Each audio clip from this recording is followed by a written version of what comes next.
Beneath a sky choked with iron-grey clouds, a merciless snowstorm draped an ancient mansion in a shroud of white, its red-brown tiles glistening like frozen blood under the weight of winter's wrath. The world outside was a frozen requiem, silent save for the howling wind that carried whispers of dread. Inside a dimly lit tavern, where the air reeked of stale ale and broken dreams, two men hunched over their drinks, their voices slicing through the stillness like a blade. "Have you heard the whispers that haunt the battlefields?" the brown-haired man asked, his tone low, as if the very walls might betray him. His companion, a blonde with eyes sharp as frost, tilted his head. "Whispers?" The brown-haired man leaned closer, his beer mug sweating in his grip. "A phantom stalks the wars, a man with eyes hollow as death itself. They call him a mercenary, but he's no mere sellsword. When the clash of steel fades, he vanishes, only to rise again where blood flows anew. Always where the Empire's shadow falls." His words hung heavy, like a storm about to break. The blond man's brow furrowed, a shiver crawling up his spine. Sounds like a ghost with a grudge. What drives a man to chase death so fiercely? His friend's voice dropped to a conspiratorial murmur. "They say he mutters the same cursed words after every battle. I survived again. It's no coincidence he hunts the Empire's wars. This isn't about gold, it's vengeance, raw and unyielding. Some whisper he's a prince, a relic of a kingdom crushed under the Empire's heel, now wandering in search of a grave that will finally claim him." The blonde drained his mug, his unease palpable. Who is this spectre? What kind of man walks so willingly into the jaws of death? Their words faded as the scene dissolved into a battlefield cloaked in snow, a canvas of white, stained with crimson rivers of blood. Amid the carnage, a lone figure knelt, gasping, his breath a fleeting mist in the frigid air. Above him loomed an armored titan, his presence a monument to cruelty. Slowly, the victor raised his helmet, revealing a smile that curled like a serpent, ready to strike. "So, this is your grand solution? Self-destruction?" he sneered, his voice dripping with mockery. His gaze fell upon the broken man before him, a shadow of royalty now reduced to ruin. Yuri Briall, 3rd Prince of Briall. The fool who burned his own kingdom to ash. 10 years prior, the air was thick with laughter and clinking coins at the XX casino, a glittering den of excess where fortunes were won and lost under chandeliers that burned like false stars. Yuri Briall, then a vibrant prince of 18, ruled the tables with a reckless grin. His cheeks flushed with liquor, he slammed his hand down, chips scattering like fallen leaves. "Tonight, I'm unstoppable," he crowed, his voice a beacon of youthful arrogance. At his side, Hernando, the royal court mage, toyed with a poker chip, his eyes wide with awe. "Unreal. How do you bend fate itself to your will?" he marveled, tossing his chip into the growing pile. Yuri shrugged, his smile disarming. "Just luck. Nothing more." The room buzzed with energy, but as other gamblers began to slink away, Yuri's voice cut through the din. "What, leaving already? One more round, double the stakes."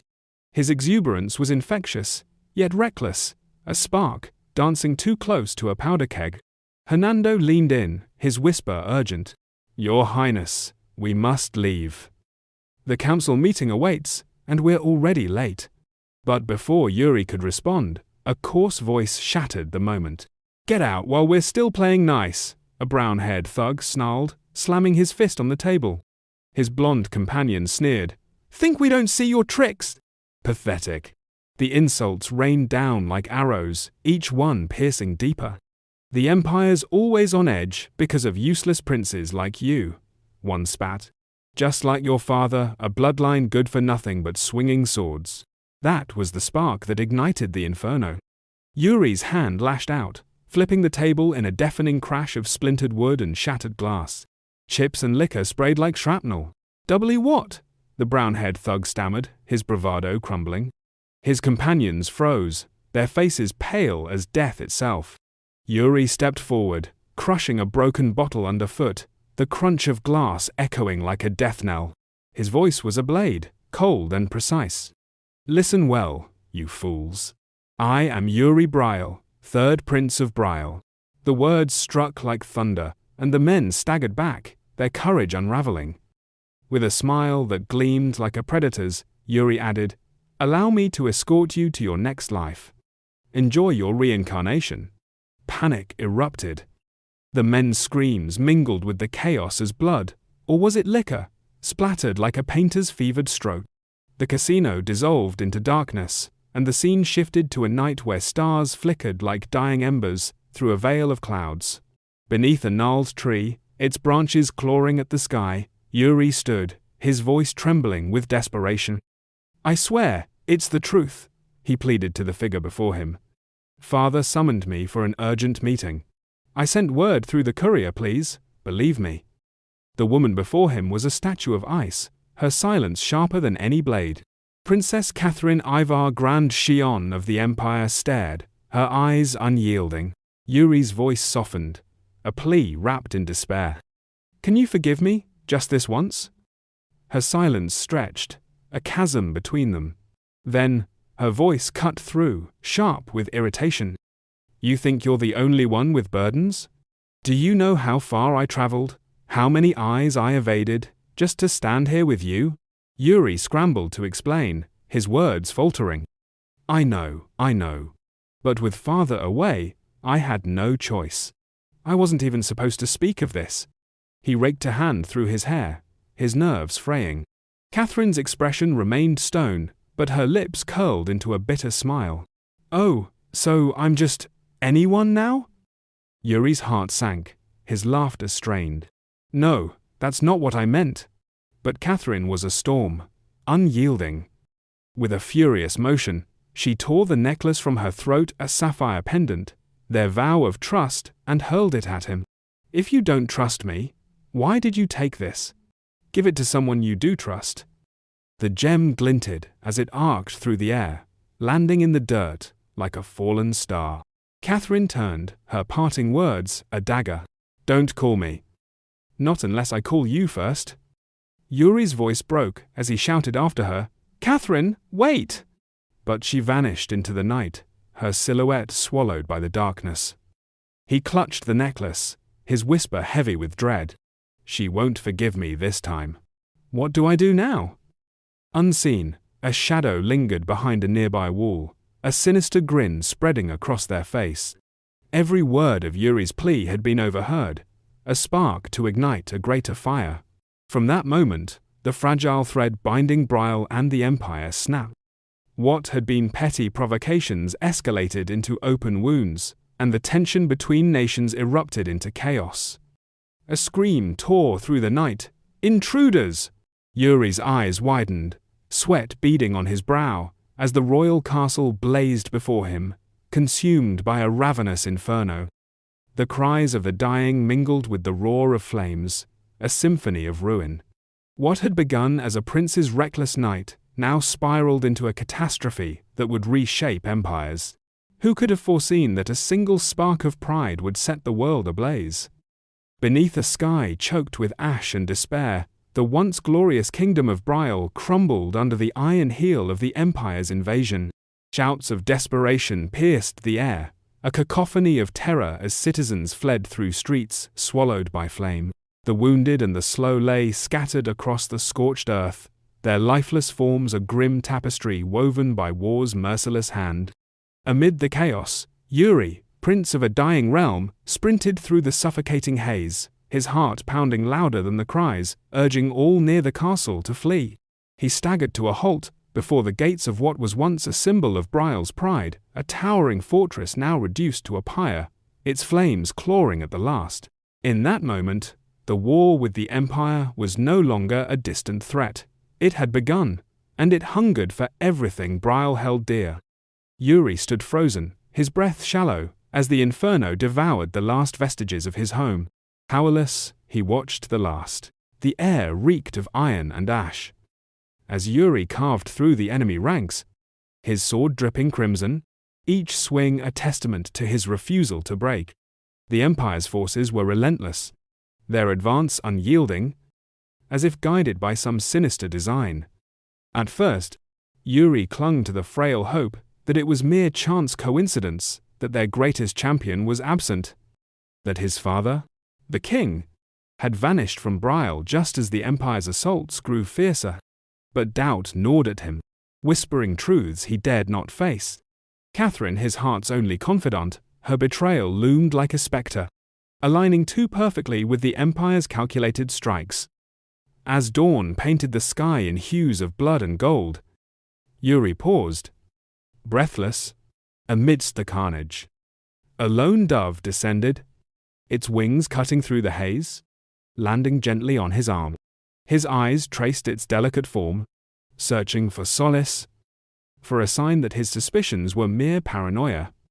But tied to the dove's leg was a scrap of parchment, its single word, a dagger to his soul. Sorry. Despair clawed at his chest, the weight of betrayal threatening to crush him. Yet, there was no time to mourn. A cry pierced the air. The Prince of Briall sees him, and Briall falls, and the enemy surged forward. Yuri's teeth ground together, fury igniting his veins. With a roar, he met the first attacker, 0-5, their blades clashing in a shower of sparks. A swift strike found its mark, felling the foe in a single, brutal arc.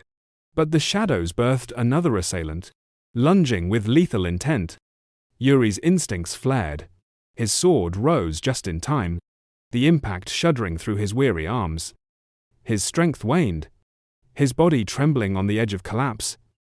But with a desperate surge, he struck back, his blade slicing through the air to end the threat. Gasping, Yuri stood amidst the fallen, his chest heaving, his vision blurring. Footsteps echoed behind him, steady and ominous. He turned, dread coiling in his gut as a phalanx of soldiers advanced, their eyes gleaming with predatory hunger. "Damn it!" he hissed, daggering back. "Is this how it ends?" Blades flashed, and pain erupted as a sword grazed his side. His weapon slipped from his grasp, clattering uselessly to the ground. Time slowed. Yuri braced for the killing blow, his eyes squeezing shut until a figure stepped before him, taking the strike meant for his heart. His eyes snapped open, horror seizing him. "Roland," he whispered, voice breaking. The knight, bloodied and faltering, stood as a shield, his final words trembling with devotion. "Your Highness, please, live." Before Yuri could scream his name again, another knight threw himself into the fray, 0-5, blocking the next wave of attackers. "Go." "Your Highness!" they shouted, their voices a chorus of desperation. "Briall has no future without you." Torn between grief and duty, Yuri's resolve hardened. With a choked sob, he turned and fled, the cries of his pursuers ringing in his ears. The Prince of Briall escapes, after him. The night swallowed him as he ran, the dawn revealing a small wooden cabin in the heart of the forest. Exhausted, Yuri crouched in its shadows, his breath ragged, his mind racing. "I can't hide forever," he thought, eyes burning with determination. "I must break through. For Briall, for those who gave their lives." His thoughts drifted to his father, to the warrior who should have been their salvation. Where was he? The answer struck like a thunderbolt. The Empire had claimed him too. The door creaked open, and Yuri's heart stopped. A figure in armor stepped inside, his voice cutting through the silence. "What nonsense are you spouting?"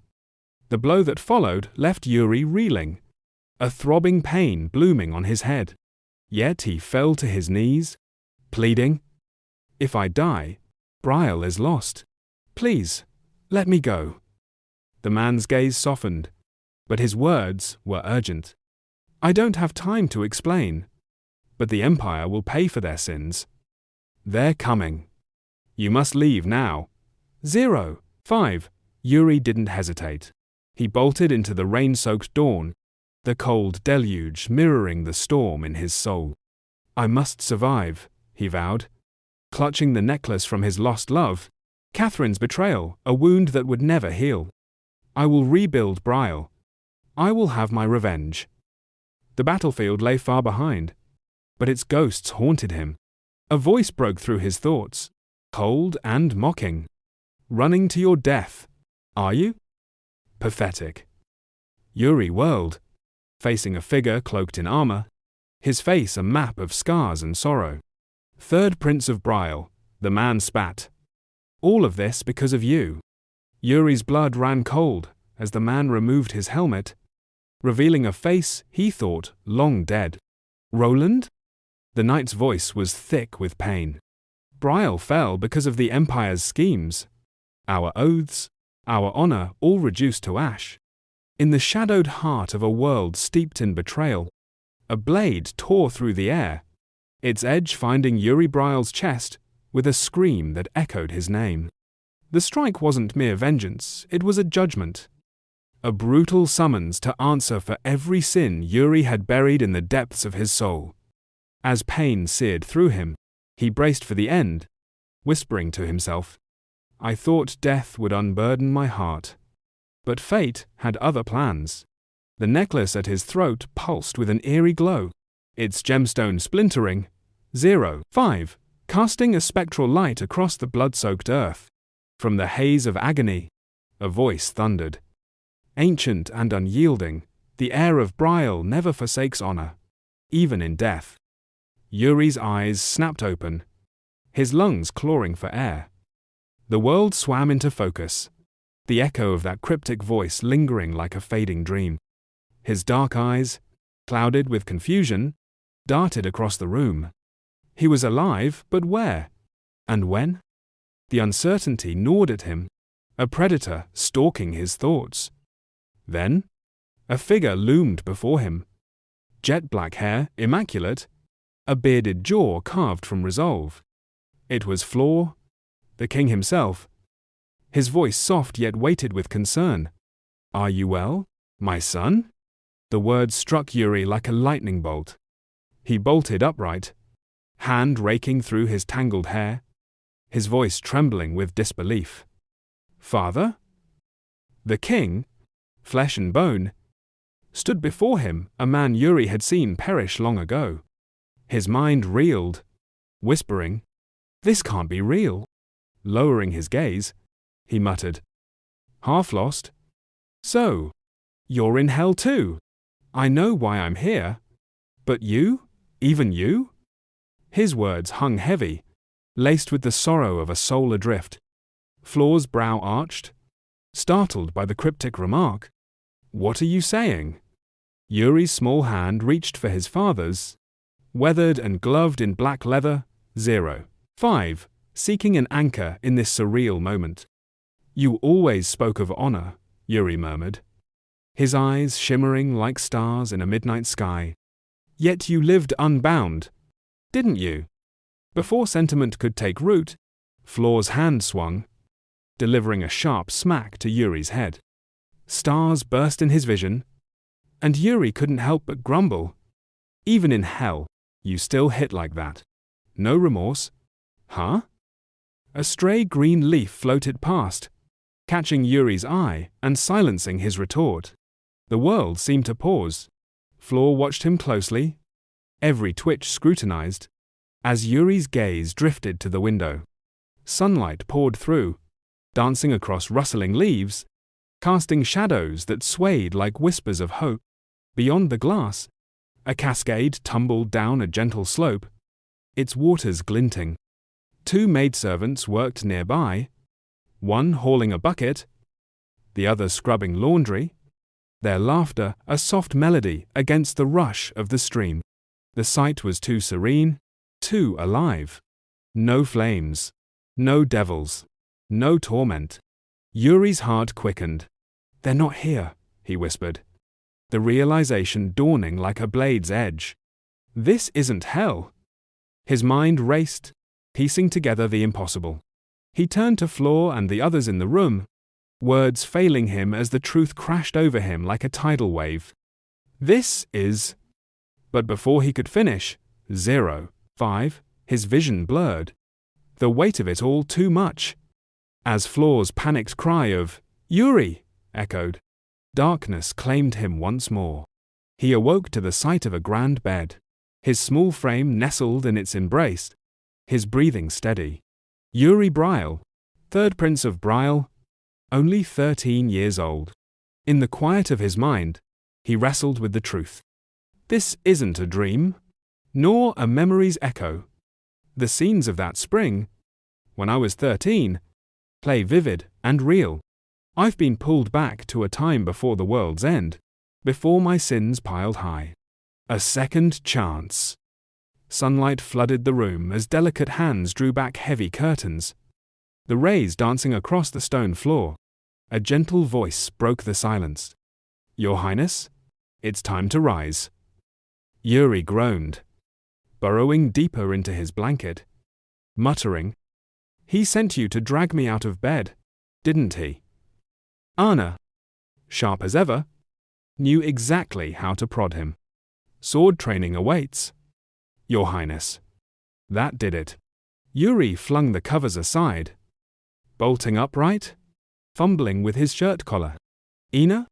My clothes, no. My bath. Things, he barked, his small feet pattering across the cold floor. Ina, poised and calm, clasped her hands with a warm smile. Breathe. Your Highness, let me help you wash first. Her lively presence stirred a memory that clawed at Yuri's heart. Ina, 04, lifeless, slumped against a wall, a crimson stain pooling beneath her from a fatal sword strike. The image had haunted him for years. Swallowing hard, he turned to her, voice soft. Ina. She bowed slightly, her tone ever courteous. Yes, Your Highness. He raised 3 fingers, his request bizarre yet resolute. Slap me. 3 times. Make it loud. Her eyes widened, shock flickering across her face. Pardon? That's treason. Yuri's gaze didn't waver. It's an order, not treason. Still hesitant, she stammered. Are you certain? He nodded firmly, a faint smile curving his lips like a crescent moon. I, Yuri Briall, keep my oaths. Outside, clouds rolled across a boundless sky, the sun's rays bathing the castle in golden splendor. Ina's slaps rang out, sharp and resounding, leaving a throbbing bruise on Yuri's cheek. In the training yard, a weathered straw dummy stood like a condemned prisoner, awaiting its fate. Yuri assumed his stance, the bruise pulsing painfully as he muttered, I forgot how strong Ina Island. Behind him, a small crowd whispered, their eyes fixed on him, none offering so much as a salve. A wooden sword sliced through the air, and Yuri barely reacted in time, locking eyes with his attacker, Sir Bernard, his sword instructor. The older man's face was a mask of calm, his stance steady, but something was wrong. Their duel was mechanical, lacking the guidance Yuri once knew. When did Bernard stop teaching me? He wondered. Frustration simmering. A memory flickered, Bernard speaking to Floor, his voice heavy with regret. Yuri's clever, but it's a pity. If he were more earnest, he could have been Briall's greatest blessing. Yuri had overheard those words, standing just outside the door, his face unreadable. That moment had marked a shift, a fracture in his training. Snapping back to the present, Yuri tightened his grip, resolve flaring in his chest. With a voice that cut through the stillness like a honed blade, he faced his mentor and declared, Bernard, from this day forward, I will train under you. Teach me the true way of the sword. The grizzled swordsman, Bernard, known across Briall as the Blade Fiend, regarded the boy with a flicker of surprise. To him, Yuri was but a child, all wiry limbs and untested spirit. Yet the fire in the boy's gaze, the unyielding grip on his training sword, hinted at a deeper purpose, a resolve forged in trials Bernard could not yet fathom.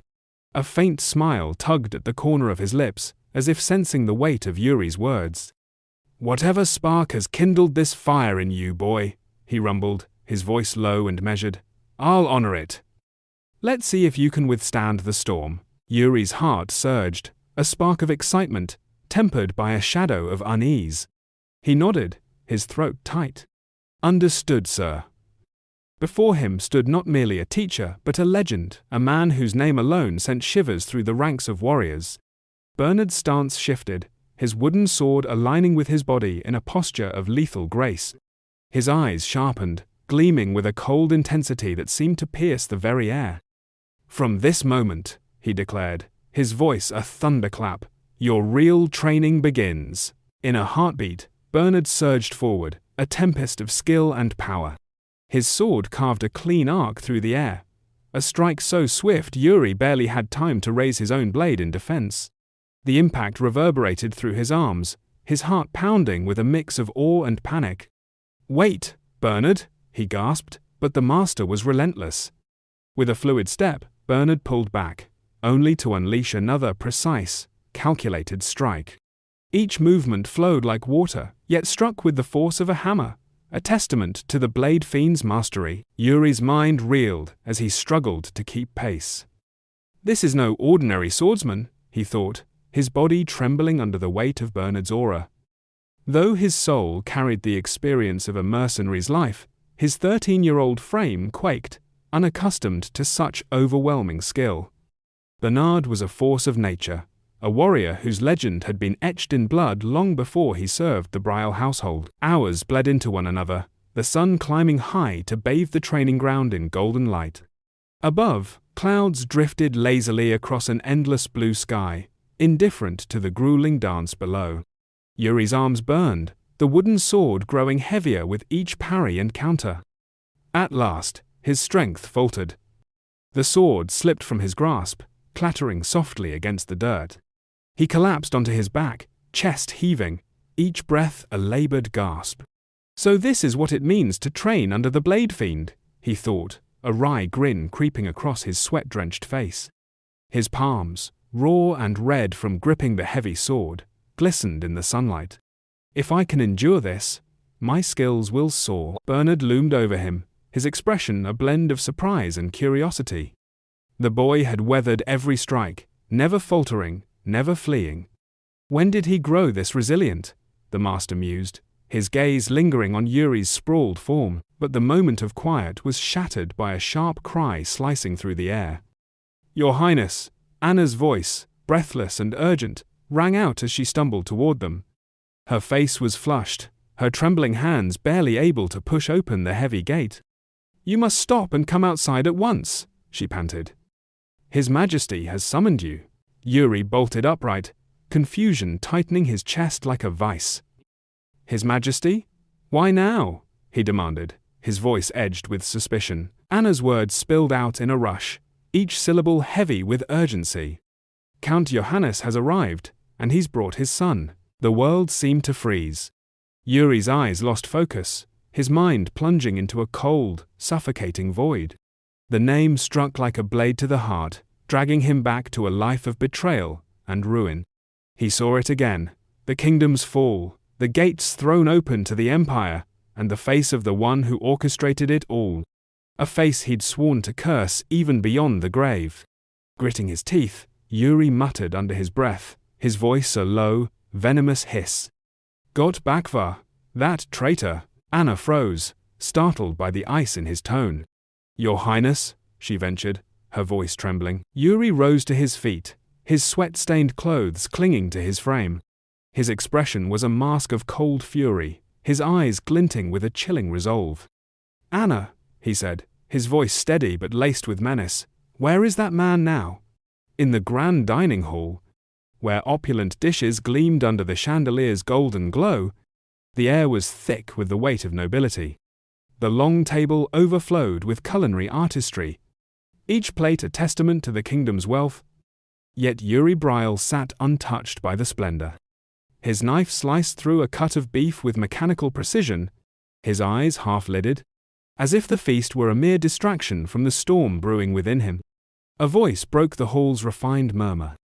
"The third prince has truly come into his own," Count Johannes remarked, his hand resting politely over his chest as he offered a warm smile to the king. "And your Majesty appears ever more radiant." The king's response was a dry chuckle, his expression shadowed.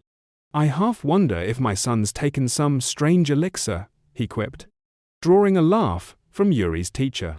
If such a thing exists, I'd give it to my own boy, the teacher jested, nodding toward the Count's son, Got. At the mention, Got's face flushed, his eyes sparkling with awe as he gazed at Cedric, the prince seated nearby, whose quiet poise seemed to radiate an almost divine aura. But Yuri's gaze was a blade, cold and unyielding, pinning Got to his seat. The boy flinched, sweat beading on his brow as he averted his eyes, unable to withstand the weight of Yuri's silent accusation. Joshua, seated beside Yuri, nudged him lightly. Something wrong with that one? He asked, his tone laced with curiosity and a hint of amusement. Yuri's scowl deepened, his voice a low growl. He betrayed me once, he said, the words heavy with the memory of a life lost to treachery. Joshua's lips curled into a teasing smirk. And what will the mighty Yuri Briall do about it? He prodded. Yuri fell silent, his aloof facade masking the tempest within. His eyes flicked to Got, who still avoided his gaze, brows furrowed under the strain of Yuri's unrelenting stare. The traitor hadn't changed, not his face, not his cowardice. For a moment, 03, Got's composure cracked, his lips pressing into a thin line as he met Yuri's glare with one of his own, annoyance flaring in his eyes. After a long pause, Yuri finally answered Joshua, his voice steady but laced with menace. Nothing, he said, but with the cold certainty of a man who had seen betrayal's cost and would never let it strike twice. Beneath a sky bruised with the weight of destiny, Yuri stood in the palace garden, his heart a battlefield of memories from a life long lost. Shadows of betrayal and despair flickered through his mind, each one a jagged wound from a past he swore never to relive. This time, I'll carve my own path. For you, Got, he vowed silently, his resolve a quiet inferno burning within. The sun blazed overhead, casting harsh light across the manicured lawns, where the air thrummed with the tension of an approaching storm. Yuri's thoughts drifted to a moment from his previous life. A clash with Got around this very time. I crushed him then, he mused, a grim smile tugging at his lips. Was that defeat the spark that ignited his treachery? His gaze hardened as he tossed a wooden practice sword toward Got. Pick it up, Yuri commanded, his voice a blade of ice. I hear you fancy yourself a swordsman. Got fumbled with the weapon, his eyes darting nervously. I've only dabbled a bit, he stammered, gripping the sword awkwardly. We don't have to. Enough. Yuri's voice cut through the air like a whip, silencing Got's protests. Nearby, Joshua lounged against a stone wall, his eyes glinting with curiosity as he watched the scene unfold. Yuri stepped closer, his presence commanding, his words heavy with purpose. This kingdom has no place for knights who falter. Do you lack the will to serve? Got blinked, confusion clouding his face.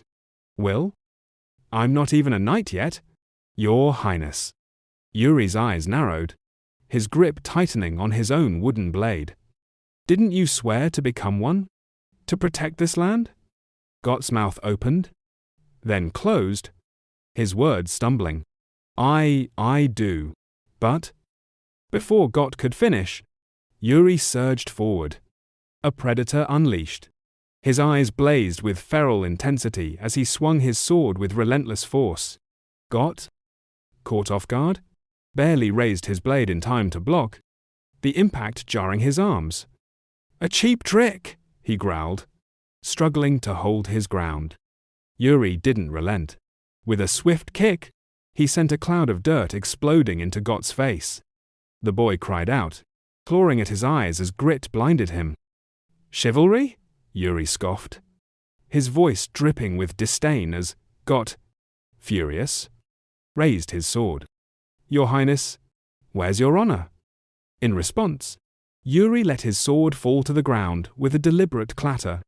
Got's eyes widened, stunned by the audacity. Before he could react, Yuri lunged, his movements a blur of precision and power.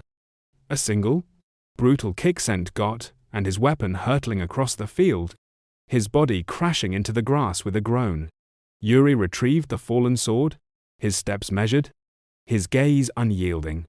He pointed the blade at Got's throat, his voice low and lethal. Got Bakhvar, in my past life, you betrayed us, selling secrets to the empire behind your father's noble name. Got lay frozen, the wooden tip hovering beneath his chin. My father, a count? A knight, he whispered, voice trembling. Why was he honored? Yuri withdrew the sword, resting it casually on his shoulder. You wanted to survive, didn't you? His tone softened, but his eyes remained sharp. This time, you'll stand with Briall. He extended a hand to the fallen boy. Or are my words too much for you? Got hesitated, then grasped Yuri's hand, pulling himself up. A little, he admitted, his voice small. I don't fully understand, Your Highness. Silence settled over the garden, heavy with unspoken truths. Yuri's thoughts darkened. A knight shouldn't think like this, not even me. He fixed Got with a piercing stare. One more question. Who granted your father his title? Why? Got's brow furrowed, but he took Yuri's hand, standing tall. I'll try to understand, he said, his voice gaining strength. Yes, sir. As Got bowed and retreated, the sky above shimmered with lazy clouds, a faint rainbow glimmering in the sunlight. Joshua sauntered over, his grin teasing. Well, that was unexpectedly profound. And you fight like a demon. Yuri didn't turn, his voice flat.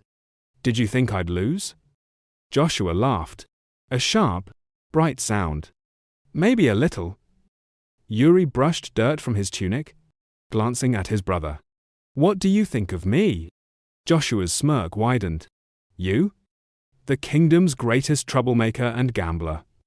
Yuri's cheeks flushed, but his voice dropped, steady and grave. Not anymore. And you should stop stirring chaos, too. Joshua stared, caught off guard. What? Did you hit your head? Yuri only smiled, the setting sun painting his face in gold. The horizon swallowed the last sliver of light as he sank to one knee, 0-4, dust swirling around him, his chest heaving. It's done, he gasped, collapsing onto the grass. Bernard, watching nearby, offered rare praise. Well fought, Your Highness. He knelt slightly, his next words striking like lightning. It's time you learned to wield mana. Yuri shot upright, eyes wide. Mana? Your technique? Bernard shook his head. Not mine, Briall's method. It's purer, stronger suited to your potential. Yuri's grip tightened on his sword, memories of his past life surging. I mastered Briall's technique as a mercenary. He hesitated, then asked, Why Briall's? It's exceptional, Bernard replied, his voice calm but firm. Unmatched in its clarity and power. Yuri's eyes flickered with doubt. I'm considering other options. Bernard raised an eyebrow. Something else? Yuri's gaze sharpened, a sudden idea sparking. Find me guards with raw potential, not just skill. Bernard stroked his chin, thoughtful. Potential? If we're talking raw talent, Gerald? Gerald? Yuri echoed, a memory stirring. In his past life, amidst a battlefield wreathed in flames, Gerald had knelt, trembling, but alive. I could have been stronger, Gerald had spat. Fury and regret twisting his voice. Yuri had only smiled sadly. Rusted swords, 0-3, both of us. Now, under the crimson glow of sunset, Yuri's resolve hardened. I'll forge him into something greater. He watched Gerald train with other knights, unaware of the prince's gaze. A faint smile curved Yuri's lips. Time to wake that lazy knight. On a balcony overlooking the training grounds, Russo greeted Yuri with a hearty grin. Your Highness? Checking if I'm slacking? Yuri leaned on the railing, his eyes scanning the soldiers below, their blades flashing with purpose. Just making sure you're not sleeping on the job, he teased. His voice light, but his gaze heavy with intent. The clash of steel echoed, a promise of battles yet to come. The training grounds of the royal citadel buzzed with the clatter of steel and the murmurs of gathered knights, their eyes fixed on the unfolding drama below. Yuri, the third prince, leaned against a weathered stone pillar, his sharp gaze scanning the field. His thoughts churned like a gathering storm as he turned to Rozo, his trusted aide, voice low but edged with curiosity. Where's the new recruit? Gerald? Rozo, lounging with a casual air, gestured toward the training yard. That one? Over there. The one barely breaking a sweat. Yuri's eyes narrowed, locking onto Gerald as the young knight deflected a half-hearted strike with his wooden sword. The prince's mind raced, 0-4, piecing together fragments of a conversation with Bernard, his mentor. So this is what he meant. Gerald's movements were fluid, almost effortless, but there was no fire, no hunger in them. He's coasting, Yuri thought, his jaw tightening. Training is about forging yourself in the crucible of effort, not skating by on talent alone. A spark of resolve ignited within him. If Gerald won't push himself, I'll drag him to the edge. With a sharp turn, Yuri extended a hand to Rozo. Fetch me a wooden sword. I'm sparring today. Rozo's brow arched, a grin tugging at his lips. Oh? Got a target in mind, Your Highness? Yuri's gaze cut through the crowd, landing on Gerald with a glint of challenge. That one. The slacker.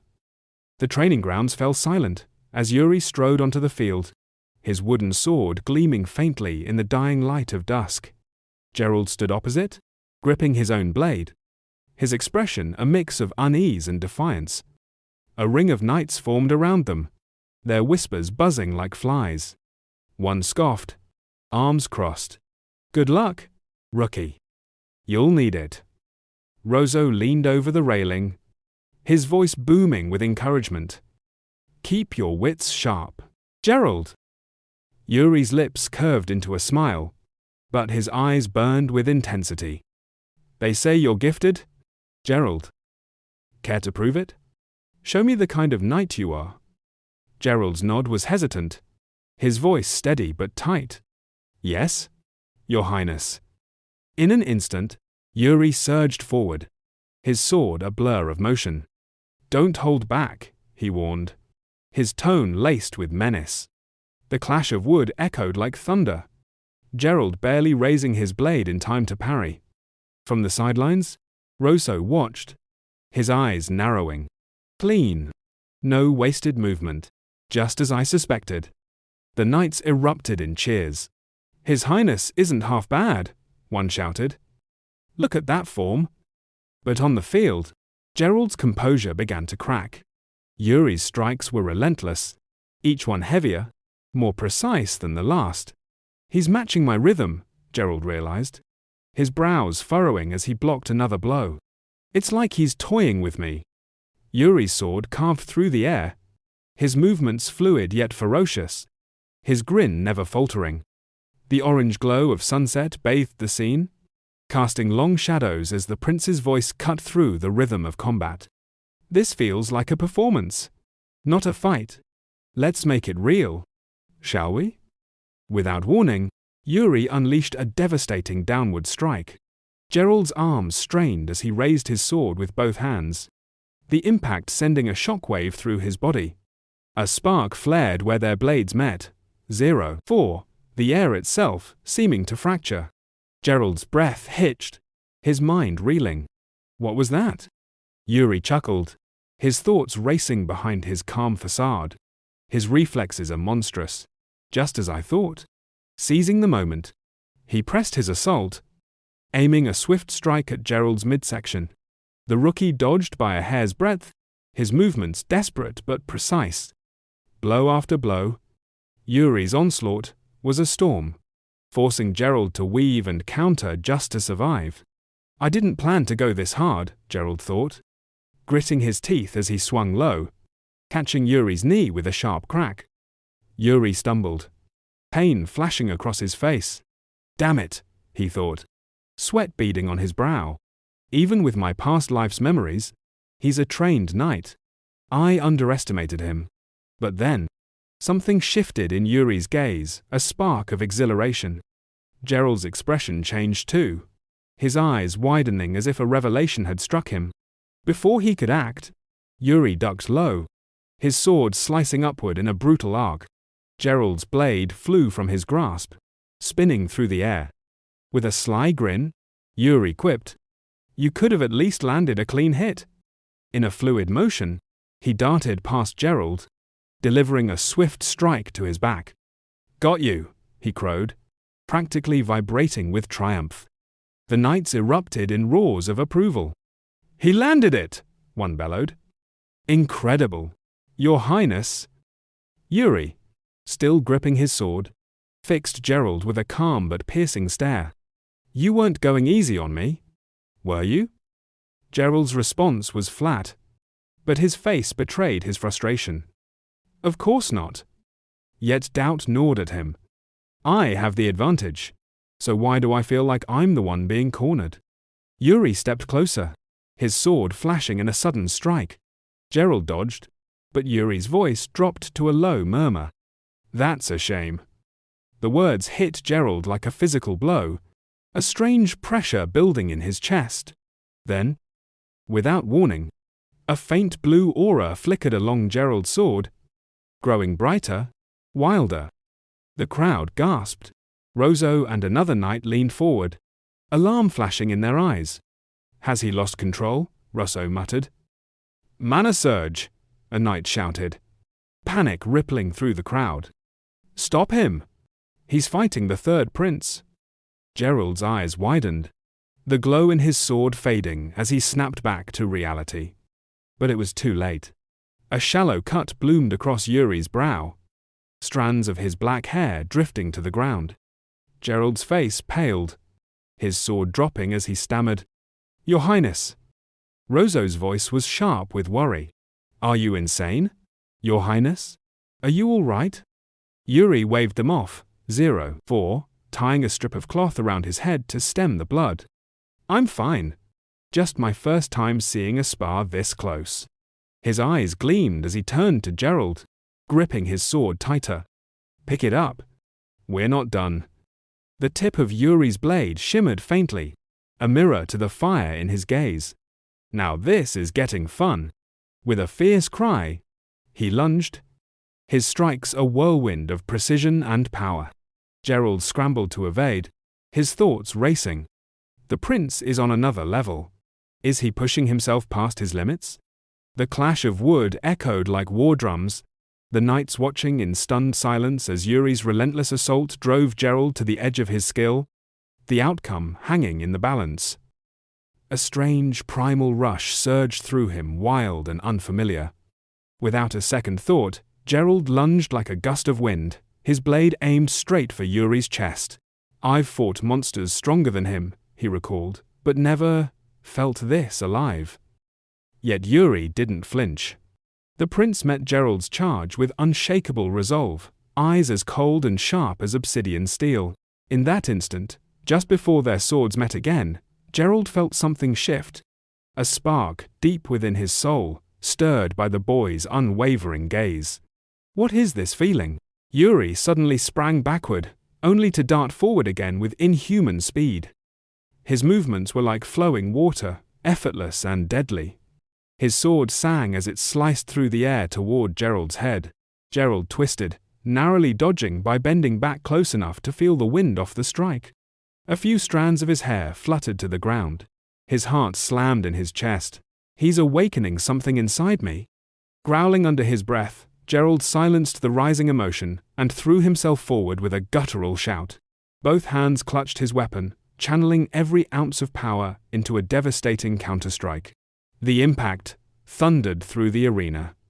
Crack! A jagged fracture split Yuri's wooden sword. One half clattered to the ground, the other still in his hand. Silence followed. Yuri didn't move. Head bowed, he let out a soft sigh, then slung the broken sword over his shoulder. That smile returned this time. Quieter, gentler. "That's enough," he said. Gerald stood opposite him, sword still raised, chest heaving. Mana shimmered around him in tangible waves, raw and uncontrolled. Then Yuri extended his hand. "I learned a lot today, Gerald." Gerald, ever the humble soldier, accepted the handshake without hesitation. "No, Your Highness. It's you who fought like a monster." Their palms met in silence. Gerald stared at their joined hands, thoughts swirling. That determination, that will. He'd never witnessed anything like it. How could someone so young carry such fire? But the moment dragged. Yuri tilted his head, raising an amused brow. "What are you doing?" Gerald blinked, startled. "You're still holding my hand," Yuri teased with a smirk. "You made a prince bleed, and you're standing there like you've won a prize." Panic overtook Gerald's expression. I'm sorry," he stammered, yanking his hand back like he'd touched fire. Yuri sighed and dropped to the ground with a thud, sprawling out like a man finally letting himself rest.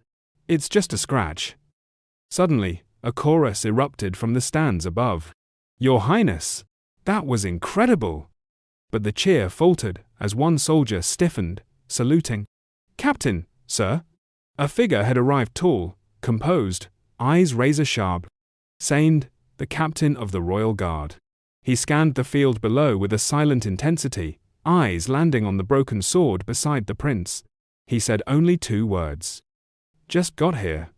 His gaze lingered on the shattered blade. A quiet hum vibrated in his throat. Thoughts were already stirring behind those calculating eyes. Days later, the Royal Academy stood proudly beneath a sky painted in late afternoon gold. Inside its marble halls, Gerald walked with steady steps, the echo of his boots, a soft rhythm in the corridor. A familiar voice rang out behind him. "Your shift's done, right?" 05. He turned to see Yuri, leaning lazily against a pillar, that usual grin on his face. It turned into a chuckle. "Come with me. There's somewhere we need to go." Gerald hesitated. "I was actually headed to train." Yuri's smile faded slightly, his voice low and serious. "Looks like you're finally getting serious. Good. You owe me for that lesson." Gerald sighed, defeated. "Yes, Your Highness." Satisfied, Yuri began walking, casting a sideways glance as he noted Gerald's subtle improvement. He's putting real weight behind his swings now. Still raw, but not bad. Gerald caught up beside him. "So, where exactly are we going?" "Just follow quietly," Yuri replied, arms crossed. "That sounds ominous. Is it dangerous?" Yuri's grin widened into something mischievous. "Relax. I brought backup." Before Gerald could ask who, Yuri suddenly shouted, "Hey!" A startled figure turned from down the hall, robes fluttering slightly. It was Hernando, Briall's court mage. "Yuri?" He blinked. "Is something wrong?" Without breaking stride, Yuri answered, "You're coming with us." Hernando gave a strained smile, gesturing vaguely. "I'd love to, but I'm handling some urgent. I'll wipe out all your gambling debts." Silence. Hernando froze, jaw slack. "Wait, are you serious?" "Every last coin," Yuri replied smoothly. "You've never lied to me before, right?" Hernando squinted. "Have you ever not tricked me?" Yuri raised a brow. "Outside the gambling hall?" The mage thought for a moment. "Actually, no, never." "Exactly," Yuri grinned proudly. But Hernando tilted his head. "No, I meant I've never even seen you outside a gambling hall." The prince stopped cold. The insult landed harder than expected. "Wait, am I really that bad?" Shaking his head, Yuri pressed on, muttering, "Whatever. I'm erasing your debt, so just shut up and follow." Hernando's expression brightened instantly. In that case, he pulled a parchment from his sleeve and grinned. "I want it in writing." Yuri stopped dead in his tracks, staring blankly at the paper. He clutched his head in disbelief. Is this really all my royal word is worth? Then, spinning around, he pointed at Gerald. You? You'll be my witness. Gerald, completely caught off guard, froze. What? You'll vouch for me as Yuri, 3rd Prince of Briall. With no room to argue, Gerald slumped. Understood, Your Highness. Satisfied, Hernando tucked the paper away. Well then, shall we? Yuri didn't smile this time. His voice came low and firm. We're heading to Sword Mountain. The name alone caused both men to pause. And then, with a fire returning to his eyes, Yuri declared with a wolfish grin, 0-4. From now on, we raid the dungeon of our ancestors. The darkness swallowed them whole. Beneath the palace, deep in the bowels of a forgotten tunnel, the trio walked with only a single flickering candle for light. The cold air clung to their skin like breath from the underworld. Gerald led the way, blade at his side, candle raised high. Behind him, Yuri and Hernando walked in silence. The mage finally broke it. His voice echoed faintly off the damp stone walls. I never imagined such a massive tunnel existed below the palace. Still facing forward, Gerald asked, Your Highness, what lies at the end? Yuri's voice cut through the dark like a blade. It connects to Sword Mountain. Gerald blinked, turning his head. You mean the legendary resting place of the founding emperor? Yuri gave the slightest nod, his face shadowed in solemn thought. His mind wandered not to idle thoughts, but to a memory drenched in regret. In a past life now long buried, Yuri had sat at a simple table, absent-mindedly chewing on stale bread while flipping through the pages of a newspaper that would forever change his fate. The headlines screamed of ancient secrets unearthed beneath Sword Mountain, a dungeon discovered after the Empire's triumphant conquest of Briall. The excavation had been paraded before the world as a glorious find, relics supposedly linked to the Empire's legendary founder. But Yuri had known the truth. That tunnel they had praised? 0-4. It had never been a tomb of kings. It was an escape route, one he had once used himself in a desperate bid for freedom. The Empire had taken it all. The artifacts, the glory, the legacy. All of it, right from under him. I never even touched the legacy of Briall, he thought bitterly. I left it behind. And they claimed it. They mowed. But that was then. Now, a younger Yuri stood in the same place not as a fugitive, but as a man reborn. He stared down the dim corridor that once mirrored his retreat. His past self had run. This time, he advanced. I won't chase ghosts, he muttered inwardly. I'll forge something new. This time, I'll face it head on. And with that, he stepped out of the tunnel's maw, and into a world of green. A sunlit forest greeted them, vibrant and alive. The narrow path shimmered under the dappled canopy, and vines curled thick around an ancient stone door. Yuri pushed it aside with quiet resolve, sunlight bathing his face as he emerged. Behind him, 2 figures followed. Hernando glanced around, taking in the unfamiliar terrain. Then he turned toward Yuri with a curious tilt of the head. So, we're actually reaching Sword Mountain from this path? Then he frowned, eyeing the relic Yuri carried. Your Highness, where did you get that key? It feels sacred. Yuri didn't answer right away. His mind flickered back to a lab filled with dust and forgotten things, to the moment he had found that key hidden in the shadows. In his previous life, he had never known what it truly unlocked. He had paid for that ignorance. You don't need to know, he replied coldly. But fate never let moments pass so quietly. Hernando, ever clumsy, brushed his hand against a thorned plant. A sharp cry escaped him, as blood beaded along his palm. Yuri turned, voice low with warning. Watch yourself. These leaves don't just cut, they slice. Chastened, Hernando fell in line, following the calm, commanding presence of the prince. As silence returned, Hernando leaned in toward Gerald and whispered, Hey, did His Highness eat something weird today? Gerald gave a small laugh. Seems like it. But their whispers didn't go unnoticed. Yuri halted, voice sharp and unforgiving. If you two are done playing fools, we've got ground to cover. The rebuke silenced them, but only for a moment. Because, up ahead, something moved. Yuri's body stiffened. He raised a hand in warning, his voice suddenly hushed and tense. Hold. There's something. From the shadows, eyes gleamed. Malice. Hunger. A low growl rumbled through the trees. Wolves, he said, grimly. They crouched low behind the brush, eyes fixed on the predator pack. Their bodies were lean and lethal saliva dripped from snarling jaws, and their teeth gleamed in the filtered light. They don't hunt alone, Yuri observed. 0, 4. There are more out there. Gerald raised a brow. How do you know that? Books, Yuri replied coldly. Hernando gawked. You read that, Your Highness? But the wolves didn't wait. A careless step, the snap of a dry branch, and the forest screamed to life. A single wolf lunged, fangs bared, aiming straight for Hernando's throat. Hernando! Gerald roared, surging forward too late.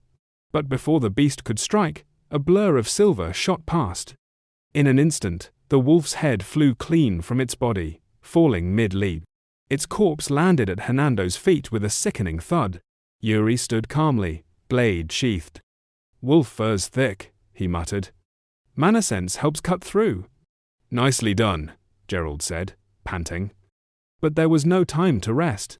A monstrous howl tore through the trees, and with it, dozens of glowing eyes emerged from the underbrush. The pack had arrived. The wolves surrounded them, each one more feral than the last. Gerald stepped forward, sword glowing with magic, his stance unshakable. Stay close. Don't scatter, he warned. Then 2 wolves lunged together, and with a single sweeping strike, Gerald cut through them both. His blade danced, swift and brutal. Hernando stared in awe. Damn. No wonder you're a knight of Briall. Yuri nodded. Impressive, but he's still got room to grow. Sweat glistened on Gerald's brow. His breath came hard and fast. Hernando! Yuri barked. On it! With a grin, Hernando conjured flame into his hands, fireballs forming around him like dancing spirits. The air shimmered with heat. Smart move, Your Highness, Hernando smirked. Using a combat mage like this. Just as Gerald was fending off another beast, a flash of orange caught his eye. He turned. Wait. What? Boom. The fireball exploded where Gerald had stood a second ago. He'd leapt away just in time. Dust and smoke clouded the forest, flames licking at the ground. As the inferno settled, the wolves lay still, the survivors scattered into the woods. Dusk fell like a curtain. The trio stood atop a jagged peak, gazing down on a land painted orange by the setting sunday. Sword Mountain loomed above them, quiet and waiting. Gerald exhaled, frustrated. We're late because of that damn pack. But we made it, Yuri replied calmly. He stepped ahead, alone, scanning the terrain. His eyes searched, and then stopped. There. Something shimmered beneath the soil. He dropped to his knees and began digging. The others hesitated, confused. Your Highness, Gerald called out. What are you doing? Hernando, help me. Ugh, I'm a mage, not a laborer. I need my hands intact, he protested. But the earth gave way, revealing a blade. Ancient, worn.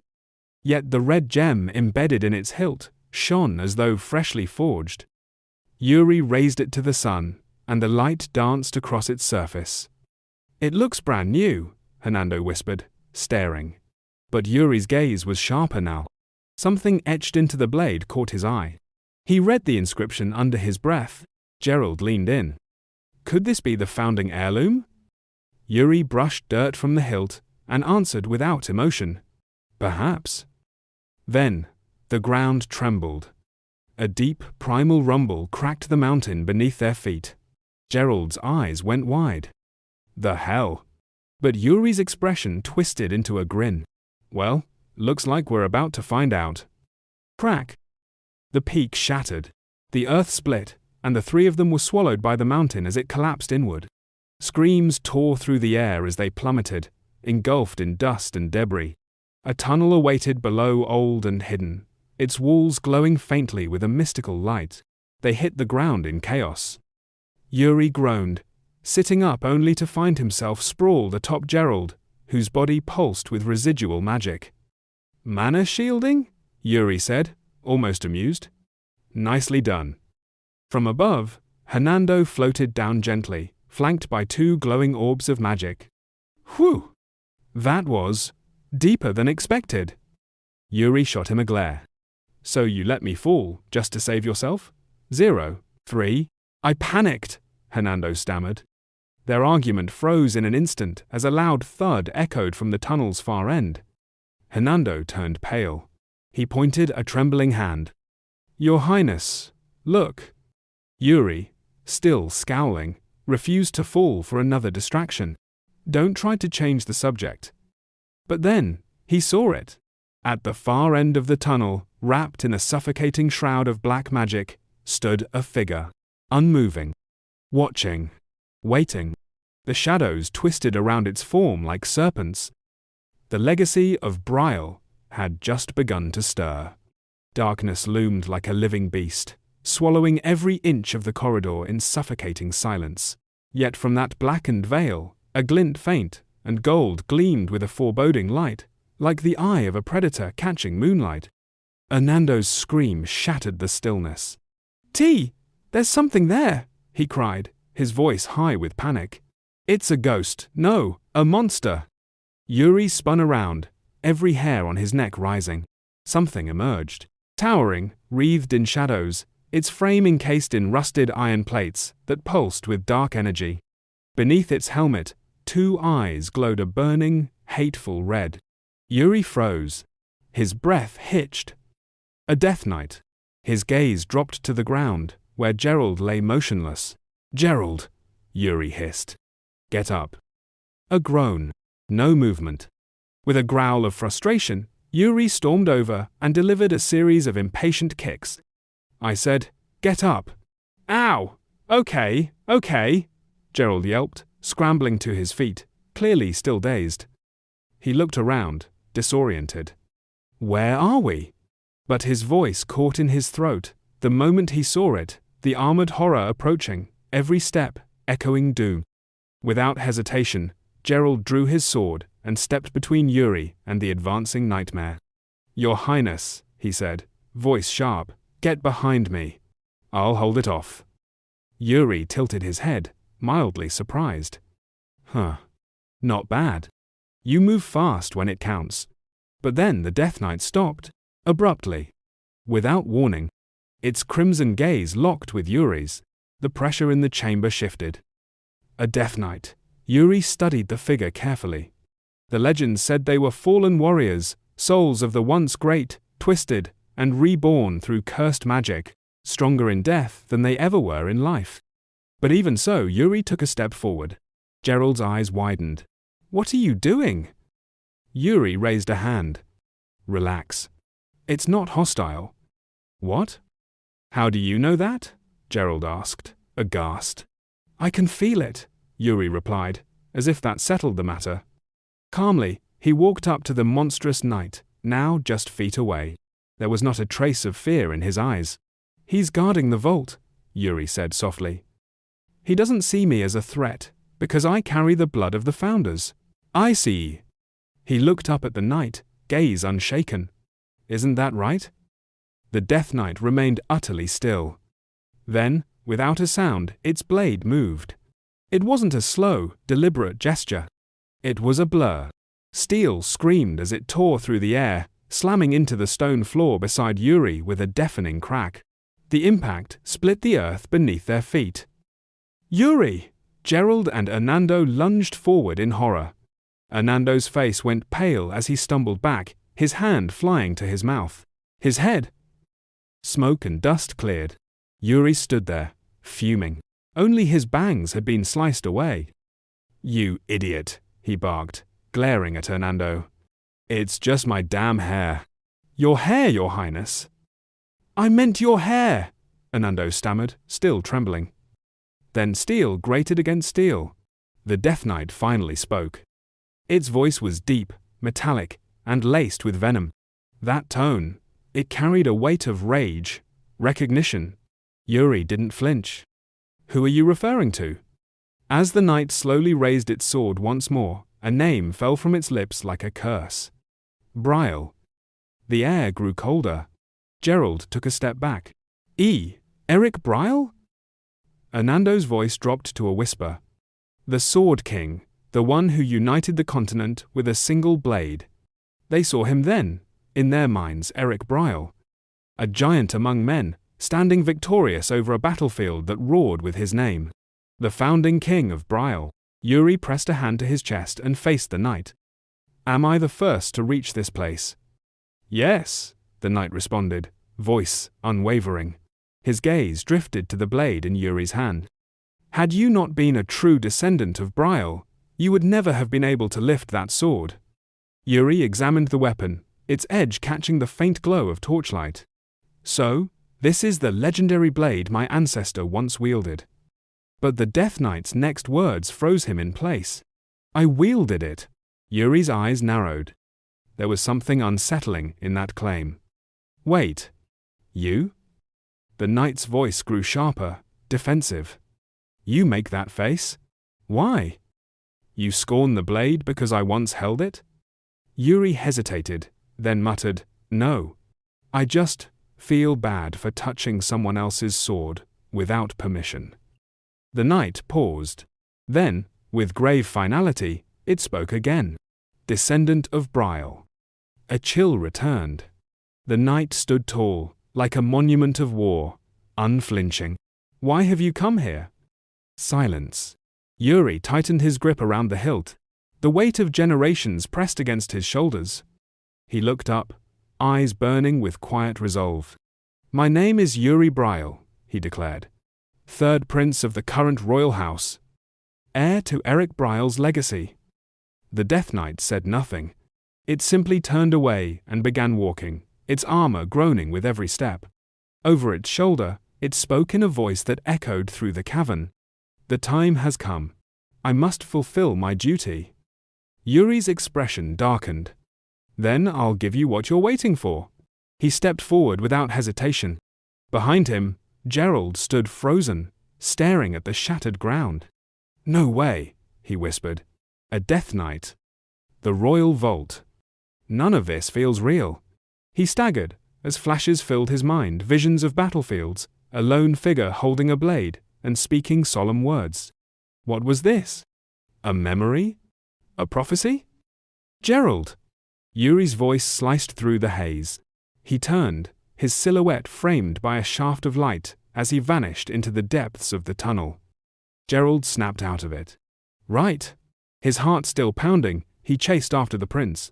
That strange vision lingered, but he shoved it aside.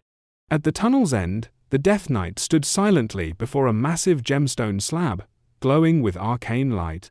Then, slowly, it knelt. Its massive frame folded reverently before the relic. Yuri watched in confusion. Why kneel now? Then the wind howled. A storm of light burst from the slab, blinding and raw. All three shielded their eyes as the chamber trembled. In the silence that followed, the knight's voice rang out, one last time. "I hope." Yuri strained to hear. "You are worthy." And then everything changed. The dungeon was gone. Yuri stood alone, sword still in hand, but the world around him had shifted. No walls, no comrades, only silence. Then movement. A lone figure appeared on the horizon, walking slowly toward him. Yuri tensed, eyes narrowing. Is that my ancestor? But something felt wrong. As the figure drew closer, its face became clear. It had no face. Pale as marble, hollow, soulless. Suddenly, it took a battle stance. Before Yuri could react, it lunged inhumanly fast, a blur of blade and shadow. Yuri raised his sword just in time. Steel clashed, sending tremors up his arms. The force was unnatural. He dug in, pushing back. All around him, the air spiraled, energy collapsing inward into a vortex of crackling blue light. Then it stopped. The faceless figure stood before him once more, unmoved. This pressure, Yuri's thoughts raced. This isn't human. This island. Mana consciousness, he whispered. The phantom didn't attack. It merely raised a hand and pointed to its own chest. There, within its translucent torso, spun a concentrated orb of mana, gentle. Terrifying. Yuri furrowed his brow, struggling to understand. The silence deepened. But whatever came next, he knew it would be a trial unlike any before. The still air trembled. Before Yuri's eyes, the sphere of mana began to swell, an eerie blue radiance spilling out in all directions, cascading like liquid lightning through the figure's entire form. It wasn't just the phantom's body that changed. The sword in its grip shimmered, then transformed, swallowed by that same luminous aura, until it pulsed like a living thing, a blade forged of raw, unshaped mana. Yuri remained still, locked in his stance, his eyes narrowed with razor-sharp focus. He didn't blink. He couldn't. Something was happening, something important. And then, it struck him. A demonstration, it's teaching me. As realization dawned, the phantom raised a single, spectral finger, curling it slowly. A wordless beckon. Yuri tilted his head, momentarily puzzled. You want me to copy you? The absurdity of it made him scoff. A laugh escaped his throat, sharp and incredulous. My ancestor really was insane, he muttered. Yet, the seriousness of the moment wasn't lost on him. That this ghost, this lingering remnant of a warrior's will, was choosing to instruct him in the midst of a live duel stirred something deep within his soul. Only someone like me, someone with memories of another life, could even attempt this. He took a breath, grounding himself. Then, slowly, he dropped to one knee and pressed his palm against the parched earth. The moment his skin met soil, something within him stirred. Mana foreign, ancient, yet now familiar, began to move. It started as a whisper, a flicker, and then came alive. Wisps of blue energy seeped from his hand, curling into the air like smoke from a dying flame. It shimmered with ethereal grace, and Yuri, eyes alight with discovery, raised his hand to inspect it. So, that's how it's done. The phantom stood silent, waiting. Yuri rose slowly to his feet, his own sword now humming with the same blue light, the same elemental force. He turned to face the figure. Hey! At the sound of his voice, the spirit twitched a subtle, instinctual response. The bond had been made. Yuri's blade now danced with mana, swirling and wild. A grin tugged at the corner of his lips. Excitement. Anticipation. A warrior's thrill. I don't fully get it yet, but that won't stop me. Across from him, the phantom's blank expression shifted a grin of pure battle lust, twisting its faceless features. The duel was about to begin in earnest. Pressure rolled off the spectre like a crashing wave, but Yuri stood tall. No fear. Only resolve. His grip tightened on the hilt. I must grow stronger. There's no choice. His mind burned with the image of the Empire, looming on the horizon like a shadow over the land. He saw the face of their emperor cold, calculating, marshalling his legions to march on Briall. The fire in Yuri's chest roared. Not again. I won't let history repeat itself. His mana surged in response, erupting in a brilliant blaze. The sword in his hands no longer felt like a tool. It felt like a promise. A curse. A declaration. The sword style of Briall begins anew. Yuri launched forward, a streak of light tearing through the battlefield. In the blink of an eye, he was airborne, his blade descending with deadly force, eyes gleaming, murderous, and focused. Their blades clashed with a thunderous ring, a shockwave erupting from the point of impact. Their movements were fluid, furious, a storm of steel and spirit. Yuri struck with blistering speed, the phantom parried with cold efficiency. Sparks danced through the air as their duel ignited into a ferocious trial by fire. Elsewhere, the world seemed to materialize through a haze, as if pulled from a dream. Under soft, ghostly light, the walls of a lavish room slowly emerged. Velvet-lined racks, faded banners, and gleaming training weapons adorned the space like trophies in a forgotten palace. Gerald stood at its center, unmoving, his eyes narrowing in confusion. What is this? His gaze swept the chamber, meticulously arranged dummies, gleaming blades in perfect order. And then, recognition. A training hall, he whispered, as though the words themselves might change the dream. But this wasn't a dream. 0, 4. He moved cautiously, verifying every corner. No illusion. No trick. A small cut above his eye trickled blood. He wiped it away with the back of his hand and exhaled sharply. I'm awake. Then came a sound soft, deliberate. A footstep, echoing like thunder in the silence. Gerald spun on instinct, sword already drawn, stance coiled like a spring. Who's there? Show yourself. From behind, the presence moved, not rushing, not hiding, calm, purposeful. And when he turned to face it, his heart missed a beat. There, mere steps away, stood a man who wore his face like a mask. Same height, same voice, same scars, a living reflection. The double smiled a twisted smirk that dripped with arrogance. A clone, Gerald breathed. A trial of the Death Knights? He didn't drop his guard. What are you? He demanded. Who are you, really? The doppelganger's eyes glinted with something inhuman. Your name, it's Gerald too, isn't it? There was no warmth in that voice. Only contempt. Stop running from what you are, the clone muttered, stepping closer. You didn't join the Night Order to be a hero. You just wanted an easy way out. Gerald's grip tightened, muscles twitching with restraint. The imitation kept pressing, voice poisonous. Stay away from the third prince. You'll only suffer if you defy fate. Very into the rain Homar. A tremor ran through Gerald. He looked away, as though searching for a truth within himself. His reflection stared back at him from the blade in his hand, eyes once dulled by apathy, now sharp with something new. The old me might have agreed.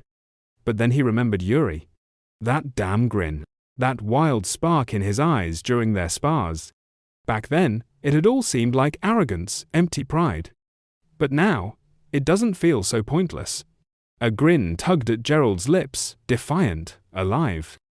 You wouldn't understand, he said coolly. You're just a shadow. The copy's face darkened. That smile twisted into a grimace of hate. There's no going back, he spat. Think about what you've done. Gerald didn't flinch. He raised his sword, steady as a mountain. Clinging to the past only makes you weak. The clone scowled. Mana crackled around his weapon as rage twisted his form. Wrong answer. He moved in an instant, a blur of speed and fury, blade arcing like a lightning strike. The force of his charge carved the air itself. But Gerald was ready. He sidestepped cleanly, steel meeting steel in a shrieking clash. The impact rippled through the room, walls trembling with raw force. Sparks erupted in every direction. Gerald's gaze sharpened. Their blades danced a furious storm of mirrored skill, blow for blow, strike for strike. But Gerald refused to yield. And then, an opening. He shifted, broke the rhythm, deflected, countered. His blade struck true, forcing his double to stagger backward. The old me would have fallen here. But Gerald wasn't the same. His doppelganger launched into the air, eyes scanning for a weakness. But Gerald was already smiling. He didn't need to say it, but he did anyway, cold and dismissive. You were never real to begin with. Beneath a sky bruised with twilight, a malevolent force stirred. The wraith, its form a grotesque shimmer of shadow and malice, raised a skeletal arm, unleashing a torrent of azure energy that rippled outward like a storm breaking over a desolate shore. It surged toward Yuri, who lay motionless on the shattered earth, its spectral blade poised to cleave his soul. The air thrummed with raw, untamed power, the ground trembling beneath the weight of its intent. But Yuri was no prey to be claimed so easily. His eyes snapped open, twin orbs blazing with a cerulean fire, and in a heartbeat, he seized the wraith's blind spot. His fingers tightened around his sword's hilt, mana coursing through the blade like a living pulse. With a roar that split the silence, Yuri launched himself forward, his weapon slashing a radiant arc of blue light that tore through the air. The wraith, caught in the sudden ferocity of the counterattack, had no time to react. The energy blade struck true, hurling the creature back with a force that sundered the earth, a deafening explosion shaking the battlefield. Dust and debris swirled in chaotic spirals as the wraith crashed to the ground, one clawed foot digging into the cracked stone to steady itself. A plume of ghostly white smoke curled from its form, a testament to the blow's devastating might. Yuri stood tall amidst the chaos, his breath steady but heavy, his sword still raised, its tip unwavering as it pointed toward his foe. The tension hung thick, time itself seeming to pause in the haze of battle. Undeterred, Yuri charged again, his movements a deadly dance of precision and restraint. He wove around the wraith's strikes, evading with the grace of a predator toying with its quarry. But the wraith was no mere foe, its power had shifted, its blade now a relentless storm of precision and fury. A sudden counterattack forced Yuri to leap back, barely parrying a blow that sang with deadly intent. His heart raced, not from the force of the strike, but from the chilling realization of how honed the wraith's skill had become through their relentless clash. For a moment, Yuri withdrew, his sword lowered as he caught his breath, a flicker of control returning to his steady gaze. He studied the wraith, now motionless, its cracked and chipped blade trembling in its grip. Then, with a sound like breaking glass, the weapon shattered, its fragments scattering across the scarred ground. The wraith's form began to dissolve, fading like mist under dawn's light. In its final moments, it raised a hand, offering a gesture that felt both like a farewell and a silent acknowledgement of Yuri's strength. A faint smile tugged at Yuri's lips as he lowered his blade. "It's done," he murmured, his voice a quiet requiem. "Thank you." A breeze swept through the jagged cliffs, carrying the last traces of the wraith into oblivion. But peace was fleeting. Yuri's brows knitted as a sharp pang coursed through him. His eyes fluttered open, bathed in a soft, golden light. Voices murmured nearby, and as his vision cleared, he saw Hernando and Gerald standing close, their conversation a low hum. "Gerald, you holding up?" Yuri asked, his voice rough with exhaustion. Gerald rubbed his neck, a sheepish grin breaking through. "Yeah, I'm good, man." Relief washed over Yuri as he realized he had returned to the waking world. Behind him, a towering figure loomed the Death Knight, his presence a chilling weight in the air. Surrounded by recovering soldiers, his gravelly voice cut through the murmurs. "Seems you all enjoyed a pleasant dream." Yuri's gaze flicked toward him, suspicion sharpening his tone. "What was that just now?" The Death Knight rose, his blood-red eyes gleaming as he spoke in a measured tone. "A task left by Enrich, a legacy for the heir of Briall." Yuri's thoughts drifted to a darker memory, the great fire that had consumed Sword Mountain, the Empire's ruthless purge, ensuring no royal bloodline of Briall could rise again. His eyes narrowed as he studied the Death Knight. So, the ancestor wielded this wraith technique too?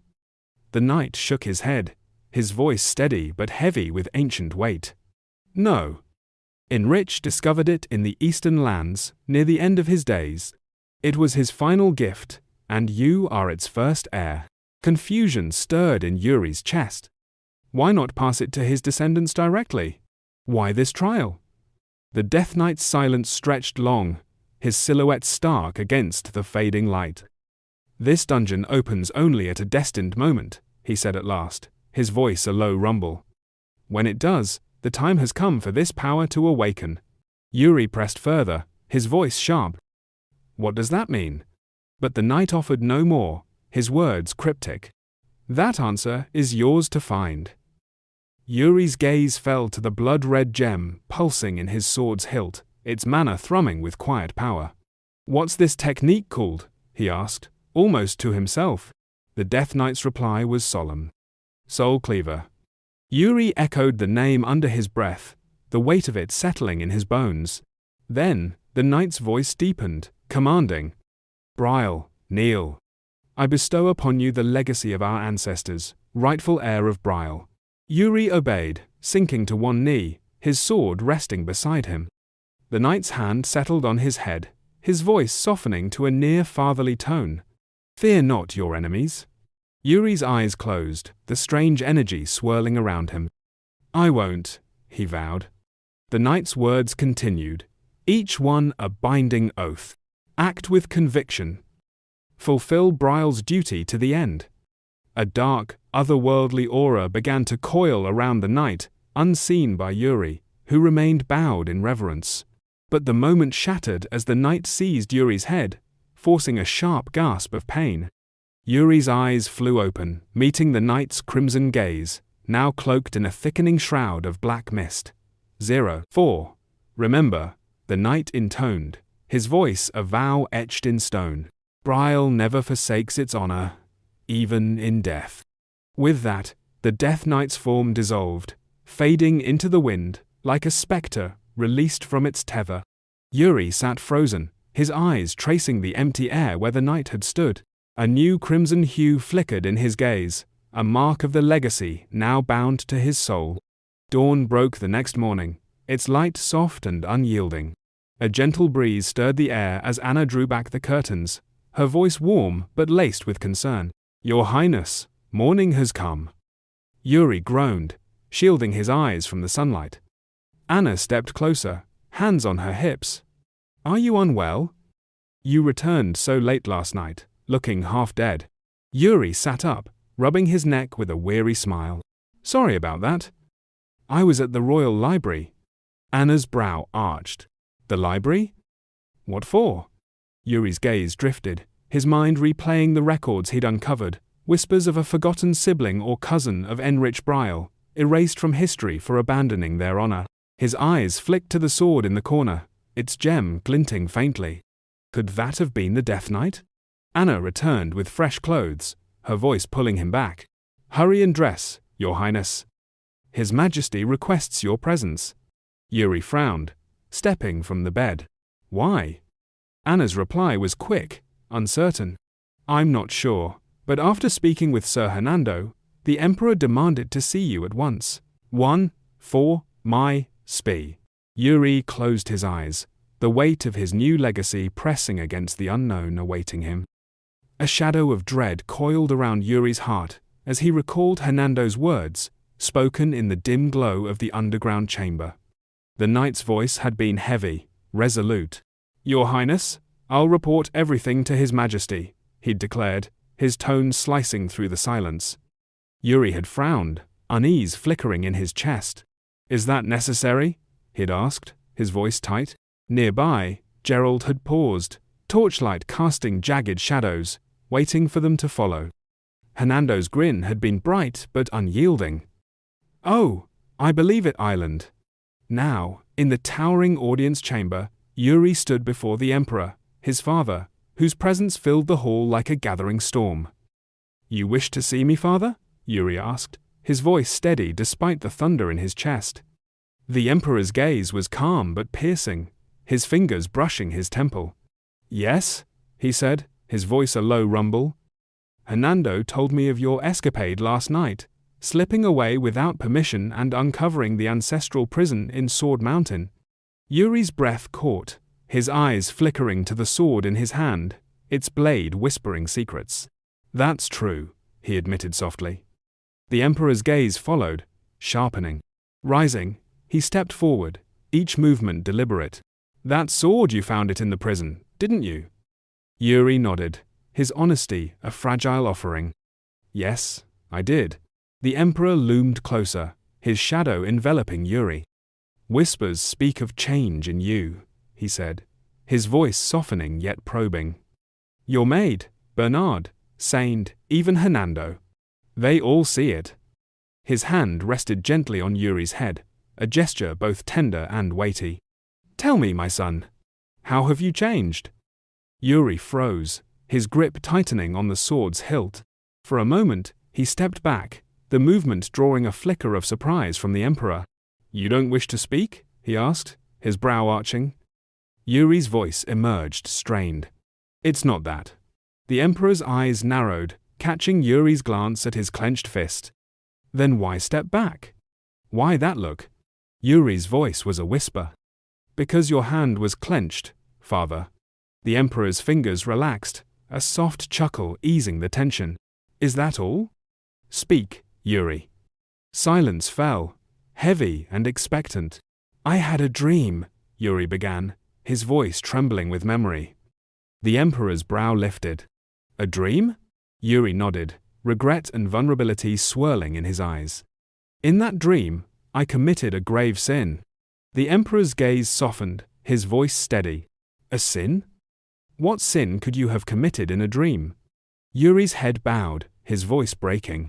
I couldn't save Briall. The kingdom fell. I abandoned my honor, fled like a coward, and died in shame. Sue?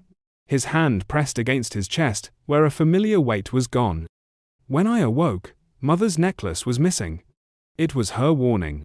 The Emperor's silence was a heavy shroud, Yuri's words echoing like a confession. Omen. What destroyed the kingdom in your dream? The Emperor asked, his voice gentle but probing. Yuri hesitated, the truth too dangerous to name. Not yet, he thought, fear holding him back. I don't know, he said, his voice hollow. A dark army, unrecognizable. The Emperor's gaze lingered, as if seeing through the lie, but he let it pass. Perhaps a nightmare, or your mother's warning, he said, his tone softening. Either way, I'm glad you're seeing clearly. But Yuri's heart screamed otherwise, the dream's weight crushing him. No, he thought, I'm still begging for forgiveness. The Emperor's voice cut through. There's something we must confirm. Pick up your sword, Yuri. In the hallowed training room, Floor stood as a legend, the continent's greatest swordsman, a titan among the Greeks. His blade had carved history, and now he faced Yuri, his presence a storm of power. Yuri's shoulders tensed, awe and fear warring within. This is the first time I've been here, he said, his voice reverent. Floor's gaze was unyielding. I never expected my children to wield a blade with skill, he said. Yuri puffed out his cheeks. Except me, right? A faint smile flickered, but Floor raised his sword, its tip gleaming. What defines a swordsman's talent? Strength? Speed? Reflexes? Intellect? Yuri's grip tightened. If I had all those, would that make me a fine knight? Floor shook his head. No. Not even close. He lowered his sword, holding it upright, his voice solemn. There's something greater, beyond the surface, a calling from the sword itself. Floor's eyes snapped open, one glowing crimson, the air shifting with an oppressive force. Yuri's heart lurched, his sword raised in panic. The aura around his father was otherworldly, as if the blade had awakened. But Floor sheathed his weapon, his tone calm. I don't know what to call it. A calling, perhaps. Destiny. Yuri's breath caught. Destiny, he whispered, staring at his blade. In his past life, the sword wasn't his path. But now? Floor stepped closer. Do you hear the sword's call? When death looms, will you hold your blade?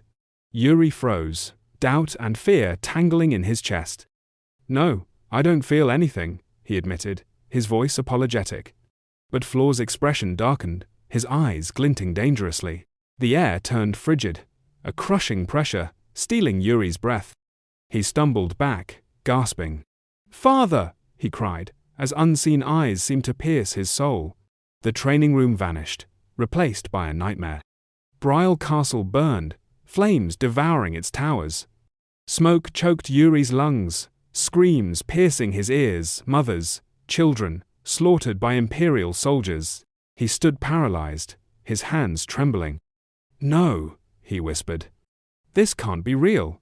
A voice rang out. It's him! The third prince of Briall. Imperial banners rose from the flames, an endless army marching forward. Yuri's legs froze, his hands foreign as he stared at them. Why is Briall burning again? He gasped, lost in the inferno of his past life's fall. The inferno of Briall, the inferno roared like a vengeful beast, devouring the kingdom's heart in tongues of merciless fire. Yuri lingered at the edge of the apocalypse, his body rooted in place, mind reeling from the cataclysm. What madness is this? He breathed, the words barely escaping his lips before shadows stirred. From the haze of smoke, a warrior erupted like a phantom, his steel gleaming with lethal intent. Perish! Heir of Briall, the assailant snarled, blade arcing downward in a fatal crescent. But Yuri's instincts ignited in that heartbeat of doom. He whirled with predatory grace, interposing his own weapon in a clash that birthed a storm of embers, illuminating the grim tableau. Muscles straining against the onslaught, he anchored himself to the earth, defiance etched in every vein. With a guttural surge of will, he reversed the tide his edge, whispering through flesh and bone, severing life in one exquisite, unyielding stroke. Echoes of fealty pierced the din from the fringes. My lord, we'll stem their tide. Flee while shadows cloak you. The valiant guardians of Briall hurled themselves into the fray, a living bulwark against the encroaching horde. Away, sovereign son, faster! Yet valor crumbled like ash under the Empire's iron heel. One by one, the knights shattered, their forms crumpling amid the relentless advance.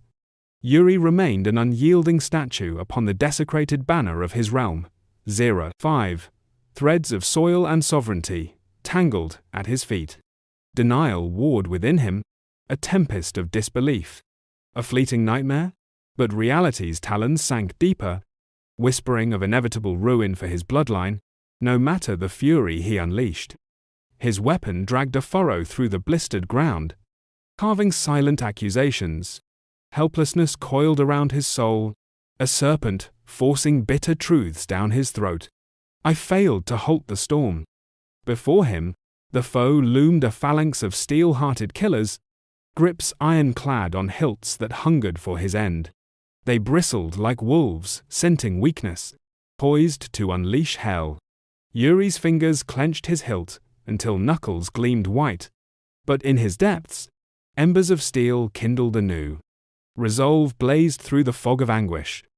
These harbingers of oblivion, these ravenous shades craving his essence, he would stare them down, unbowed. I swore it once, in echoes of forgotten wars, no more shrinking from the abyss.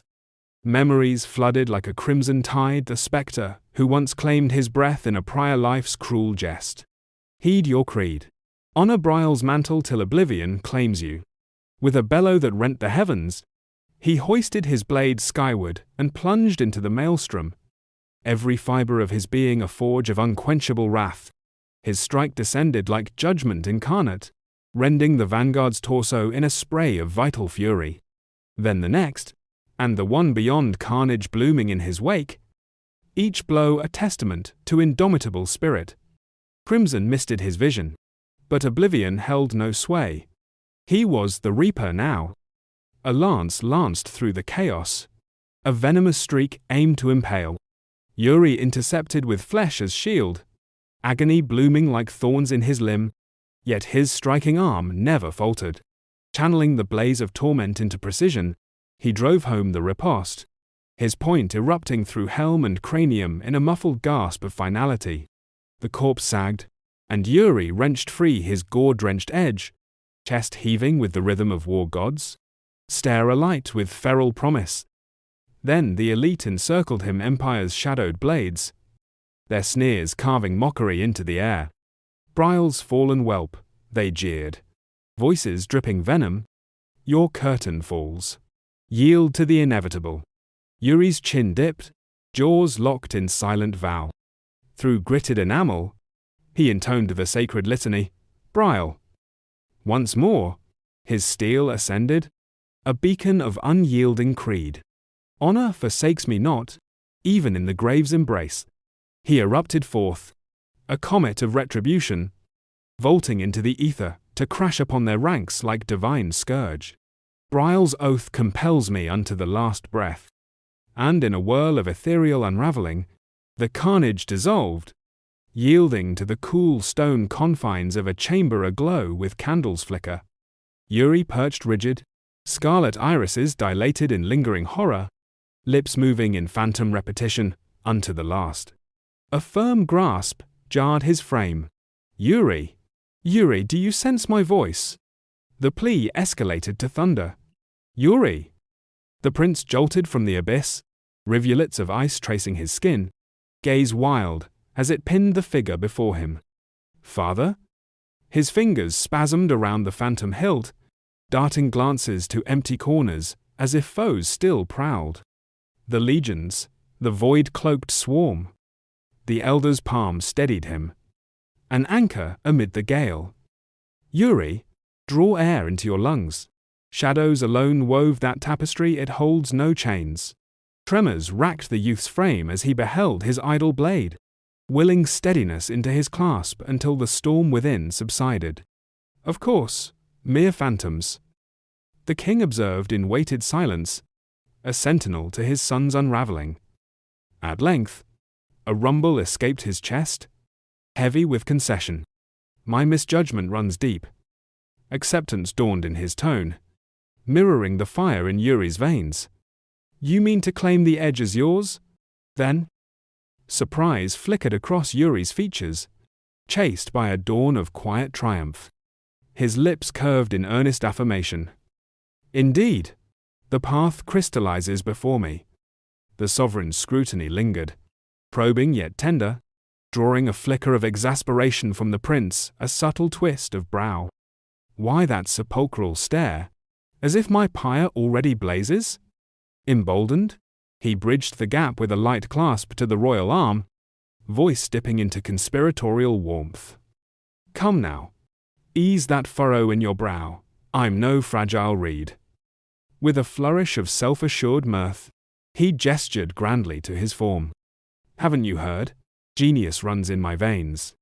A low, resonant mirth stirred from the king, fracturing the tension like dawn's first crack. Abruptly, his knuckles connected a paternal thunderclap that split the air, echoing through vaulted halls in a yelp that shattered the hush. Beneath a vault of azure expanse, where winged shadows danced on solar currents, Yuri trudged to the sparring fields, a tender ridge crowning his crown like a badge of reluctant kinship. His mentor pivoted, brow arching at the sight. Mim? The query hung casual, arms folded in sentinel poise. Who bore the brunt of fate's jest this dawn? My lord? Yuri's fingers grazed the affliction with sheepish deflection. The old man's doing. Naturally.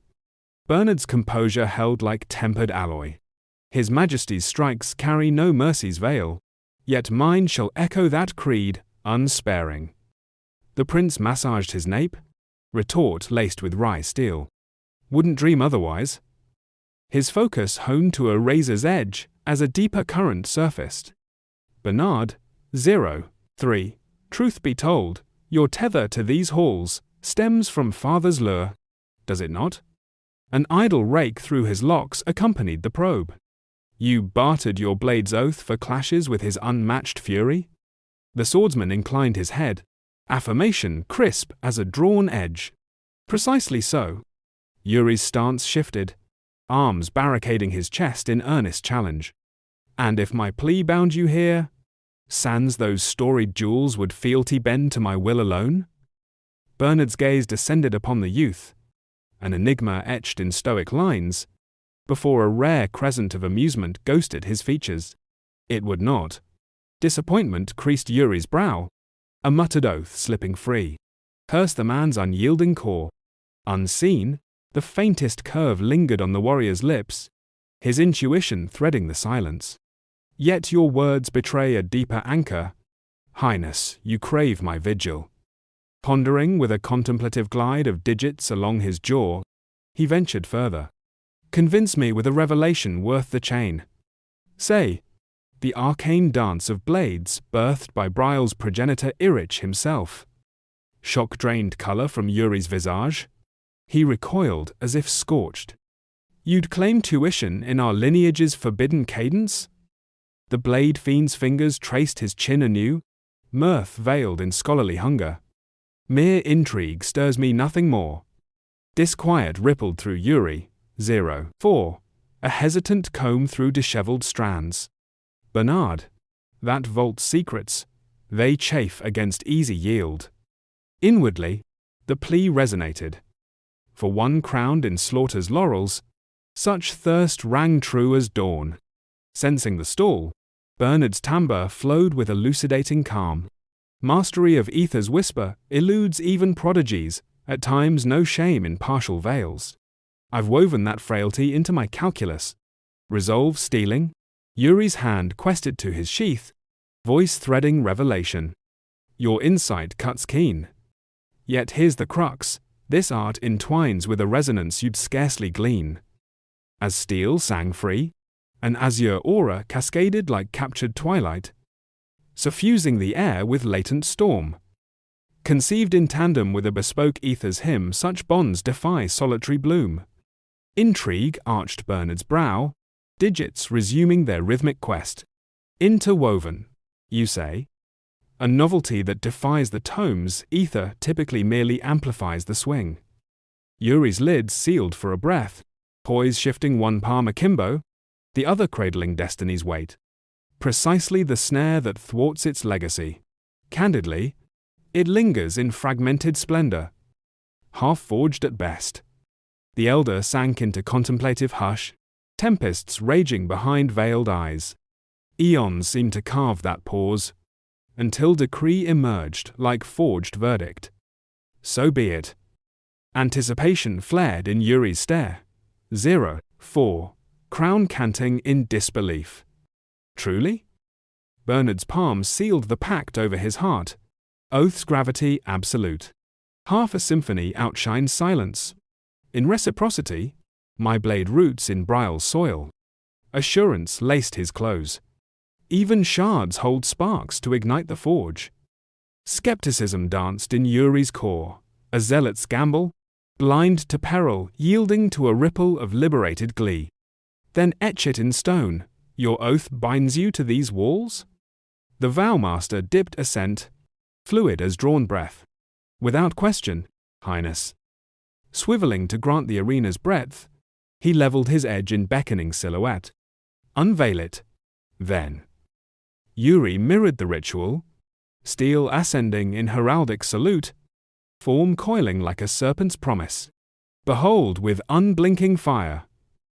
But as invocation teetered on his tongue, soul's eternal rift, wrought by Yuri of Briall, the elder's interjection sliced the ether, halting the rite in crystalline suspension.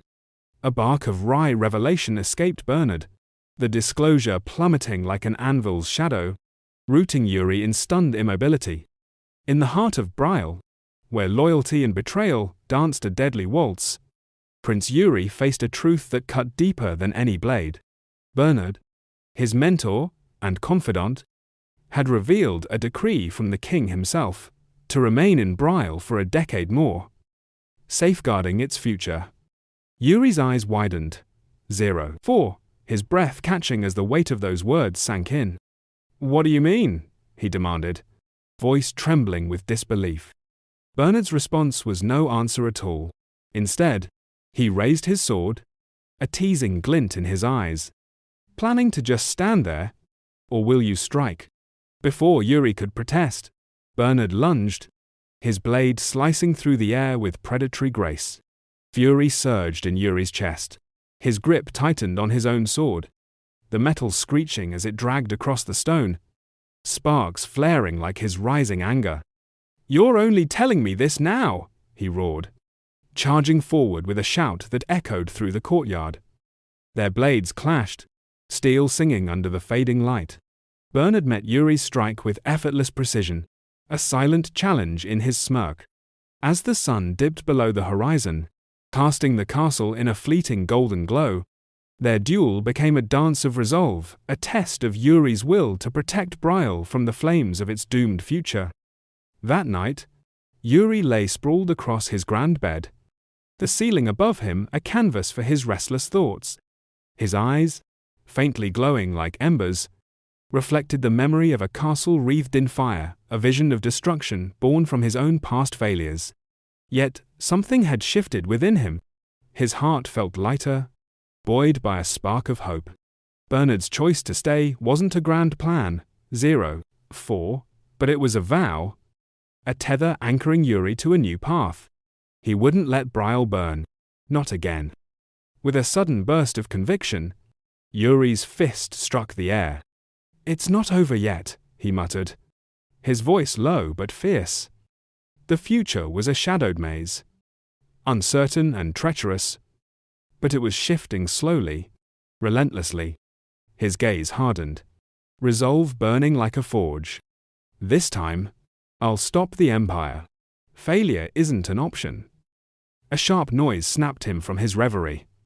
Yuri jolted, turning to find Anna standing beside his bed, arms crossed, her expression a storm of exasperation.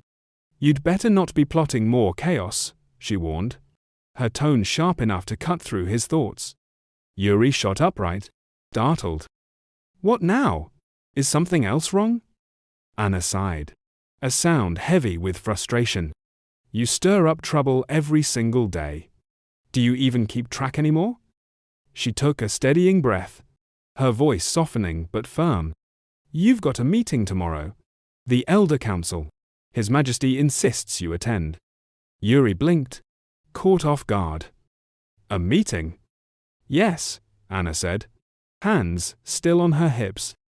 "Most of the council will be there. And don't you dare provoke them.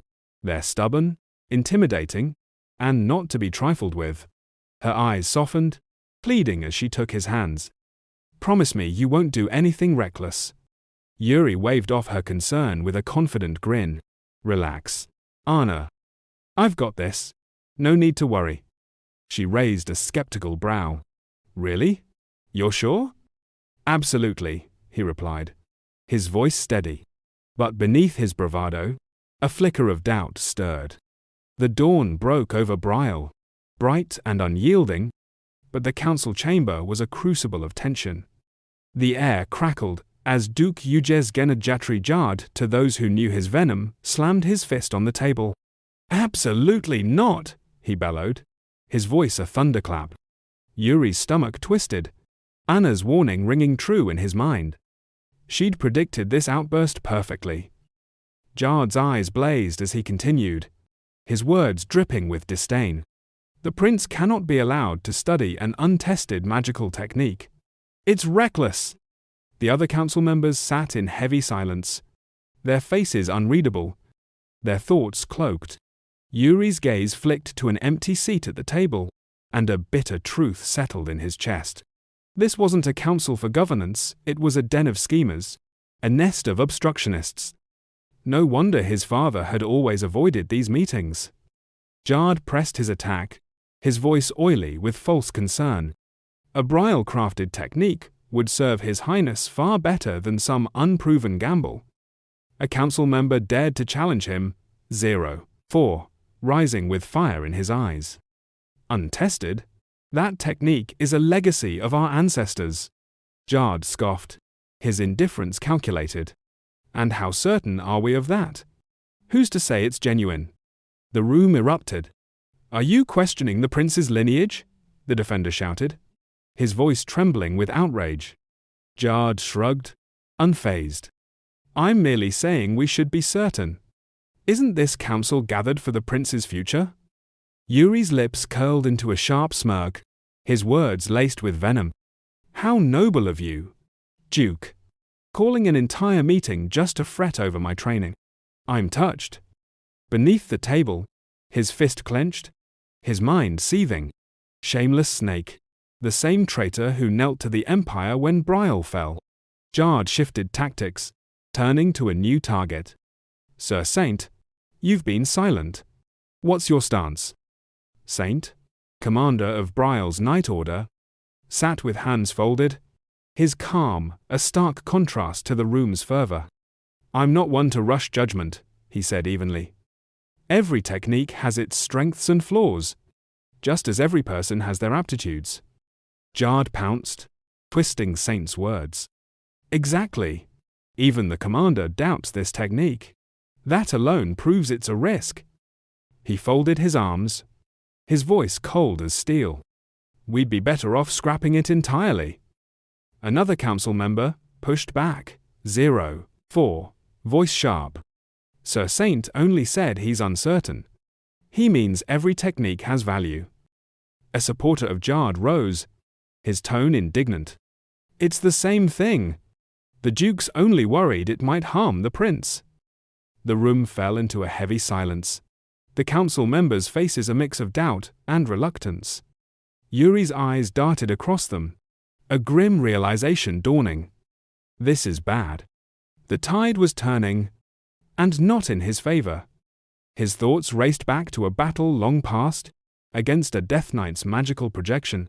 In that moment, he'd inherited not just techniques, but the combat instincts of an ancient ancestor. The soul cleave technique had woven itself into his very core, inseparable from his magic. To abandon it now would be to unravel everything he'd fought for. A bead of sweat slid down his temple, his heart pounding. I can't explain this. What do I do? Suddenly, a voice cut through the tension like a blade. Quite the silver tongue you have, don't you? Yuri's head snapped toward the speaker, his pulse racing. A man nearby looked startled. What did you say? The speaker raised a hand, his expression calm but unyielding. Forgive me, but I have something to say. It was Kalsho Orancha, a free noble known for his fierce independence. With no preamble, he swept his gaze across the room, his voice steady and piercing. How many of you have faced an orc in battle? Murmurs rippled through the chamber, eyes turning to Kalsho. Jard's face darkened, his voice a low growl. Who are you? What title do you hold? Kalsho rose, offering a slight bow. Kalsho Orancha, free noble. Jard's laugh was sharp, mocking. A baron? What's a lowly baron doing here? Kalsho's half-smile didn't waver. Trust me, I'd rather not be here. But Count Sidor entrusted me with this duty. Yuri's breath caught at the name. Count Sidor, the steadfast guardian of Briall's borders. Kalsho's presence wasn't chance. It was a spark in the dark, a challenge to the council's scheming. And, as his words hung in the air, the chamber seemed to hold its breath, teetering on the edge of something monumental. In the shadowed fringes of the empire, where the wind howls like the dying gasps of fallen foes, stood a sentinel forged in the crucible of endless war. Baron Calcia, as his grim moniker decreed, was the unyielding bulwark against the savage tides crashing upon the borderlands, a legend etched in blood. His every breath a testament to battles that had claimed lesser men whole lifetimes ago. Yet, as the grand hall of the Elder Council thrummed with the venomous undercurrents of noble intrigue, Prince Yuri's brow furrowed like storm clouds gathering over a forsaken plain. It struck him as profoundly amiss. The infamous Count Sidor, 04, that reclusive titan who scorned the serpentine games of courtly power like a plague, dispatching an envoy to this viper's nest?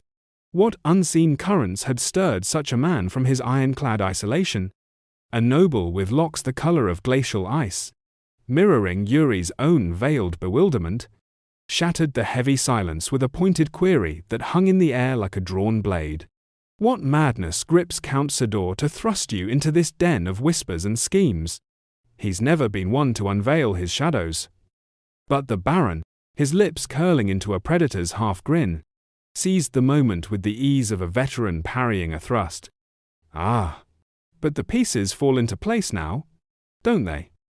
His voice sliced through the chamber, laced with the weary bite of one who'd stared down death too often to fear words. Endless rounds of you exalted lords clawing at each other's throats over scraps of influence and trifling grudges, it's a spectacle that drains the soul faster than any siege. Perhaps that's the Count's sly mercy, sparing himself the rot by foisting it upon me. His eyes, sharp as obsidian shards, swept over the assembled elite, pinning them in place before he unleashed his truth like a thunderclap. Allow me to illuminate the folly here, on the sacred art of wielding sorcery. In the raw fury of true combat, where steel meets flesh and screams drown the stars, the flavor of your incantations is but a whisper. Be it the ancient rites woven from Briall's veiled legacies, or the Empire's brutal soul-forged disciplines, it boils down to the fire in your veins, the iron in your grip, nothing more. Then, with the precision of a falcon stooping on prey, he fixed his gaze upon the prince, igniting the room's tension like dry tinder to flame. And you, Your Highness? What verdict do you render in this farce? Yuri's pulse quickened beneath his regal facade. A spark of kinship flickering in the depths of his intrigue, he admired this border wolf already. Raw and unbowed. Yet he cloaked it all in the cool marble of composure, his response emerging like a decree carved from the mountains themselves. As heir to Briall's shadowed throne, I confess bafflement at the very spark of this discord. The path of my bloodline's arcane inheritance? It's no crossroads for debate, no feast for your tongues. Spite my words as you will, I claim it, body and soul. The Baron inclined his head, a wolfish nod that sealed their unspoken alliance, before his tone dipped into a venomous drawl that coiled around the dissenters like smoke from a pyre.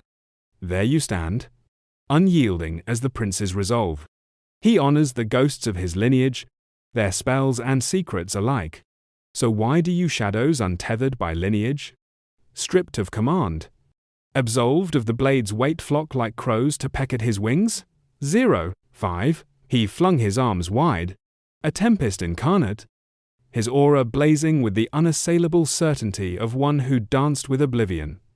Only those cocooned in velvet halls, fingers stained with ink rather than gore, would unleash such tempests over a boy's rightful grasp at power. From the opposing flank, Lord Gennard's features twisted into a mask of smouldering outrage, his voice a whip-crack across the divide. Mind your venom. Baron, you tread perilously close to treason's edge. Unfazed, the Baron dipped into a curt bow, the gesture laced with the chill mockery of a duelist's feint, yet his retort landed like a warhammer's blow. Forgive the coarseness of a blade-honed tongue. My lord's old scars die hard when one's days blur into a haze of orcish howls at the frontier. Pausing for the echo to settle, he circled back with lethal poise, his earlier challenge reborn sharper than before. I've posed this riddle once amid your clamour, but let it ring anew. Who among this gilded throng has ever locked eyes with an orc's feral glare across a blood-soaked field? Silence clawed at the chamber as his stare prowled the faces. Then he drove home the killing stroke, his words a blade unsheathed for the throat. And in that abyss, when fangs gnash and axes swing, do you truly believe those beasts pause to ponder the weave of your spells? They hunger for ruin, not riddles. A voice from Gennard's shadowed cadre rose in grudging concession, 4, threaded with the barbs of caution. Your blade cuts true, Baron. Yet the prince treads green field still by your own creed, tampering with his essence's core, invites the reaper's scythe. Yuri's retort erupted like winter's first frost, his displeasure a gathering gale. So you've branded my path folly, have you? Speak it plain. His timbre plunged deeper, a glacial edge honing every syllable. And you utter this, knowing the threads are woven, irrevocable, severed now, they'd unravel him entirely. In that charged hush, the Baron pounced upon their veiled daggers, his interjection a spark to gunpowder. See how the prince's steel holds firm, no retreat in his gaze. Or do you whisper of ripping the heart from his magic by force? These noble guardians? The challenger's face bloomed crimson, fury erupting in a guttural roar. What poisoned drivel do you vomit forth? Feigning the wide-eyed guile of a fox amid hounds, the Baron shrugged with theatrical lightness. Ah, then not that horror. So what phantom chases us still in this endless hunt? Swiveling toward Yuri with conspiratorial warmth, he pressed on. Your Highness concurs. I wager no quarter given. And here we languish, grinding at his spirit like millstones on fragile bone. Lord Gennard's jaws ground like grinding tectonic plates, his outburst a thunderous eruption. Has the crown's sanctum devolved to idle revelry? Then, in a blaze of unchecked ire, his palm crashed upon the oaken slab, the impact reverberating like a war drum's omen. Revelry? The Count's hush reeks of bought loyalty, gold's greasy palm across his lips? No doubt. The Baron's eyes frosted over, a winter storm brewing in their depths, as he parried with surgical disdain. Must 100 souls bleed out in the mud before your silence curdles to outrage? Or have those dispatches of the fallen lads gutted under dawn's cruel eye escaped your perfumed scrolls? His voice steadied into a dirge of unyielding grit, painting horrors in stark relief. The morn I spurred from the Count's grim holdings. Death claimed 4 more. I knelt in the earth myself, committing a comrade to the void, the same soul I'd shared dawn's bitter brew and idle jests with mere hours prior. Leaning forward, he evoked the relentless nightmare with the gravity of a prophet foretelling doom. These fiends know no slumber. My lords, their empire thrives on plunder's crimson tide, on the symphony of shattered lives. The word orcs echoed in Yuri's mind, like a tolling bell from forgotten abysses, threads of dread weaving into a tapestry of unease. Whispers of old wounds resurfaced, the festering rift with the Principality of Klen, timed perilously to this hour of turmoil. Visions assailed him, hamlets reduced to skeletal husks, 0-4, kin torn asunder in the night. The beast's migrations had swelled into tempests of devastation, borders breached like parchment under claw. Had their savage rhythms shifted? He pondered. Some darker rhythm pulling their strings? The Baron affirmed it with a nod heavy as a headsman's axe, his timbre grave. Aye, your highness eclipsing the blackest annals. This onslaught. 05. Yuri's murmur slithered out, laced with the chill of dawning suspicion. And Clean's bastions? How do they weather this inferno? Taken aback by the prince's piercing insight, the Baron pressed on, unveiling the rot. Their vanguard vanished like smoke on the wind, withdrawn without rhyme or herald. Yuri's probe deepened, unearthing buried thorns. The coastal hamlet's whispers spoke of the Duchy of Clane's ironclad watch there. The Baron's features shadowed into a mask of abject ruin, his confession a dirge for the lost. Carnage. Sire. Throats slit in the cradle, survivors chained for torments beyond the grave. Hell itself couldn't eclipse such woe. Plunged into the maelstrom of his thoughts, Yuri's voice emerged, a shadowed musing, laced with the thrill of unraveling veils. Threads too neatly knotted civil strife, or a grander shadow's gambit. Then, like lightning splitting the gloom, his query struck at the heart. Does the Duke's bare air pull these strings from the dark? 0-5. Lord Bernard recoiled as if lashed by phantom whips, his composure fracturing into raw alarm. Your Grace, he stammered, voice a frayed thread. Yuri's sidelong scrutiny dissected the noble's flinch like a surgeon's scalpel, throat clearing in ritual before his edict fell like final judgment. This charade has feasted enough on our hours, shall we not call it slain for the day? Gennard's laugh rasped forth, a brittle shield over his unease, though it cracked at the edges. And that's your curtain, Highness? Yuri's departure was a masterstroke of disdain, a hollow laugh trailing him like a spectre's breath as he ghosted toward the archway. His parting barbs, cloaked in counsel's guise, dripped with the acid of scorn. Why squander your vigors on a whelp's fleeting whims? Far grander tempests brew the duchy's lurking fangs, those orcish hordes baying at our gates. He let the words fester in the poisoned air, his stride a deliberate requiem, leaving the Duke to stew in impotent fury. Just as the portal yawned to swallow him, his voice lingered. A dagger's twist. Hoard your spite for gales worth the storm, not some youth's tempestuous haze. As the sun bled its final crimson across the horizon's jagged moor, a humble tavern huddled in the capital's veiled underbelly, its timbers whispering of forgotten sins. From a scrying orb's ethereal azure heart pulsed a spectral murmur. 0-5, thus it unfolds? The voice belonged to Jaime, the Duke's shadowed progeny, his tone a velvet sheath over steel. The third prince dared voice such barbs? From the orb's glow, Calcia's affirmation emerged, shadowed by recollection's weight. Indeed, my lord. He lingered, sifting the day's gleanings like a thief appraising spoils. Whispers swirl, he's shed his old skin. A serpent reborn. Your counsel on this enigma? Jaime's lips ghosted a predator's curve, crediting the prince's acuity with grudging relish as Calcia echoed Yuri's probe. Clean's legions, aren't they entrenched there too? The duke's fingers drummed a silent war on his chin. Intrigue blooming like nightshade. A keen talon. That one. We must tether him close. Calcia, unearth the prince's veiled roots. No matter the graves disturbed. Calcia's assent was crisp. A soldier's oath in the gloom. As you command. He rose, the orb's light winking out like a snuffed pyre.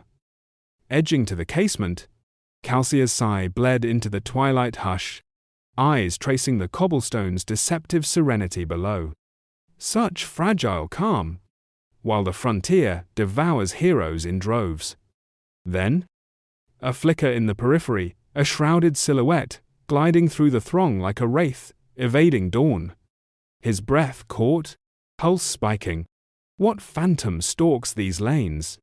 The third prince himself? 5. He strained against the dusk, but reason clawed it back. Nay, a trick of the gloaming. Across the city's labyrinthine veins, Hernando, Yuri's unwitting shadow in their clandestine exodus, stifled a chuckle laced with the thrill of the forbidden. I trailed your whim, slipping these walls as you decreed, but gods, the knot in my gut twists like a traitor's noose. Sneaking free was child's sport in my reckless youth. Yuri's brow arched, a rogue's glint dancing in his eye. Ah, the tales of your boyhood escapades every third dawn, was it? A rogue's rhythm? Hernando's grin twisted sheepish, boyish fire undimmed. Guilty as charged a storm in breaches. They called me. He dipped closer, voice a conspirator's hush amid the evening's murmur. That lass by the fountain, her stare pins us like arrows. Recognition's ghost in her eyes? Yuri's dismissal flowed easy as river wine, lips pursing in wry amusement. Paranoia's your chain tonight, friend. The palace gates bow to whim alone. Why chain yourself? Hernando's laugh bubbled nervous. A reed bending in the gale. Solo? It's but a midnight ramble, but shadowed by royalty, this reeks of uprising's spark. So? Spill the scheme, what illicit blaze do we court? Yuri's shrug rippled casual, a king's nonchalance veiling deeper currents. Nothing to scorch your conscience, and even if shadows called, I'd not tether you to their dance. Hernando clutched his chest in mock agony, eyes twinkling through the faint. Ouch! Highness that stings deeper than any jewel. From their flight's veiled launch, Hernando's queries had simmered unspoken. The city's labyrinth, a riddle unsolved. At last, curiosity's dam burst. But our compass points where? In this web of whispers? Yuri's grin flashed like a gambler's ace, a gleaming sovereign twirling in his grasp. To the capital's forbidden heart, a den of dice and desperation, the blackest gaming pit where fortunes bleed and fates are forged in vice. Hernando petrified, visions of catastrophe cascading through his mind like a breached dam, scandals erupting, crowns toppling in the fallout. Hold, didn't you swear off the abyss's edge? Yuri's riposte lilted light, unburdened. Purity's our banner, you're merely my guide through the haze. No feigned ignorance. I trust? As foretold, Hernando's murmur tumbled forth, laced with reluctant confession. Aye. In wine's reckless thrall, I've washed up there more than once, paths crossed in stupor. Still. Yuri's interruption gleamed triumphant, a strategist unveiling his web. Hear me clear. This gambit serves Briall's shadowed throne, not fleeting thrills. Hernando reeled, awe crashing over him like a tidal wave of respect. Just how many veils ahead did the prince weave his designs? The question burned unspoken, a spark in the gathering night. In the shadowed underbelly of the empire's glittering vice den, where fortunes twisted like smoke from a dying pyre, a spark ignited. Hernando, ever the loyal shadow at his side, surged with a fire that belied his weary frame, thrusting his arms skyward in a defiant salute. "Very well, my lord," he declared, his voice a rumble of barely contained thunder. "Tonight, we shall ravage this gilded pit from its foundations. But tell me true, surely you didn't slink into these halls merely to tempt fate at the tables? A dimly lit room, the kind where secrets are traded like currency. The chandelier above casts a golden glow, its light flickering over antique candles that add a faint warmth to the tense air. Yuri sits across from Goryo, an old man with sharp eyes and a sharper mind, in a private chamber tucked away on the second floor of some grand, bustling estate. The hallway outside is eerily quiet, a stark contrast to the lively hum downstairs.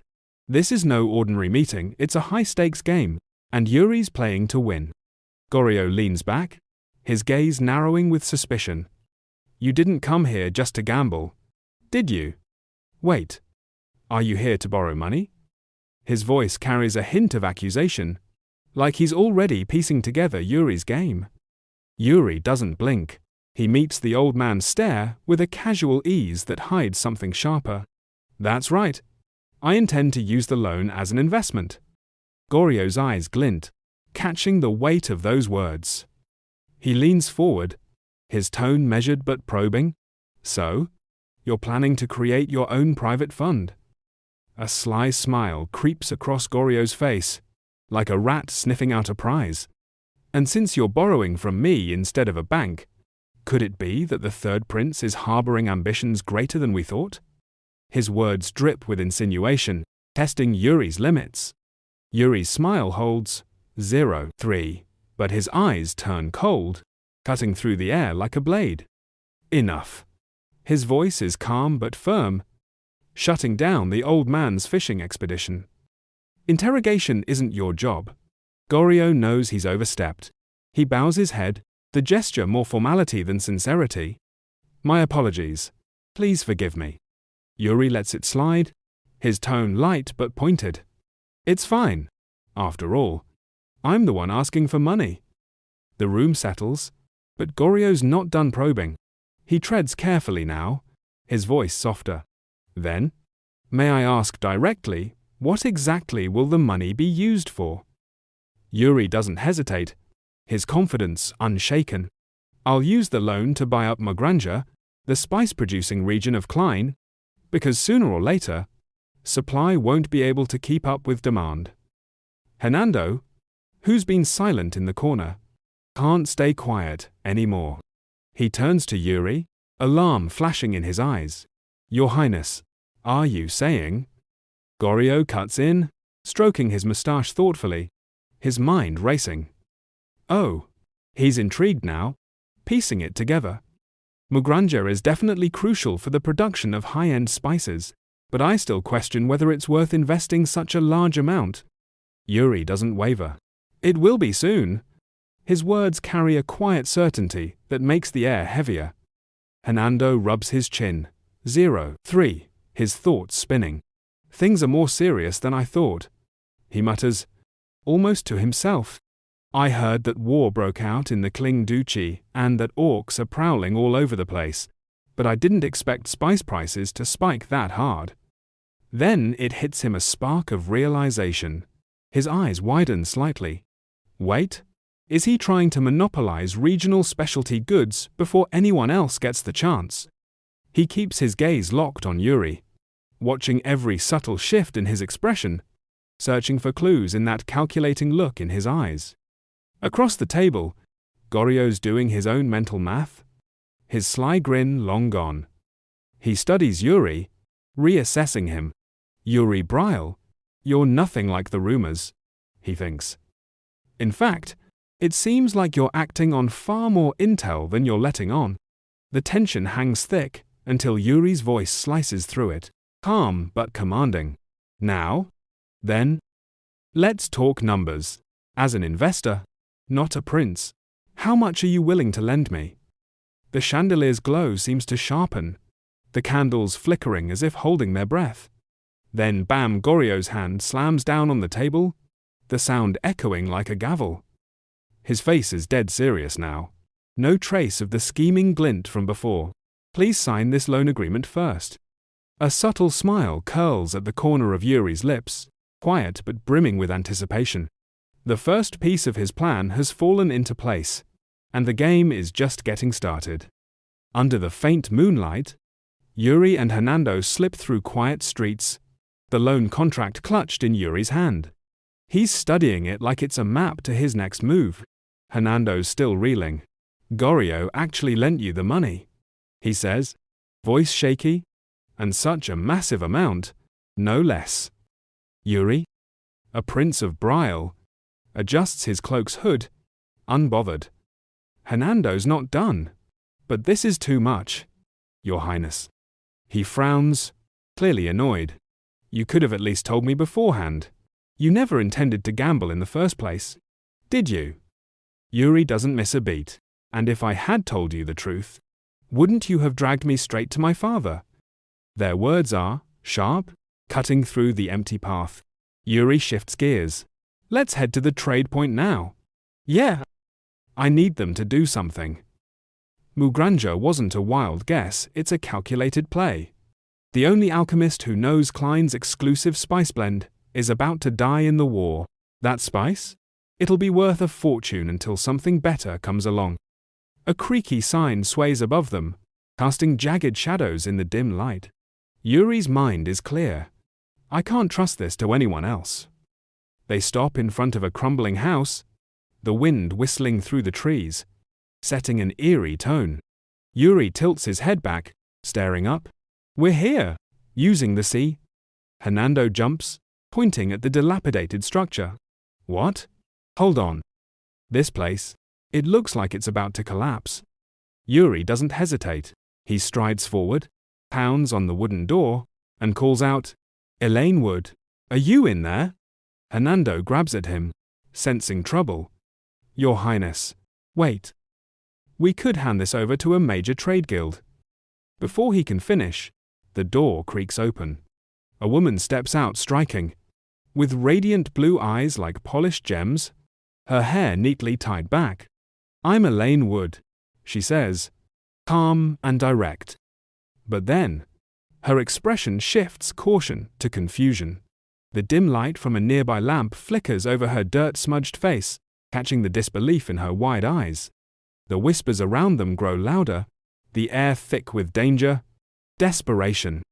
And here's the third prince of Briall, standing right in the middle of it. Did you just say you're a prince? She asks, her voice laced with skepticism and a hint of mockery. Yuri nods, solemn. Yes. I've come here to ask for your help. She blinks, then lets out a sharp laugh. A prince in this dump? What kind of joke is that? I don't have time to convince you of my status, Yuri says firmly. What I can offer, however, is a future. Asana leans forward, 03, trying to read him. What do you mean who I could become? You're Asana, the genius strategist. Yuri says, his voice low but intense. In the previous timeline, you rose from these streets to outwit kings and dismantle empires. But no one ever gave you a choice, did they? You fought because you had to. This time, I'm giving you one. The kids around her exchange glances, sensing the shift. Hernando mutters, arms folded. This again. Yuri ignores him, kneeling to meet Asana's gaze. I want you to join me, Asana. Not as a pawn, but as a partner. Help me rewrite the future. Her eyes narrow, not in hostility, but in thought. And what do I get out of this future of yours?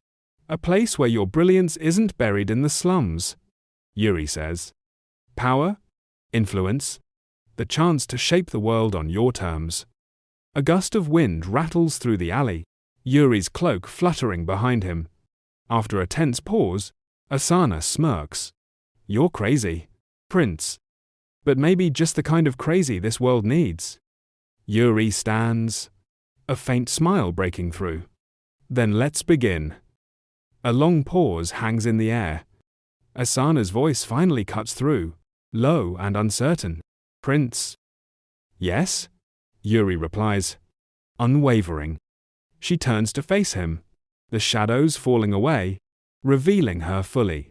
This is her, the one who, in another life, ended Goryo's reign without mercy. A surviving assassin? A killer without hesitation. But now? Just a ragged girl, weary, hollow-eyed, untouched by the darkness that once defined her. Yuri takes a quiet breath, then softly says her name. Asana? A dance of shadows, under a sky heavy with the weight of fate.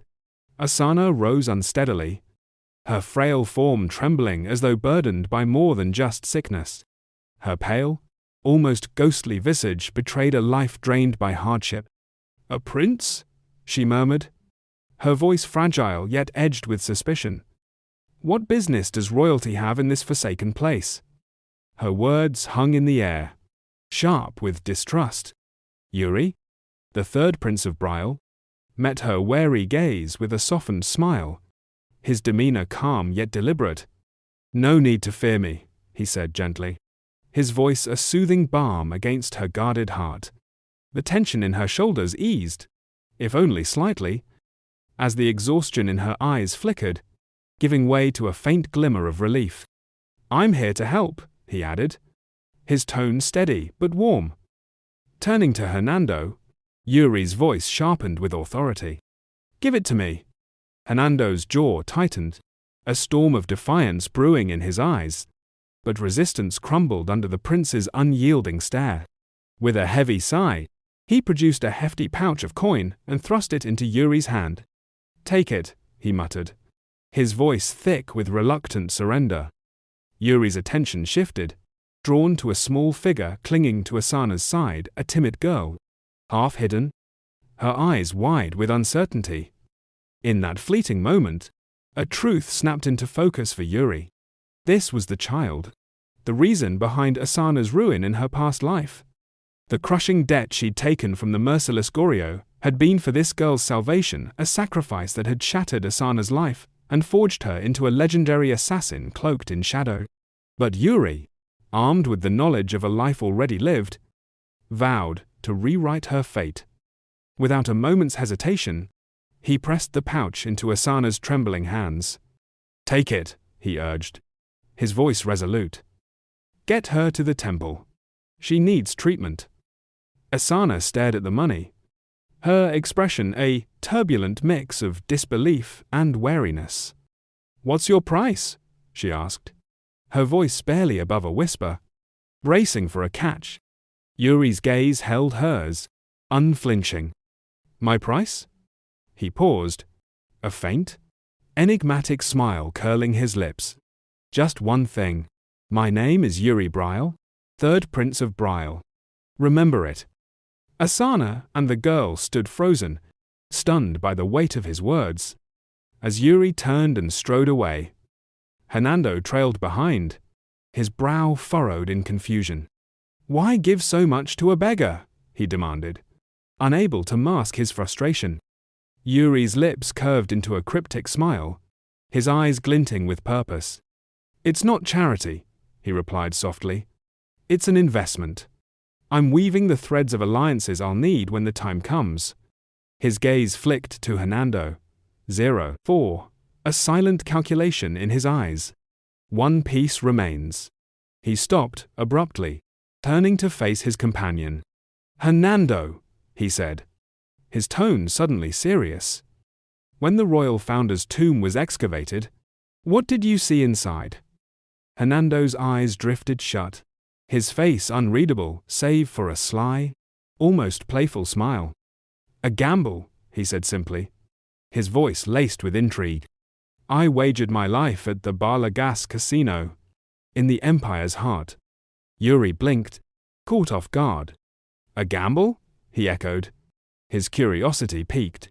Hernando's smile deepened, his amber eyes gleaming with secrets. Yuri shook his head, a reluctant chuckle escaping him. Somehow, that fits you perfectly, he muttered. dismissing the urge to press further. Instead, he shifted gears, his tone light but firm. "About today, keep it quiet." He punctuated the order with a playful punch to Hernando's chest, flashing a disarming grin. "Got it?" Hernando nodded, his expression unreadable but compliant. "Got it." The dawn broke over the grand palace, sunlight spilling through its opulent halls like liquid gold. In the royal audience chamber, King Floor sat upon his throne, his face a mask of stoic authority. "Hernando," he said, his voice cutting through the silence like a blade. "I hear you left the palace with Yuri yesterday," he said the passers. Hernando stood tall, his amber eyes steady. "Yes, Your Majesty," he replied calmly. "His Highness convinced me to accompany him. We visited a casino, the grandest in the capital." Floor's brow arched, intrigue flickering in his gaze. "A casino? Did the boy gamble?" Hernando's lips twitched into a carefree smile. "He did," he said, his tone tinged with amusement. "But he was terrible at it. Lost every coin I lent him." The king stroked his chin, his expression unreadable. "Is that so?" he mused. "And then?" Hernando's voice grew thoughtful, as though weighing each word. "He borrowed from Goryo and gave the money to an old merchant group, then handed a fortune to an orphan girl. We wandered the district, observing the lives of the people. He seemed genuinely curious about them." Floor leaned forward, his eyes narrowing slightly. "And then he returned to the palace?" Hernando hesitated, his eyes closing briefly before he nodded. "Yes, that's all." The king fell silent, lost in thought, his mind turning over the implications of Yuri's actions. After a long pause, he spoke again, his tone shifting. "Hernando, will you attend the upcoming ball?" The question caught Hernando off guard, a flicker of surprise crossing his face. "Yes," he answered swiftly. Floor's brow rose again. 04, intrigued. "I thought you cared little for such things." Hernando's smile was faint, but genuine. "People change," he said softly. Then, his expression grew solemn, a rare vulnerability surfacing. "It's been a long time since I danced." The sky hung heavy with heat, the air thick and oppressive despite the scattered clouds. Yuri sat panting on the ground, his face streaked with dirt and sweat. Across from him stood Bernard, his practice sword pointed with unwavering precision, his stance as solid as stone. Yuri wiped the sweat from his brow, frustration flashing in his eyes. "Huh?" he exclaimed suddenly, pointing past Bernard. The older man faltered, his guard dropping as he glanced back. "What?" Yuri grinned, seizing the moment. "Looks like you're quite the catch, Bernard." Bernard's brow furrowed in confusion. "What?" Despite the faint lines of age on his face, Bernard's dignified presence remained unshaken. Behind him, a group of maids stole glances, their faces flushing as they scurried back to their tasks when he noticed. Yuri's grin widened. "The maids can't stop staring. You'll have to attend the ball, plenty of them are hoping to see you there." Bernard sighed, his patience visibly thinning. "I'm not interested," he said flatly, steering the conversation back to their training. "Anyway, 03, about that sword technique you were right. It doesn't follow a rigid form." Yuri stood, brushing the dust from his clothes and retrieving his wooden sword. "Told you," he said with a smirk. "It's all about flow." Bernard frowned, still grappling with the concept. "It's a mana technique and a sword style at once. I don't fully grasp it. I'd need to see it in real combat, but that's easier said than done." He paused, then nodded in acknowledgement. "Still, you've improved fast. Your control over mana is surprising. I didn't expect you to be this skilled." Yuri swung his sword absently, his thoughts drifting inward. Guilt gnawed at him. He'd fought so hard to bury the techniques of his past life, yet here they were, resurfacing unbidden. Bernard's voice cut through his reverie. laced with unexpected concern. Don't rush things. Yuri? I worry about you. Yuri flinched, startled by the sincerity. I'm fine, he said, forcing a reassuring smile. I'll keep everything in balance. Their sparring session had already overrun its break. Yuri's eyes gleamed with determination. Let's keep going. Bernard hesitated. You sure? Yuri tossed the wooden sword aside, drawing a gleaming steel blade in its place. His grip tightened, his voice thrumming with excitement. Let's fight with real swords. 0-4. I need to get stronger fast. Bernard's eyes lit with a matching fire. All right. Then. Yuri stepped into his stance, pointing a thumb at himself with a cocky grin. How about a bet? If I land a hit, you're going to the ball. Bernard's smile was calm but unyielding. No thanks. Yuri's grin faltered. Why not? Because I'll win, Bernard said simply, his tone brimming with quiet confidence. And even if you lose, you'll squirm out of it. You're not exactly known for keeping your word. Yuri's expression twisted, his pride stung by the jab. The air between them crackled with tension, the promise of a clash that would test not just their blades, but their wills. The clash of steel echoed like a storm's fury, as Yuri gripped his sword, his heart alight with defiance. Mark my words, he vowed, his voice a low growl, as he charged his rival. Their blades met in a burst of sparks, a tempest of wills colliding. Yuri's shout rang out, bold and unyielding, swearing to land a strike this time. Yet fate mocked him, his blade sliced only air, and he stumbled back, whispering bitterly. I fell short again. Under the cover of night, hooves thundered through the shadowed forest. A caravan racing toward the capital, secrets heavy in the air. Days later, the city glowed beneath a silver moon. 0-5. Its light bathing the grand ballroom in ethereal splendor. Jorg, the second prince, lounged by a towering window, his casual elegance belying his regal aura. His blue eyes, sharp as cut gems, fixed on the figure across from him, a faint smile curling his lips. You're captivated by the view, he said, his voice smooth and teasing. Catherine, resplendent in a sapphire gown, practically danced with excitement, her golden hair catching the light.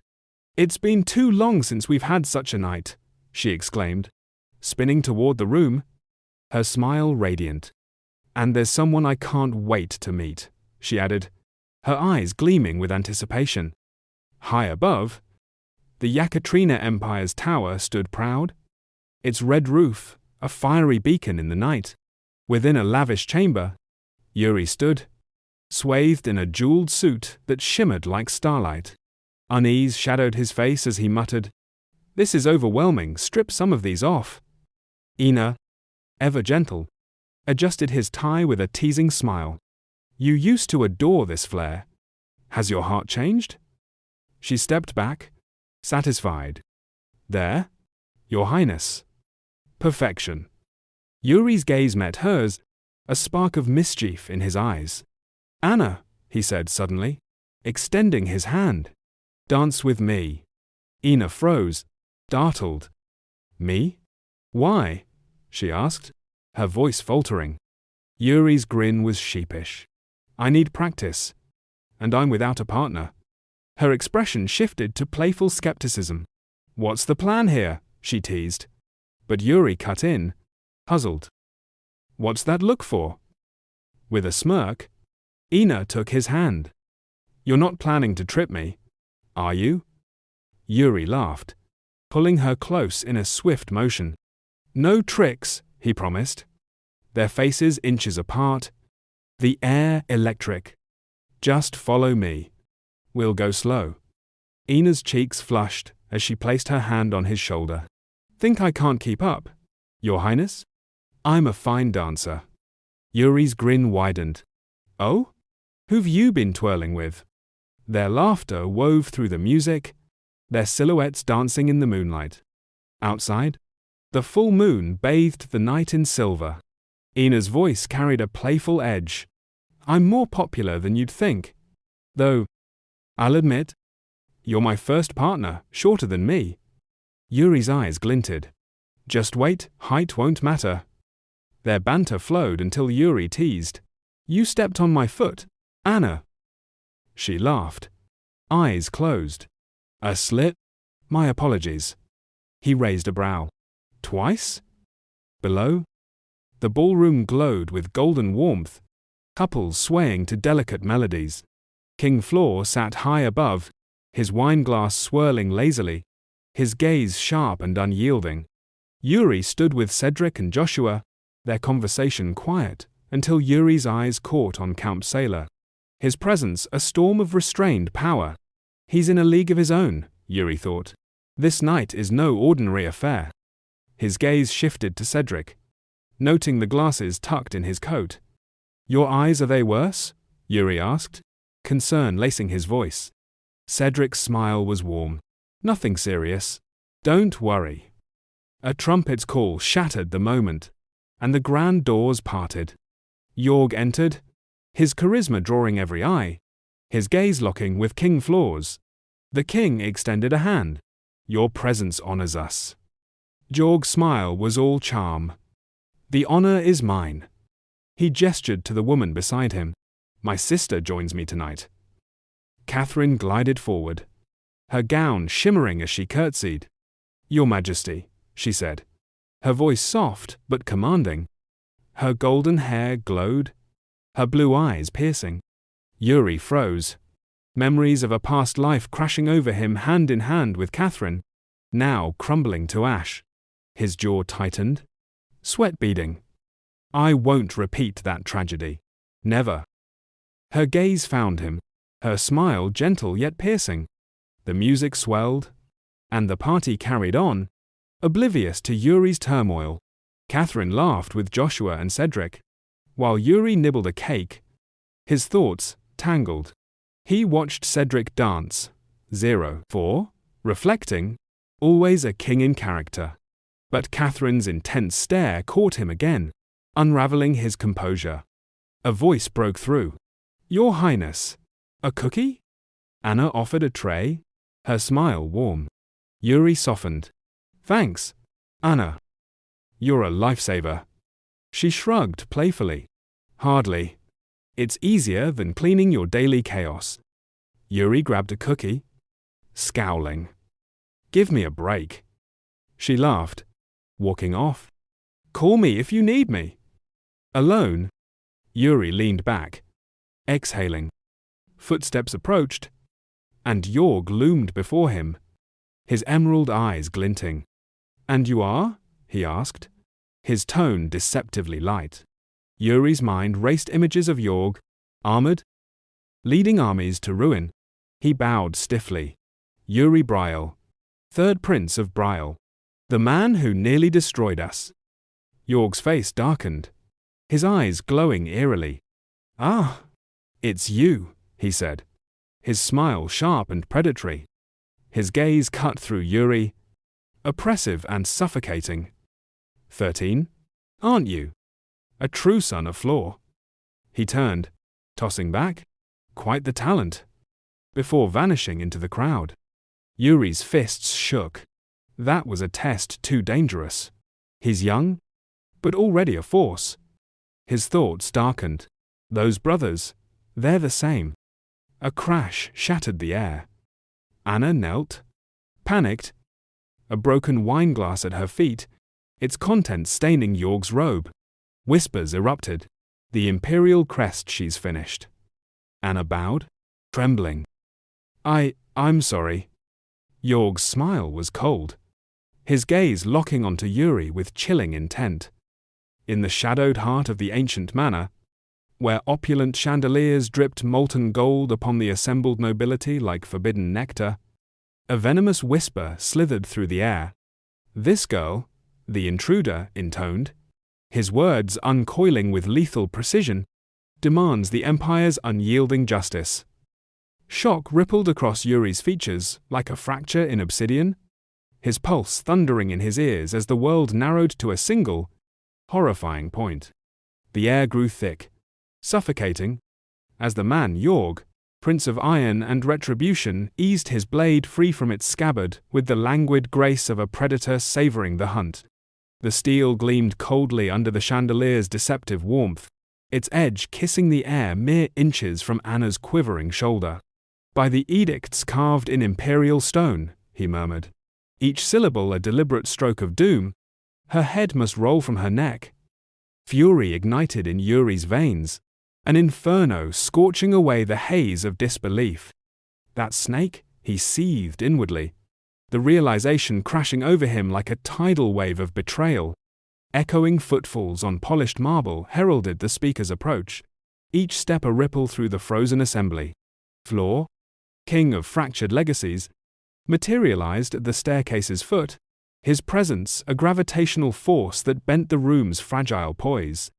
"If bloodshed calls to you so fiercely," he continued, his cadence even yet edged with thunderous implication, "unleash it upon your own shadowed domains." Yorg pivoted, his expression a mask of calculated deference, but words of retort died unspoken. With a fractional incline of his head, he slid the sword home into its sheath, the rasp of metal a reluctant surrender. "My regrets, sire," he intoned, formality cloaking the barbs beneath. "The realms of Empire and Briall have woven their fates in mutual reverence for ages untold." But Floor's interruption fell like a guillotine's shadow. "Indeed," he rumbled, the word heavy with accusation, "and yet your blades now carve mockery from that sacred thread." Sensing the monarch's ire coiling tighter, Yorg struck with surgical audacity. "Does the spectre of Gadina still haunt your throne?" The name detonated in the silence, a ghost unchained from history's crypt. Floor's composure fractured, his gaze boring into Jorg with the ferocity of a man wrestling demons long buried. Undaunted, the prince met that blaze with unyielding poise, a challenger's smirk ghosting his lips, before weaving his snare deeper. "When your hand felled one of our sworn blades, our sovereign swallowed the gall of vengeance, saluting your crown rather than shattering it in reprisal." His eyes then drifted to Anna, pinned like a sacrificial lamb amid the splendor. "This trespass mirrors that mercy. My blade here serves not conquest, but the fragile tapestry of our shared sovereignty." From his vantage amid the throng, Yuri's heart twisted like a blade in his own ribs, a raw echo of paternal sins resurfacing, the ghost of his father's crimson deed staining the present. Floor's fingers drifted to his brow, a silent tempest raging behind his mask, as Yorg's gambit hung in the balance. To dredge that atrocity now, the king agonized within, is to barter our lineage's blood for hollow truce. Yet the prince forged ahead, relentless as winter's grip. "Spare me the illusion of desire, I crave no such right. Let us sever this knot with haste." Jorg's arm rose once more, the sword's whisper a harbinger as it arced toward Anna's throat, promising a swift eclipse of her fragile light. Yuri's world tilted, a maelstrom of chains yanking at his soul duty's iron yoke, the Empire's colossal shadow, the chasm between valor and annihilation. Invisible specters clawed at him, whispering of repercussions that could topple thrones. But in that crucible, a spectral echo stirred from the abyss of memory, the Dark Knight's creed, etched in the marrow of Briall's unyielding spirit. "We forsake our valor at no altar's call." Resolve ignited in Yuri's depths, a forge's blaze tempering his will. "This is our unbreakable vow." His voice erupted then, a clarion slicing the pall. "Highness," he commanded, striding into the fray, compelling Jorg's hand to falter mid-strike. "She bears my mark as retainer," Yuri declared, his stance a bastion unbreached.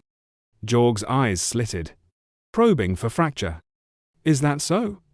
But Yuri stood as bedrock. "Her folly entwines with mine, then woven into the fabric of my sins." Floor's head snapped toward the youth, a flicker of buried recollection stirring in his gaze like embers in ash. Yuri advanced, the nobility's murmurs trailing him like specters, their scrutiny 1,000 invisible blades. "I claim princely blood as well," he proclaimed, voice rising like a gathering storm. "Weigh that in your scales. Once, I wore the brand of the condemned. This existence, this yoke of thorns, redeems that fall. Choice was ever denied me." From the fringes, Hernando savored the unfolding drama with a serpent's subtle curl of lips, while Catherine's serene facade masked the calculations churning beneath. "I beseech you," Yuri pressed, his timbre a blade's keen edge, "recall your decree of oblivion. In its stead, I offer the dance of steel, a trial by combat, fates forged in the clash." Beneath the chandelier's gilded shroud, the hall plunged into abyssal quiet, only for Jorg's mirth to erupt a guttural cascade that mocked the void, echoing off vaulted stones like the laughter of damned souls. Yuri held his ground, unblinking, as the prince's gales subsided into predatory amusement. "Yuri, is it?" Jorg queried, the name a hook baited with disdain. "Affirmative, Highness," came the cool retort. "May I dispense with titles?" "Then Yuri?" "Freely so." A Dance of Shadows, Part 2. Jorg's proclamation boomed then, a thunderclap sowing dread among the elite. Swiveling toward floor, he unveiled his ploy. "Sire, the third heir proposes a just arbitration. I embrace it. Your verdict? 0.5. Trapped in the web of propriety, Floor surrendered with a veiled shutter of his lids, a curt dip sealing the pact. "So be it." Gratitude dripped from Jorg's fangs like honeyed venom. "My eternal thanks, Majesty." Wheeling back to Yuri, he savored the kill. "In ordinary tempests, I'd claim your blade myself, but honor's veil demands a proxy. And given your tender years," a leer twisted his features, "I'll summon the fleetest shadow from our guard's ranks." Yuri inclined with flawless decorum. "Your benevolence honors me, Highness." As Jorg retreated into the throng's embrace, his parting barb lingered like poison mist. "Until our blades sing, then." Anna remained a statue of terror, her form racked by silent quakes. Yuri closed the distance, his murmur a lifeline in the storm. "Anna?" He sank to one knee, 0.4, his touch, a gentle anchor drawing her upright. "Rise, let the shadows claim you for now." Her frame shuddered against him, voice fracturing on the edge of sobs. "How, my lord? With your fate dangling by a thread?" His gaze pierced hers, a bastion of quiet fire. "Cast your fears to the void. I bear them now." As attendants spirited her from the hall's maw, Yuri pivoted to withdraw, only to collide with Catherine's spectral arrival, her silhouette a riddle etched in moonlight. His pulse faltered, a forbidden syllable rising unbidden, "Yakaterina." She loomed, wordless, her stare an enigma devouring his secrets.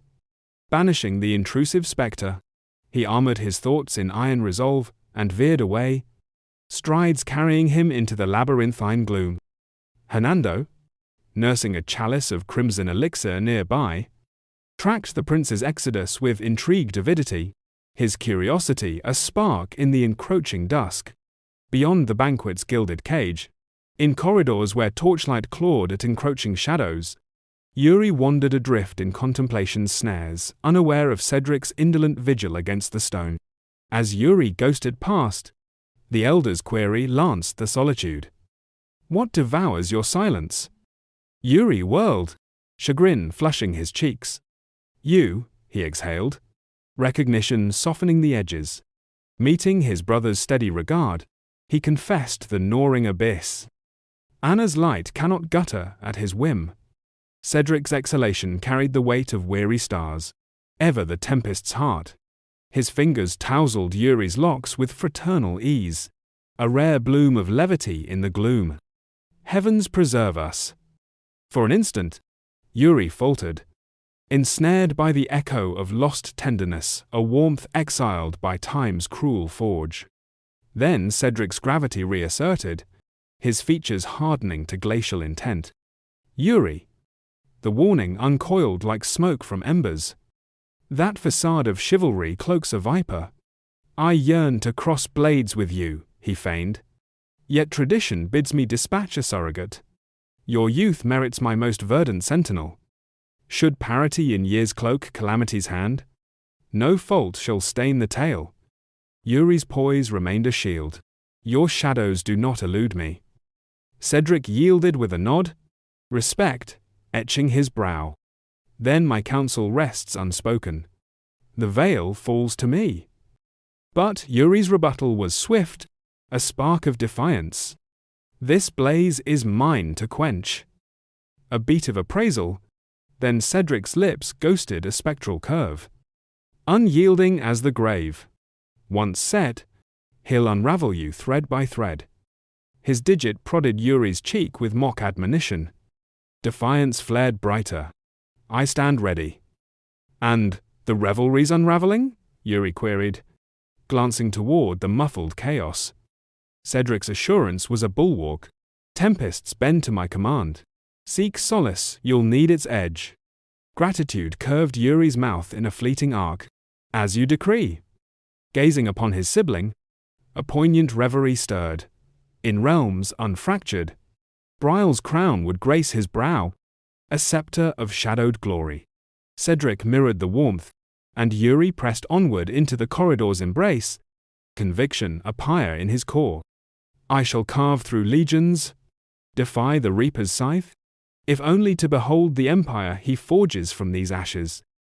Dawn's merciless blaze crowned the arena in celestial fire. The vaulted sky, a merciless witness to the right unfolding below. At its epicenter, Yuri and his adversary Rosso, a spectre of imperial precision locked in mortal symmetry, blades humming with unspoken oaths.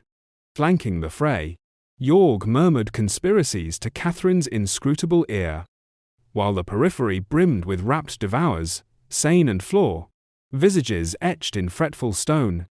Hernando's mirth, a counterpoint to the dread. The spare air dares the crucible, Hernando quipped. His levity, a dagger's glint. Verdict. Sane? The captain's scrutiny was a hawk's, dissecting the foe's unassailable poise. That guard's form is forged in legend's swordplay honed to lethal poetry. Absent knighthood's mantle, yet his strikes whisper of arcane finesse. Abruptly, Yuri's weapon kissed the earth with resonant finality. 0-5, embedding deep as he assumed a vigil of coiled serenity. The phalanx's legacy endures, Sane conceded, unbreakable as myth. But our lord? His murmur trailed into doubt. Catching Hernando's enigmatic grin, Sane probed. What amusement brews in you? A subtle cant of the head. Feast your eyes. Sane's gaze snapped back, unease a thorn in his gut, while Hernando's composure gleamed like polished obsidian. Then, as if shedding the weight of forgotten eons, Yuri arched skyward in languid extension, a sleeper rousing from abyssal slumber. Vitality surged across his features, a dawn breaking through storm clouds. Hernando's chuckle rolled low, a balm to frayed nerves. Cast your vigils aside, the tide has turned. In the veiled sanctums of arcane lore, where hierarchies of sorcery ascended like spires to forbidden gods, the mantle of archmage crowned, but phantoms those who pierced the veil to origin's primal pulse. Amid its exalted branches loomed fate-weaving, the apex that dared trace destiny's silken noose, unraveling the cosmos's veiled decrees. In this shadowed epoch, one soul alone had claimed its crown, Hernando. Elsewhere, in a sanctum steeped in alchemical hush, a taunt lanced the ether, barbed with impish glee. Moments ago, you towered like a deity unchallenged. The voice Yuri's ribbed with velvet cruelty. And now? 0-3, a solitary defeat. How the mighty crumble. Crave a whisper of wisdom? The barb landed true, Hernando's facade splintering in raw astonishment. For the first since Origin's fire crowned him, fortune had eluded his grasp, a wager lost to caprice's whim. Doubt's shadow stirred, He invoked a divination's weave upon the gaming field, probing for Artifice's hand. None stirred. His scrutiny returned to Yuri's countenance. That boyish rapture-veiling abyssal depths. Ordinarily, Hernando pierced veils of chance, divined probabilities currents, foresaw gambits in a glance's flicker. Yet here, oblivion reigned a void where fates refused to yield. Abruptly, apocalypse bloomed in his mind's forge, a colossus of shattered steel, a visage scarred by oblivion's forge raven tresses, obsidian depths proclaiming Briall's cursed lineage, a sneer of regal hubris. Blood-soaked, unbowed, the phantom prince hewed through Armageddon's tide, his arc, a symphony of defiance, until exhaustion's maw claimed him in ruinous kneel. The apparition shattered, leaving Hernando adrift in its aftershock. There, he pondered in the revelation's chill. The fracture began the boy who devours destinies, unraveling threads even gods dare not touch. In the shadowed heart of Briall, where whispers of fate wove through the air like threads of an unseen tapestry, Hernando stood on the precipice of revelation. What he had once brushed aside as mere chance now coalesced into a singular, undeniable truth. The world was not as it seemed, and at its center stood a figure unbound by destiny, Prince Yuri. As the arena buzzed with anticipation, Yuri faced his opponent, Rosso, with a grin that burned with unshakable confidence. "I'm ready," Yuri called, his voice cutting through the tense air. "How much longer will you waste swinging at shadows?" From the sidelines, Jorg, his hand stroking his chin, raised an eyebrow. "Need more time to prepare?" he asked, his tone probing. Yuri's response was effortless, almost dismissive. "I'm good to go." Rosso, gripping his blade, mirrored Yuri's readiness. "So am I." With the duelists poised, Floor, the regal overseer, stepped forward, his voice resonating with authority. "Let the trial by combat begin." The arena erupted as Yuri surged forward, a streak of lightning incarnate. His movements were a blur, too swift for Rosso to counter. A sharp slash grazed Rosso's cheek, blood trickling down as his eyes widened in shock. Instinct drove Rosso to swing his sword, a desperate attempt to repel Yuri's onslaught. Their blades met in a storm of steel, each strike reverberating through the arena. Rosso, fueled by frustration, landed a heavy blow, forcing Yuri back. But Yuri's smile only widened, as if he had foreseen every moment. From the viewing platform, Floor's voice cut through the din. "Hernando." Hernando bowed, his attention briefly torn from the duel. "Your Majesty?" Floor's gaze remained fixed on the combatants below. "What do you foresee in this clash?" Hernando's eyes traced Yuri's form, now marred with wounds yet ablaze with unyielding spirit. A faint smile tugged at his lips. "I cannot say for certain." Floor's expression softened, a glimmer of curiosity in his eyes. "You once claimed your arrival in Briall was guided by fate, did you not?" Hernando nodded, his voice steady. "Indeed." "And now?" Floor pressed, his tone carrying a weight of expectation. "Is it time for you to depart?" Hernando's response was resolute. "No." Relief flickered across Floor's face. "Good. I'd hate to lose you just yet." Hernando's smile deepened, though his words carried humility. "You've already shown this lowly mage more honor than I could ever deserve." Floor's gaze sharpened, a warning in his tone. "Beware excessive humility, Hernando.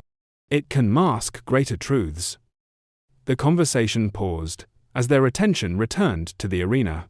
Rosso, his face contorted with rage, unleashed a devastating arc of steel, his pride fueling every swing. Floor muttered, 0-4. The opponent is strong. Hernando inclined his head. "You see it too." Then, his thoughts drifted to the moment he first set foot in Briall, guided by celestial signs. Every step, every choice, had led him here to this arena, to this prince. Yuri, the man destined to reshape the world, stood before him, his blade undrawn yet radiating power. Hernando's voice broke the silence. I thought my purpose here was fulfilled. At that moment, Rozo charged, his blade aimed at Yuri's heart. But Yuri remained still, his calm unshaken. Hernando continued, but it seems fate has more in store. Yuri's eyes locked onto Rozo, a spark of blue mana pulsing from his sword. In an instant, he moved faster than thought, his blade a streak of light.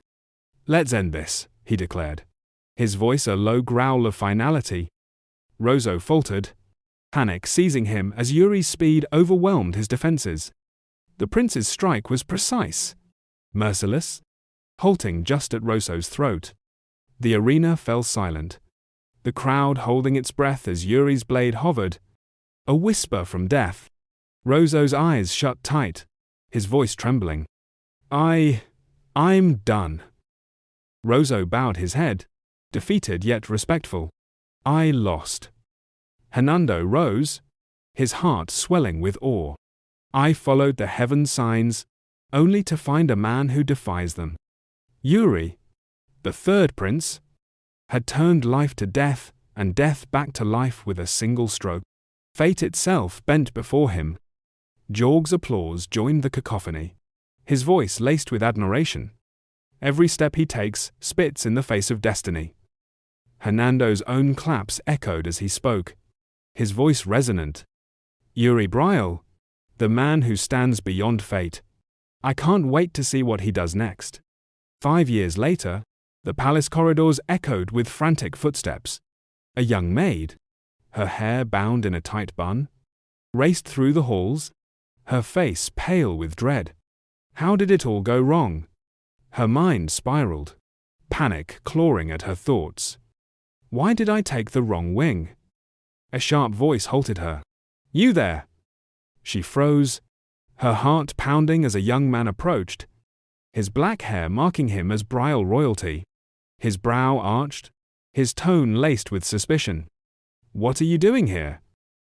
The maid's voice caught in her throat, her training failing her. His patience thinned, his scowl deepening. Answer me! Her mind raced through the lessons drilled into her. Bored and tired. It's the king. Warm smile, 0. 4. The crown prince. Sharp eyes and unsteady walk. She whispered to herself. Definitely the second. Joshua, now closer, caught her muttering. Second? What's that supposed to mean? Am I on some list now? Before she could stammer a response, a new voice cut through. Brother. Yuri stepped into view, his presence commanding yet relaxed, a pastry crumbling at the corner of his mouth. Bullying the maids again? He teased, his grin disarming. Joshua bristled. I'm not. The maid, spared by Yuri's arrival, offered a small bag of cookies in gratitude. Thank you, Your Highness. Yuri popped one into his mouth, his eyes lighting up. These are good. But as he wiped the crumbs away, his expression shifted, a battle-ready focus settling over him. Mana pulsed faintly through his gloved hand, a testament to years of honing his skill since his mysterious regression 5 years ago. He murmured to himself, the days of peace are running out. Elsewhere, chaos erupted in a palace chamber. Raised voices spilled through the door as Yuri knocked, receiving no answer. His eye twitched as he knocked harder, the guard beside him stammering. They're, focused on the meeting, Your Highness. Yuri's fist glowed with mana. The guard's panic surged. Wait. Please don't. 0. 5. Too late. The door blasted open, splintering under Yuri's power. The room fell silent, all eyes on him. With a sheepish grin, he said, Oops. Knocked too hard. The guard sank to his knees, muttering, That wasn't knocking. Yuri strode to a chair, addressing Floor at the table's head. Father, I'd like to join. Floor smirked, and the meeting resumed. A blonde-haired man spoke coldly. "We lack the manpower to aid the Allied forces." An objection erupted. "So we ignore the orcs?" The argument escalated, each noble guarding their own interests. Yuri, arms crossed, scanned a document on the table. His eyes darkened. This is it. The Empire's betrayal. He remembered the failed operation, the Berserk orcs, and the fallen knights, including Lian's men. His grip tightened, resolve hardening. "Not this time."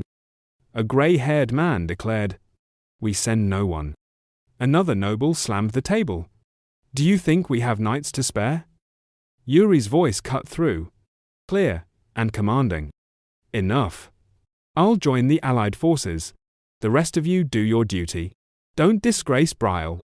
Floor's eyes gleamed with pride, his thoughts unspoken. "That's my son." Later, in the training yard, Yuri's blade danced through the air until Joshua's voice broke his focus. "Yuri, you joined the Allied army?" Yuri sheathed his sword, nodding. "It's our duty." Joshua, stunned, threw up his hands. "Fine, I get it. Just come back safe. I'll hold the palace." Bernard, watching nearby, chuckled. "You brothers are close." Yuri sighed. "Let's hope he doesn't cause trouble." Turning to Bernard, he asked, "Worried about me, teacher?" Bernard's tone grew grave. "Orcs aren't easy, especially those banner wearers. They're vicious." Yuri's eyes glinted with confidence. "I have a plan." Just then, Ina rushed up, breathless. "Your Highness, a visitor's here with the item you requested." Yuri's smile widened, the morning light casting him in a radiant glow. "A plan? Oh, I've got one." The air around him thrummed with the promise of destiny defied, a storm waiting to break. Channeling the raw pulse of his inner power, he coaxed the weapon skyward with a mere flicker of will, letting it drift like a predator scenting blood. "Artifacts of legend," he intoned, his voice a blade's own chill, "forged in the fires of antiquity, bound to spells that echo through the void." The man's face drained to ash, his eyes widening as the dagger spun in lazy, lethal spirals, poised inches from his scalp like a guillotine's kiss. "It's alive," he choked out, voice fracturing under the weight of dread.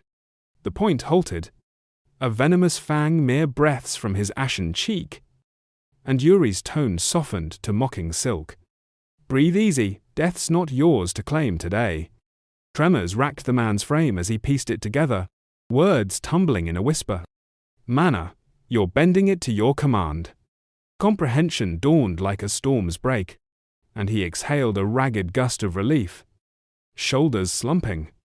To think the crown's shadow wields such dominion over the arcane, I'd never dared dream it. With a fluid retraction, the dagger settled back into Yuri's grasp. 05, and he crossed his arms, a predator's grin curling his features. "And here I thought you'd pegged me for a fool lost in idle pursuits." But then, a ripple stirred the ether, a phantom itch at the edge of his senses. His brow creased, eyes darting to the gloom-shrouded corner, suspicion coiling like smoke. The man faltered, voice edged with unease. "My lord, has darkness stirred?" Yuri waved it off, the moment's chill evaporating like mist. A shadow's whim, nothing more. Pivoting back, he leveled a directive, steady as iron. "Convey my sharpest wishes to Elaine, and next dispatch. Weave in the Empire's tangled webs, their every maneuver laid bare." The man rose, inclining in deference, his reply a vow etched in fealty. "As you decree, I'll vanish into the night." The door's creak swallowed him whole, leaving Yuri to sink into his throne of carved obsidian, his murmur slicing the silence. The veil thins, reveal yourself. From the abyss uncoiled a silhouette, live limbs materializing first, then the full form birthing from a vortex of inky vapor, that clawed at the air like living night. Arms folded, lids sealed against the world. Yuri's voice cut clean. Asana. The mirth had fled his face, replaced by a blade's unforgiving gleam. He wheeled to confront her. Accusation honed to a razor's edge. What fate did you carve for Goryo? Her fingers peeled away the veil of fabric. Composure, a fortress unbreached, as she relayed the deed in measured tones. The warning you decreed, I etched it into his slumbering world, a spectre at his pillow's edge. A low, throaty laugh rumbled from Yuri, laced with venomous delight. Well struck. That serpent's been slithering toward Elaine's coffers for epochs untold. But her cadence faltered then. A fracture in the armor. Crown's air. The whispers ring true? You've bound yourself to the alliance's fray. A breath? Heavy as chains? Before she confessed the source. The court's tongues wag like vipers in the halls. Yuri's affirmation fell blunt as a headsman's axe. It is done. Her gaze dropped to the abyss at her feet, worry threading her words like thorns. Tread the abyss with caution, I implore. But his retort lashed back, pointed as a dirk. You speak as if the storm spares you its fury. Surprise flickered in her eyes. A rare ching. How so? My liege? His lids parted, resolve blazing like forge fire. Join the vanguard at my flank. You've the shadow's speed to match my stride. Haven't you? She froze, the weight of it sinking like lead. Then a curve of resolve touched her lips, fierce and unbound. Any inferno outshines the pit that birthed me. Count me woven into your path, our threads entwine anon. And with that vow, her essence unraveled into the devouring mist, swallowed by the dark. Days bled into a crimson dawn, the realm's banners of Briall snapping like war drums against the gale, embroidered with the sigils of unyielding storm. Yuri's hands, steady as fate's loom, cinched the last buckle of his obsidian-forged plate, each plate a testament to battles unborn. A voice pierced the ritual cedarics, warm as hearthfire amid the chill. Yuri! He pivoted, meeting that brother's gaze, soft with unspoken oaths. The wilds will test you, guard your spark. Yuri's stare held, ironclad with destiny's fire. Fret not, invincibility is my shroud. I'll drag back laurels to crown Briall in eternal blaze. The banter's edge softened to a rogue's wink. Mind your own vigil, though those eyes of yours invite too many daggers. Laughter bubbled from Cedric, light as dawn's first breath, laced with fond exasperation. Noted. Wanderer. His gaze lingered, a balm of quiet assurance, before he drew Yuri close in an embrace forged of blood and brotherhood, breath ghosting against his ear. Endure, kin of my heart. Yuri's world narrowed to that fleeting hearth, lids sealing as he breathed the vow. Return I shall, unbroken. Brass horns wailed then, 0-4, a dirge of departure shattering the hush, reverberating off the battlements like God's thunder. From the wall's zenith boomed Floor's timbre, a colossus unchained. The rite of Exodus ignites. Step by inexorable step, Yuri ascended the coiled stairs, harbingers of realms remade, zephyrs caressing his features like lovers' regrets. Solemnity etched his visage, a mask of tempests leashed. At the dace's throne, Floor's query rumbled low. Does dread gnaw at your core? Yuri's denial rang clear, unyielding. It finds no purchase. A command followed, grave as a grave. Then behold what trails you. Obeying the summons, Yuri wheeled, and Floor's decree deepened, laden with the Empire's crushing mantle. Survey the legions in your wake, each soul aflame you'll shield from the void's maw. Yuri. Eyelids fell, thoughts churning in shadowed depths, grief's echo twisting his features. The Reaper claims all in war's embrace, yet I'll etch their ends in honor's forge. Not the shame that scarred my prior existence. Floor's probe sharpened, A lance to the marrow. Does certainty armor you? Yuri met his sire's storm eyes. Oath absolute. Aye, father, without fracture. But the elder's interruption sliced like doom. Then seize it. In that instant, oblivion's breath washed over Yuri, a miasma of slaughter's essence. 5, coiling the air into warped veils. Gazing upward, floor transmuted, no longer flesh and kin, but a wraith of eclipse, shrouded in murder's pall. Crimson orbs ablaze, more split in a rictus of apocalypse. Paralysis clawed through Yuri's veins, sinews seizing in ice's grip. Motion forsakes me, horror whispered. Before him loomed annihilation incarnate, a colossus of void striding forth, blade aloft in cataclysm's arc. Yet Yuri stood rooted, defiance a silent roar. Flight would chain me to terror's yoke eternal. Defiance surged then, azure ethers erupting around him, a maelstrom of will unchained. His steel sang free, veins pulsing with sorcery's blaze, gaze forged to adamant as he cleaved the gale with a crescent of annihilation. Clash of titans, sire's descent, met Scion's parry, shockwaves birthing tempests that bowed the heavens. Floor's approval gleamed, a wolf's sated gleam. You've turned the tide. Jaw set like granite, Yuri beheld his blade, all warring with the echo of impossibility. But Floor unveiled the right's heart. My legacy's gift, etched in your steel. With finality, the sword whispered home, and his edict fell simple, profound. Words are wind return unscathed. Inclination sealed the pact.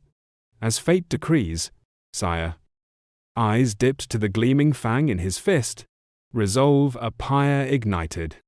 Hoisting it heavenward, his proclamation thundered to the horde sprawled below. A clarion of conquest. Hear me, legion's eye, Yuri Briall, third born of Briall's storm throne. Triumph's blaze lit his countenance as the decree pealed. Entrust your fates to my unbreaking will. And in climax's roar, hosts of the realm advance into glory's maw. Briall's standard clawed the firmament, winds its ally, as the ranks erupted in a cataclysm of acclaim, a symphony of savagery unbound. Yet while valor's blaze consumed the heartlands, in a sepulchre of stone far sundered, hush reigned as tyrant. Titanic claws crushed iron veins, an orc's behemoth frame heaving against captivity's cage, gaze a furnace of genocide fixed on the sentinel beyond. Jaime's countenance was sepulchral, a reaper's vigil. Half a decade's exile ends, he intoned. Timber grave as tombs. We convene once more, third prince of shadowed crowns. Dusk's aureate haze pierced the verdant vault, avian choruses, heralding twilight's truce as Yuri's cadre claimed respite amid the woodland's emerald crypt. Bows a cathedral against the dying orb's glare. Parched lips met Flask's cool kiss in contemplative silence, when footfalls ghosted near instinct's alarm prickling his spine, sweeping the undergrowth for peril's shape. It resolved to Sir Raymond, striding with knightly poise. Recognition dawned, 4, and Yuri's hail lilted casual, edged with mirth. A trek worthy of sagas. Tell me, Sir Raymond, how deep into the wilds have we carved? The veteran's retort flowed seamless, anchor in the gale. Sedor's fringes embrace us now, liege. One surge more, and the seaboard hamlet yields. Thence across Gid's unforgiving spine, to Balshad's shadowed tryst. Briall's blade-bearer intoned with the quiet thunder of campaigns etched in scars. Yuri's nod sealed accord, discourse weaving easy. Exemplary stride, we've danced the miles with precision's grace. Affirmative. Sovereign, Raymond affirmed. Steel in silk. But unseen eyes bored from the fringes, a predator's vigil. Synchronicity seized them, Yuri and his sentinel wheeling as one toward the lurking spectre. And in that heartbeat, oblivion's hook dragged forth the abyss. 5 winters passed. A scar of blood and betrayal ripping through the veil of now. its horrors unfurling like a curse reborn. Shadows clung to Yuri's mind, heavy with the weight of a voice from a lifelong past. Your fault, it hissed. A venomous echo that stirred a single name, Rand Flandre. The man who had once snuffed out Yuri's existence now stood before him. Reborn as Roland Flandre? The young heir of Count Flandre. His eyes gleamed with a youthful fire, untouched by the darkness Yuri remembered. The boy stepped forward, 04, his posture rigid with reverence, and dipped into a deep bow. It is my honor to greet you, Your Highness, he said, his voice steady and clear. Rising, he placed a hand over his chest, declaring, I am Roland Flandre, at your service. Yuri, caught off guard by the boy's earnest respect, faltered.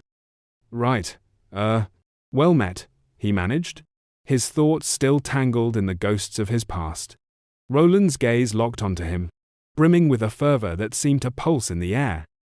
There's something I've longed to tell you, Your Highness. Even before this moment, the young knight said, his voice trembling with conviction. Yuri's brow arched. Curiosity piqued. And what might that be? A flush crept across Roland's cheeks, his eyes alight with a passion that seemed to burn through the dim hall. I admire you, Your Highness. The word struck Yuri like a thunderclap, leaving him momentarily speechless. Huh? Was all he could muster. Roland's voice grew fervent, recounting a tale from 5 years prior, one Yuri had nearly forgotten. My father spoke of your courage, he said, his tone reverent. How you drew your blade to shield a maid when no one else would. To me, that is the heart of a true knight. His words carried a weight of awe, as if he'd been waiting his whole life to stand before his hero. Flustered, Yuri reached out, helping the boy to his feet with a sheepish grin. Your father, Sir Leon, mentioned you as well, he said, his voice softening. Let's make this partnership a good one. Roland. The young knight's face lit up, his voice booming with unrestrained joy. The honor is mine, Your Highness. He stepped back, his eyes still sparkling with devotion, as another figure approached. Raymond, ever the steady presence, stepped forward, his tone clipped. Your Highness, we must depart.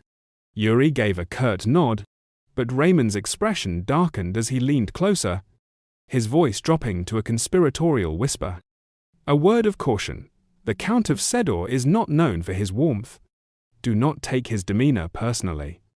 As dusk bled into night, the rugged silhouette of Sedor's stronghold emerged on the horizon. A banner fluttered at the gates, its bold lettering proclaiming, Welcome, Your Highness, Third Prince.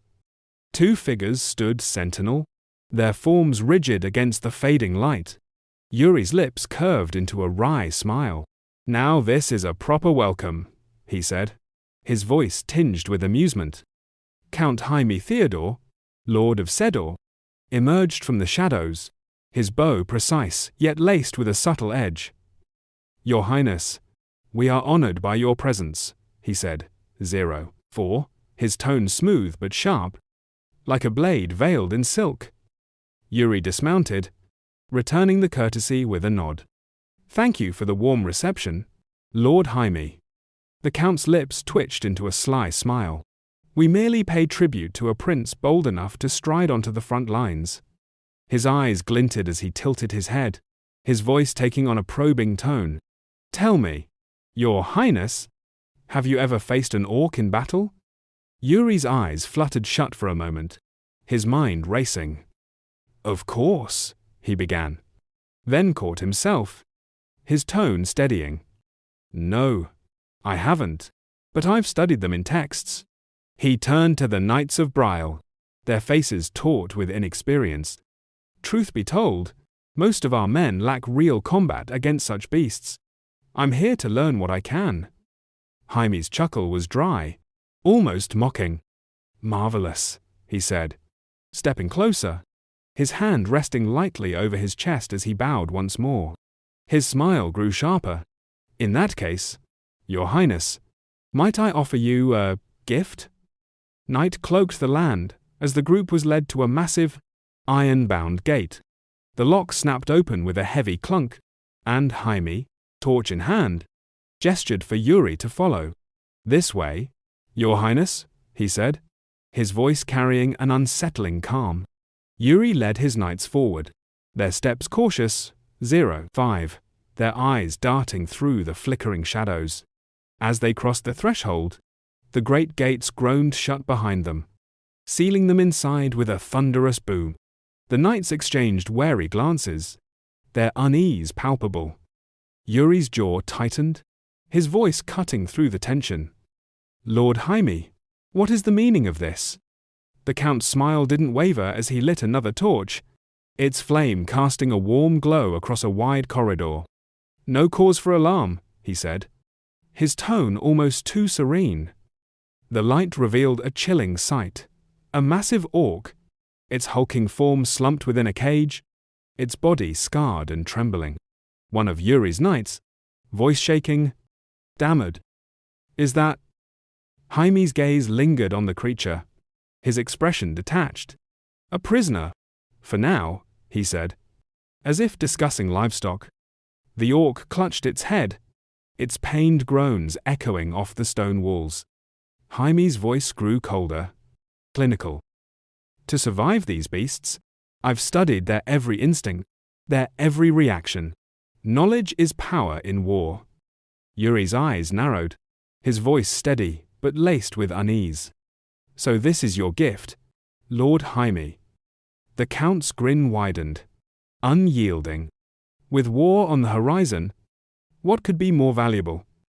A dark chuckle escaped Yuri, though his heart churned with disquiet. 05. "Thank you," he said, his politeness a thin veneer over his growing suspicion. "This man is more twisted than I imagined, torturing a creature for sport." He turned abruptly, his gaze locking onto a young knight behind him.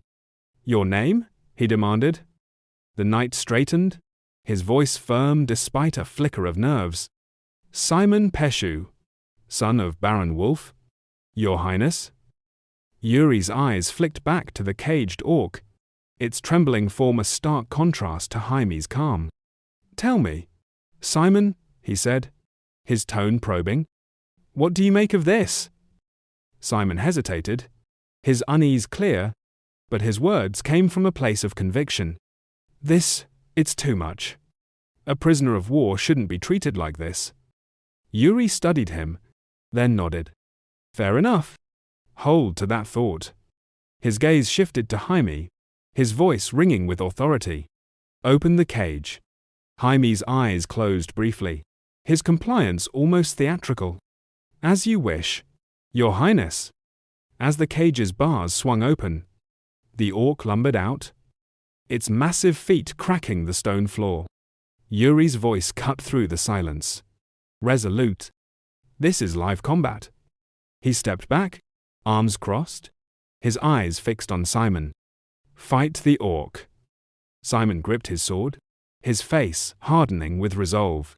The orc's savage roar filled the chamber. 04. Its eyes wild with desperation. It slammed its head into the ground, splintering stone with raw power. Simon froze, his courage faltering as fear crept into his eyes. The orc lunged, its massive arms swinging as Simon turned and fled, panic overtaking him. Yuri's voice rang out, cold and sharp. "Enough. This has gone too far. He's fighting a broken prisoner." But his words came too late. The orc's fist crashed near Simon's ear, denting his helmet with a sickening crunch. Simon's agonized cry pierced the air as the beast's arm coiled around his neck, squeezing with relentless force. A comrade's voice broke through, desperate. "Simon!" Yuri's command thundered. "Everyone, ready yourselves." But Jaime's voice, calm and deliberate, cut through the chaos. "Relax. Its tendons are severed. It's no threat." Yuri froze, his eyes narrowing as Jaime stepped forward, his tone chillingly precise. "Your Highness," he said, each word dripping with menace. This is an orc. And Jaime stands there next to Yuri, his face hard as stone, eyes sharp like a blade catching the faint light. He bows his head just a touch, voice low and grave. Your Highness. The words land heavy, and everyone's faces tighten, eyes locked on what's ahead. Jaime's voice cuts through again, laced with warning. This is an orc. One moment of carelessness and it'll tear you apart. Then, urgency cracks his calm. One of their soldiers is caught, an orc's massive arm choking the life out of him. Your Highness, we have to save him, Jaime says. Voice tight. Yuri, though, stays cool, his gaze steady like he's sizing up a chessboard. Relax, he says, almost to himself, as much as Jaime. We've already severed most of its tendons. It won't die, but it can still hurt him. The orc lets out a roar that shakes the walls, its grip on the soldier unrelenting. Yuri tilts his head, curious. Is it taking him hostage? Jaime's frown deepens. I'll call for the interpreter, he says. Then barks. Translate, at a hooded figure nearby. Out steps Cory. Shy. Almost out of place in this brutal scene. Cory? Jaime prompts. 04, voice firm. Yuri mutters the name, puzzled. Cory. The kid's hesitant, voice soft. Yeah, sir. He raises his hands to his ears, eyes shut, listening to the orc's growls. Then, dead serious. He translates, it says, if you don't drop your weapons, it'll start shattering bones, beginning with this one. The orc doesn't wait. A sickening snap echoes as it breaks the soldier's arm. The young man screams, Ah! Yuri's voice cuts through, sharp and commanding. Nando. He steps back, clearing the way. You're up. Hernando moves fast, a glowing green magic circle flaring in his hand. Understood. A blast of green energy surges, swallowing the orc in a shrieking blaze. Hernando's eyes narrow. Now! Yuri's grin flashes, approving. Good. In a heartbeat, he's at the soldier's side, yanking him free from the monster's grip. He retreats, laying the injured man gently on the ground. The orc, furious, roars a sound that rattles your bones. Everyone steps back as its red eyes burn with rage. Yuri scans it, then turns to Jaime. This isn't a normal orc, is it? No, sir, Jaime says, his gaze fixed on the beast. His mind flashes to what they saw earlier, an orc devouring a knight alive, its hunger claiming countless lives. A young soldier, voice shaking with rage, shouts, Bastard! I don't care if it's a prisoner. I'll kill it myself. Yuri turns, calm but firm. Take it easy. The soldier hesitates, concern flickering. Yuri's eyes sharpen, nodding toward the ground. I'm not stopping you. Just look behind you. The orc's shadow looms, its steps slow and thunderous. Yuri's voice hardens. They're searching for openings. That one's nothing special. The orcs we'll face on the plains will be even worse. He steps over, hand steady on the soldier's shoulder. Focus. This is training. Learn how to kill orcs. The soldiers grip their swords, blades glowing faint green, eyes locked on the approaching orcs. One hurls a flaming torch, and Hernando leaps in front of Yuri and Jaime, raising a magical shield. Sparks explode as the torch hits, and the orc coughs blood, stunned. In that chaos, a young soldier slips behind, driving his sword through the orc's back. It staggers, gasps, and collapses with a thud. Yuri claps slowly, a smile breaking through. Well done. But the soldiers' faces stay grim, unsatisfied. Yuri notices, smirking. Still not satisfied? He steps toward the orc's corpse, blood pooling beneath it. I get it. It's only a test run against a target that couldn't even fight back. But this experience will increase your odds of survival on the battlefield. Be grateful to Sir Jaime. Many? Jaime places a hand over his chest, bowing slightly. You may feel that this goes against the code of chivalry, he says. Voice solemn. He turns, resolute. But these creatures aren't worthy of honor.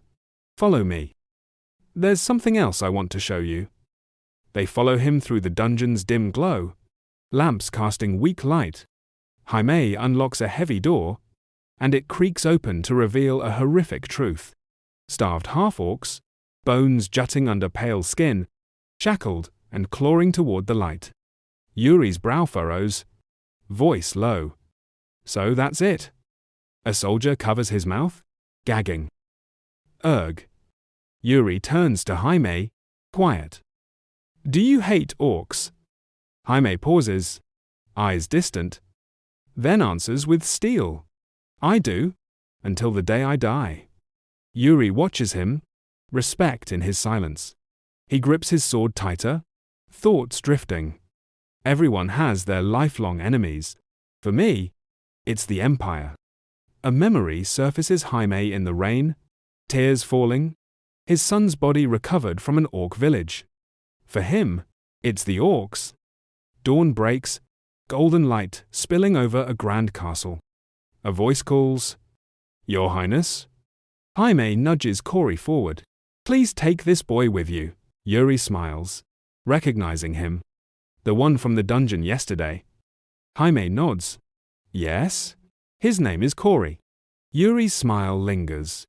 Being able to speak the orc tongue is a valuable skill. Corey hesitates, voice shaky. Sir? There's something I need to tell you. Yuri raises a hand, cutting him off. That's enough, he says, nodding knowingly. I already know. Corey blinks, stunned. Yes, sir. Yuri continues, calm. I know what you're worried about, so don't overthink it. He presses something into Corey's hand. I'm giving you this, so I expect you to do your job well. Corey stares at the item, flustered. But something this valuable. Yuri doesn't flinch, turning to call, Sir Raymond. A rugged mountain pass, the air sharp with the chill of dusk. Yuri, regal and unshaken, rides at the head of his column, his horse's hooves pounding the earth with purpose. He glances back at his men, his gaze catching Corey, a half-orc, small on his horse next to the towering Hernando. A sly smile tugs at Yuri's lips as he thinks to himself, the company's gonna lose it when they find out about Corey. But Hernando's got this. No big deal. He unfolds a map, studying it with a low hum. Gerald, he calls, voice cutting through the wind. From the back. Gerald spurs his horse forward. Yes, Your Highness, he says, leaning over to eye the map. Yuri's finger jabs at a spot. From here on, you're on reconnaissance. Mark the area and report back. Gerald's face tightens. Reconnaissance? This place is crawling with bandits. They'll just scatter if we approach. You sure about this? Yuri doesn't flinch, his eyes locked on the map. We'll pursue them to the end. They've been harassing merchants near the border. That's unacceptable. A smirk creeps onto his face as he leans in, voice sharp. What's the matter? Lacking confidence? That's not like someone as gifted as you. The other soldiers are too tense for this. I'm just a young prince with little experience. But you're a swordsmanship prodigy.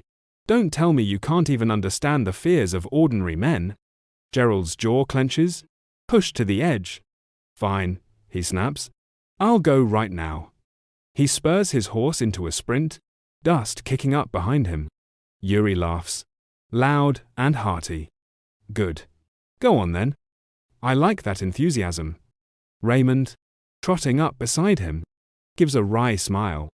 You seem to care quite a bit about him. Yuri shrugs, still grinning. That's a bit much. I'm just bringing him along. He turns, his tone lightening. Sir Raymond, may I ask you something? Well, something a bit dull. The older knight chuckles. By all means, Your Highness. Yuri's question comes out calm but heavy. What do you fight for? Raymond pauses, caught off guard. It's been a long time since anyone asked me that, he says, his voice turning solemn. He glances at Yuri. My answer is an old one, but still true. Yuri nods. I'm listening now. Raymond's words carry weight. For the safety of Briall. Yuri's smile widens, pleased. Not a bad answer at all.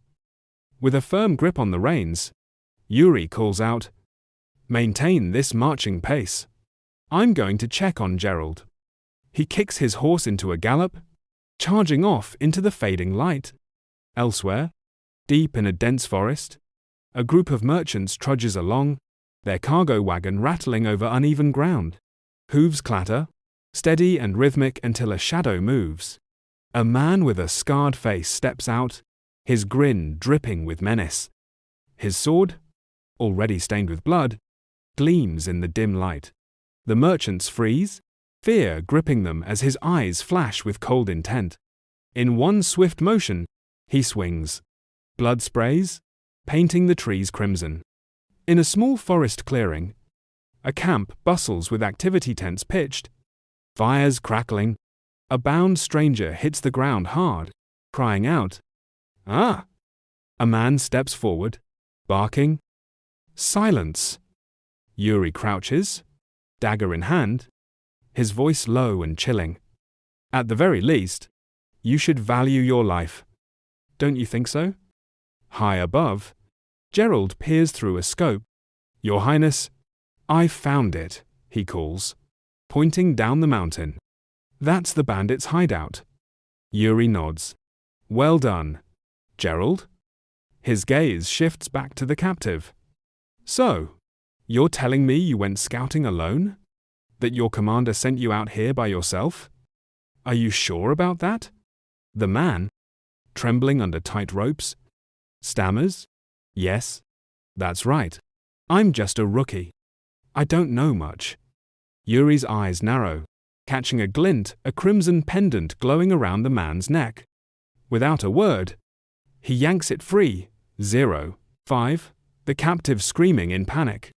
Holding it up, Yuri studies the red glow. What is this? He asks, voice cold. The man shrinks back. It's not mine. My captain gave it to me. He told me to wear it during patrols. Yuri's expression darkens as he unsheathes his sword, its blade gleaming like a relic. This looks like an enchanted item. What kind of spell is embedded in it? The captive's voice cracks. I don't know anything. I swear! Yuri steps closer, his tone a low growl. Is that so? Then I suppose there's no other way. A smirk flickers as he turns. I'll go ask your captain myself. As the sun dips behind the mountains, casting long shadows, Yuri crouches in the brush, binoculars in hand, scanning the bandit camp below. Gerald's voice breaks through. Your Highness, I returned with a group of knights after scouting ahead.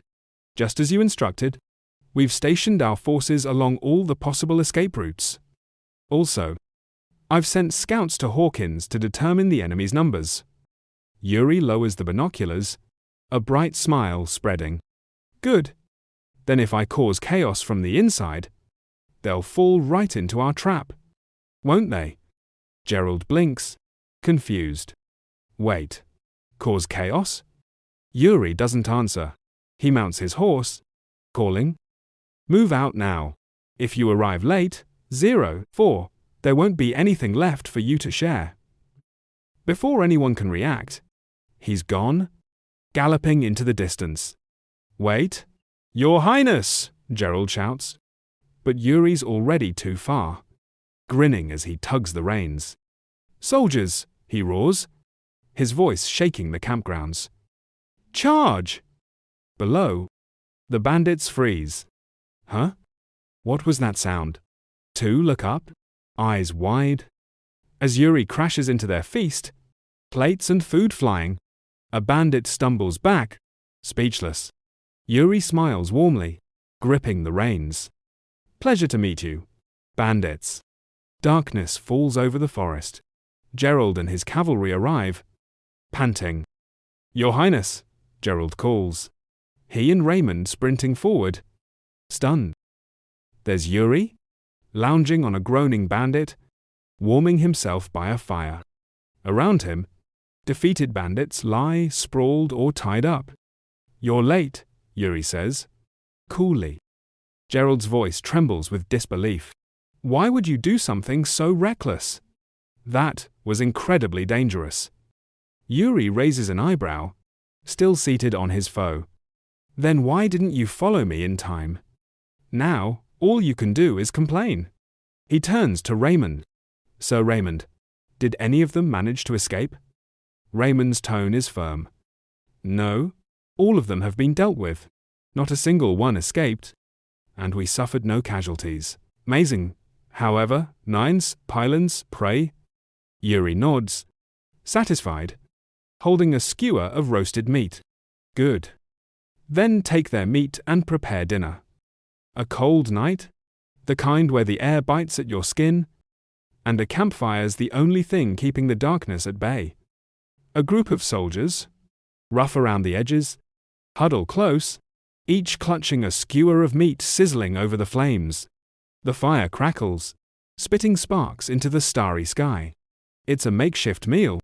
Nothing fancy, just meat charred over an open flame in the middle of nowhere. Gerald, leaning back, wrinkles his nose and mutters, "It doesn't smell particularly good." Yuri, though, flashes a proud grin, undeterred. That's exactly what makes it perfect, though. It seems you've yet to learn how to enjoy it. The mood's light, almost carefree, as Yuri chats by the fire, soaking in the moment. But behind him, unnoticed, one of the bandits they'd roughed up earlier starts to stir, crawling groggily across the dirt. Yuri doesn't even flinch. He glances around, all business now, and says, "We'll rest here tonight.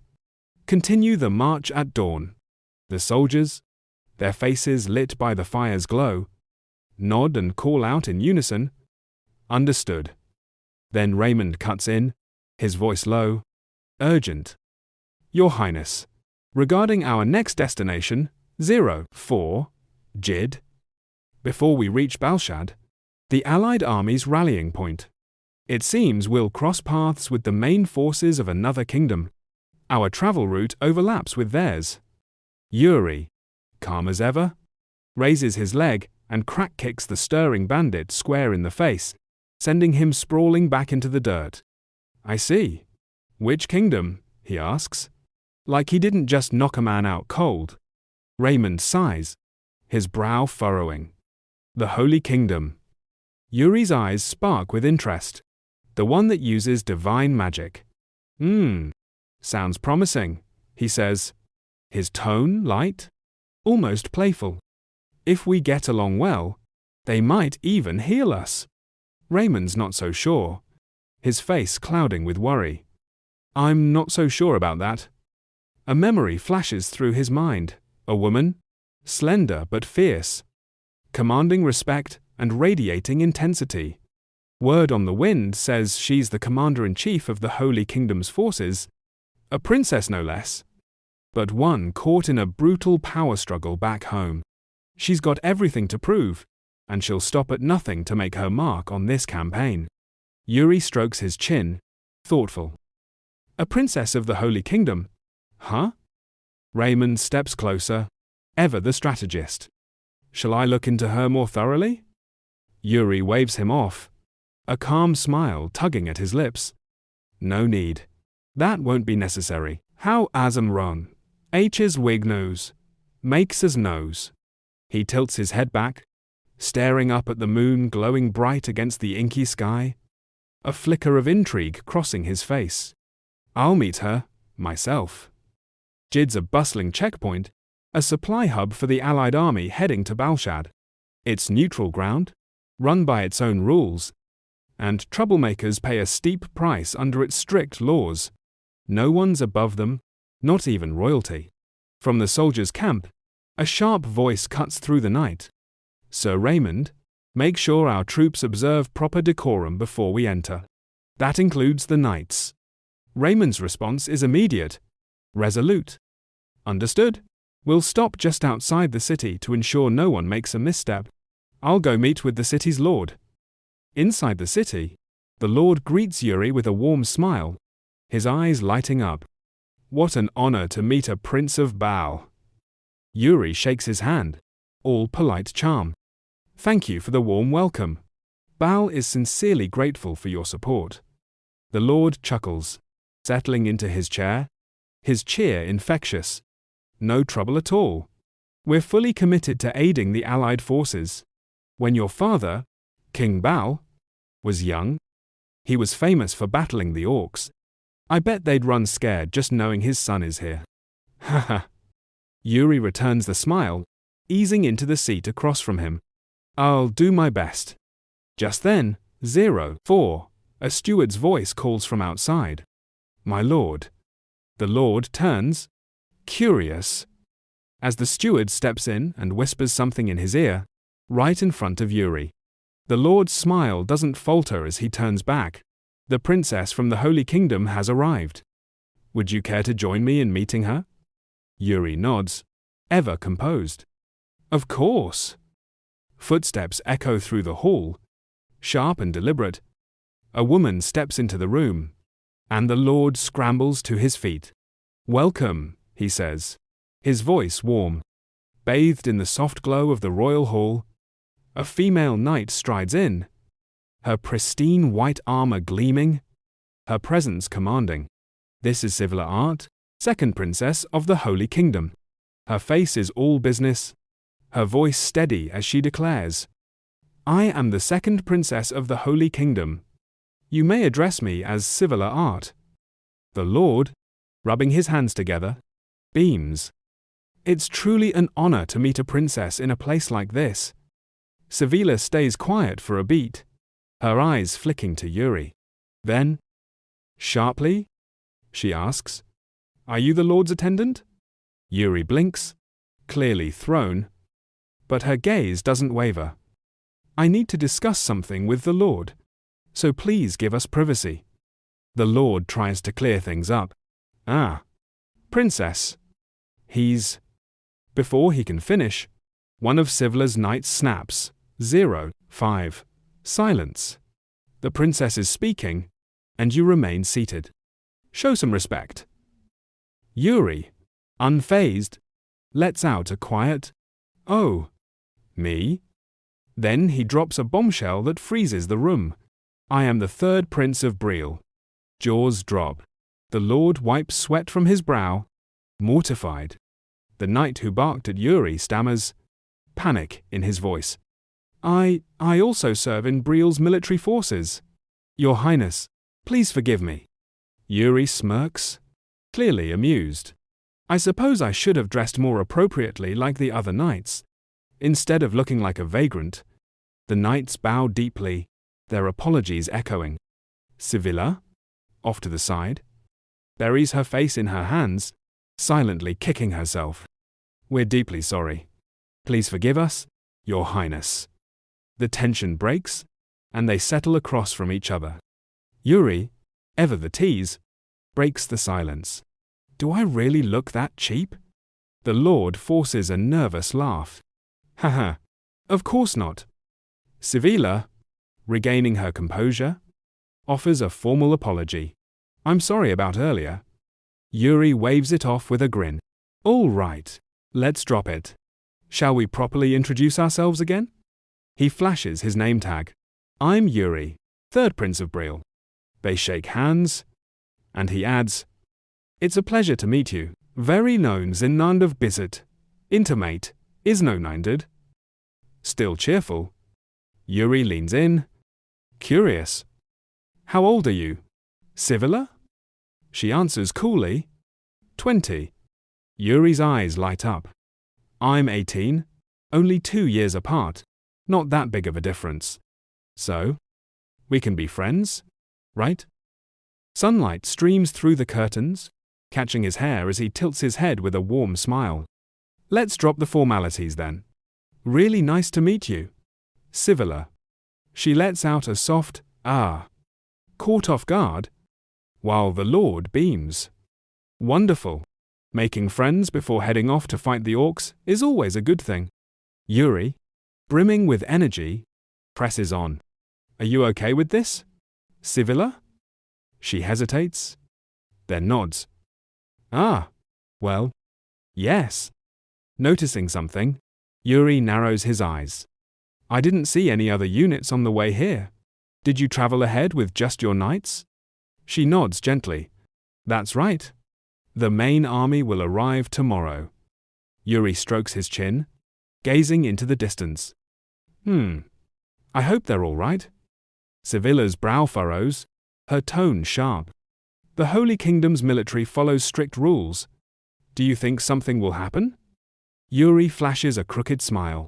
Oh, I meant outside threats, not internal issues. Orcs tend to show up near the borders. They're pretty good at ambushes, despite their size. Who was not Heim. The Lord nods quickly. Yes. They're cunning? Nothing like what their build would suggest. Yuri's smile tightens. Almost forced. Well, I'm sure it'll be fine. After all, it's the Holy Kingdom's army. But his sidelong glance at Sivilla carries a warning. Still, it's something you might want to keep in mind. The scene shifts to Jid's central plaza, alive with the hum of voices and the vibrant chaos of market stalls. Yuri and Hernando weave through the crowd, their steps light. Hernando's voice cuts through the bustle. So, what do you think of the Holy Knights? He doesn't hold back. Outdated. The princess must be having a tough time. He rubs his chin, glancing around. Do you see anything redeeming in her? You seem to care about her. Yuri slows his pace, his expression unreadable as he replies. A dusty market street? The air thick with tension. Yuri and Hernando are on a mission, weaving through jewelry shops, their eyes sharp and focused. Yuri's holding a red pendant, one they took from bandits, turning it over in his hand like it's a puzzle he's determined to solve. Are you sure this was bought here? He asks, his voice low, skeptical. Hernando scans the shops, his gaze steady. Yes. Only one place around here sells that, he confirms, pointing to a storefront. Yuri nods, his mind already racing. I clearly remember what he said, he mutters, almost to himself. This thing attracts orcs. More specifically, if they smell this necklace, they'll go into a frenzy and attack. It sounds like a war trigger. They stop in front of a shop, eyeing the trinkets on display. A magic tool. Looks flimsy, one of them scoffs. Agreed. I doubt it'll work, the other adds, their voices dripping with doubt. The shopkeeper, an old man with a temper, overhears and snaps, his fists clenched tight. If you're not buying, get lost. Yuri and Hernando don't even flinch. They turn and walk away, cool as ever, like the old man's outburst was just background noise. I don't see anything similar here, one of them says, glancing around. Maybe they're all sold out, the other replies. Yuri's lips curve into a half smile, but there's a flicker of disappointment in his eyes. That's a shame. Then, Hernando's face lights up. He points ahead, his voice sharp with excitement. Your Highness, look! A group of soldiers is piling into a tavern, their laughter spilling out into the street. Looks like they're gambling in there, Hernando says, his tone hardening. Yuri's expression shifts, his eyes turning cold, like a storm brewing. A Briall soldier gambling. Unacceptable, he says, his voice low but razor sharp. They both crack their necks in sync, a silent agreement, and march toward the tavern with purpose. We can't hope to be a respectable army if we tolerate this kind of disgraceful behavior, Yuri declares. Hernando nods firmly. Agreed. Your Highness. Meanwhile, outside a grand building, knights are gathering, their armor clinking under the fading light. One steps forward, his voice cutting through the murmurs. How did the talk with the Lord go? Sivilla, standing tall, answers with a single word, fine. Her tone is icy, but Fennec, the vice-captain of the Holy Kingdom, smirks, his words dripping with mockery. I heard all about it, that Prince Blee can't be trusted. He's nothing, he says, letting the insult hang in the air. He's not done. How is someone like him supposed to lead others? He sneers. Calling Bill a knight's ballad. That's just an outdated joke. Sevilla's eyes narrow, her patience thinning. Speaking behind someone's back doesn't suit you. Fennec, she warns, her voice steady but sharp. He scoffs, brushing her off. And what's wrong with that? Just look at him, dressed like some lowly mercenary. He keeps going, his contempt spilling over. His behavior is even worse than I imagined. Once this orc situation blows over, 0-4. I'm guessing we'll be short 1 prince. That's the line. Sevilla's had enough. That's enough. Stop, she snaps, her voice cutting through like a blade. Fennec relents, but not without a smug glance. Fine. She shifts gears, her tone firm. What's the status of the regular troops? Fennec, still smirking, replies with a loaded edge. There's nothing for you to worry about, Your Highness. I'll take care of everything. Sevilla watches the soldiers fade into the distance, her gaze heavy with frustration.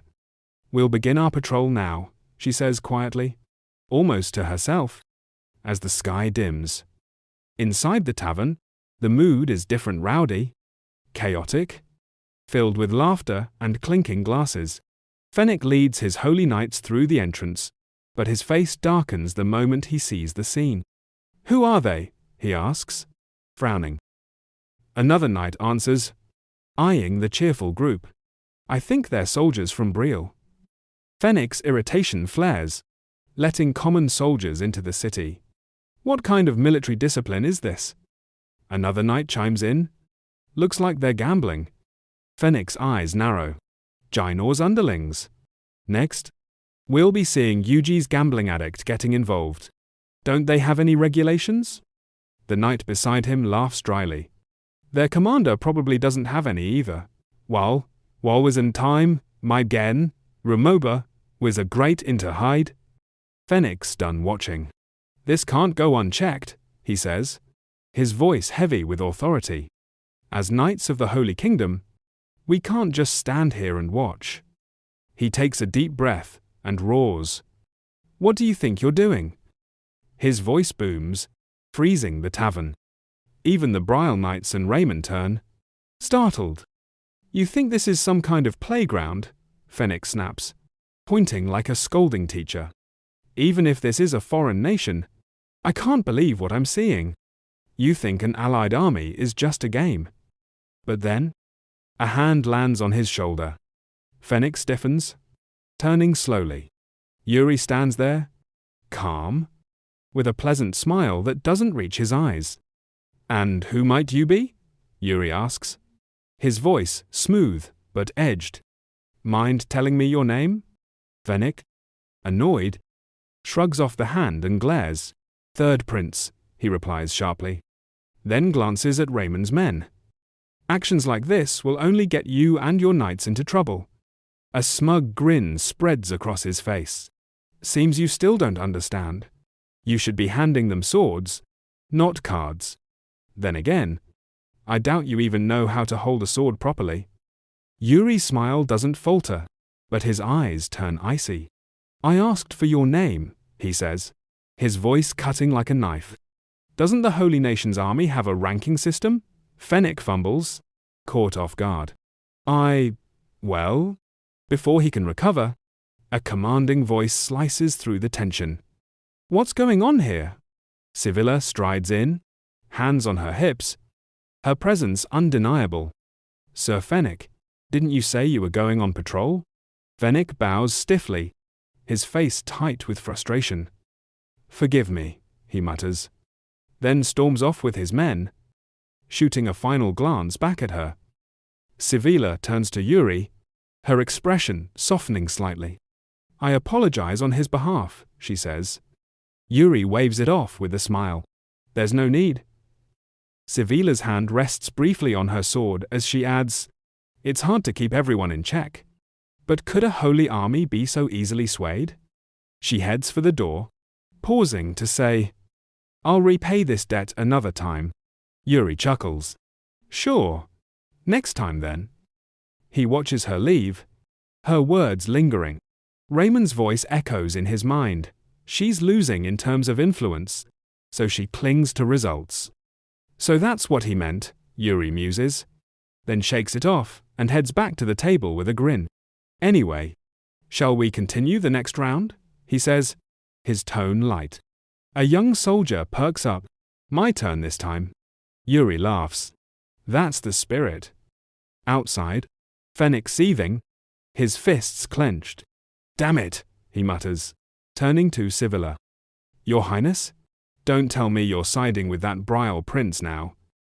She replies flatly. Is this really the time to worry about that?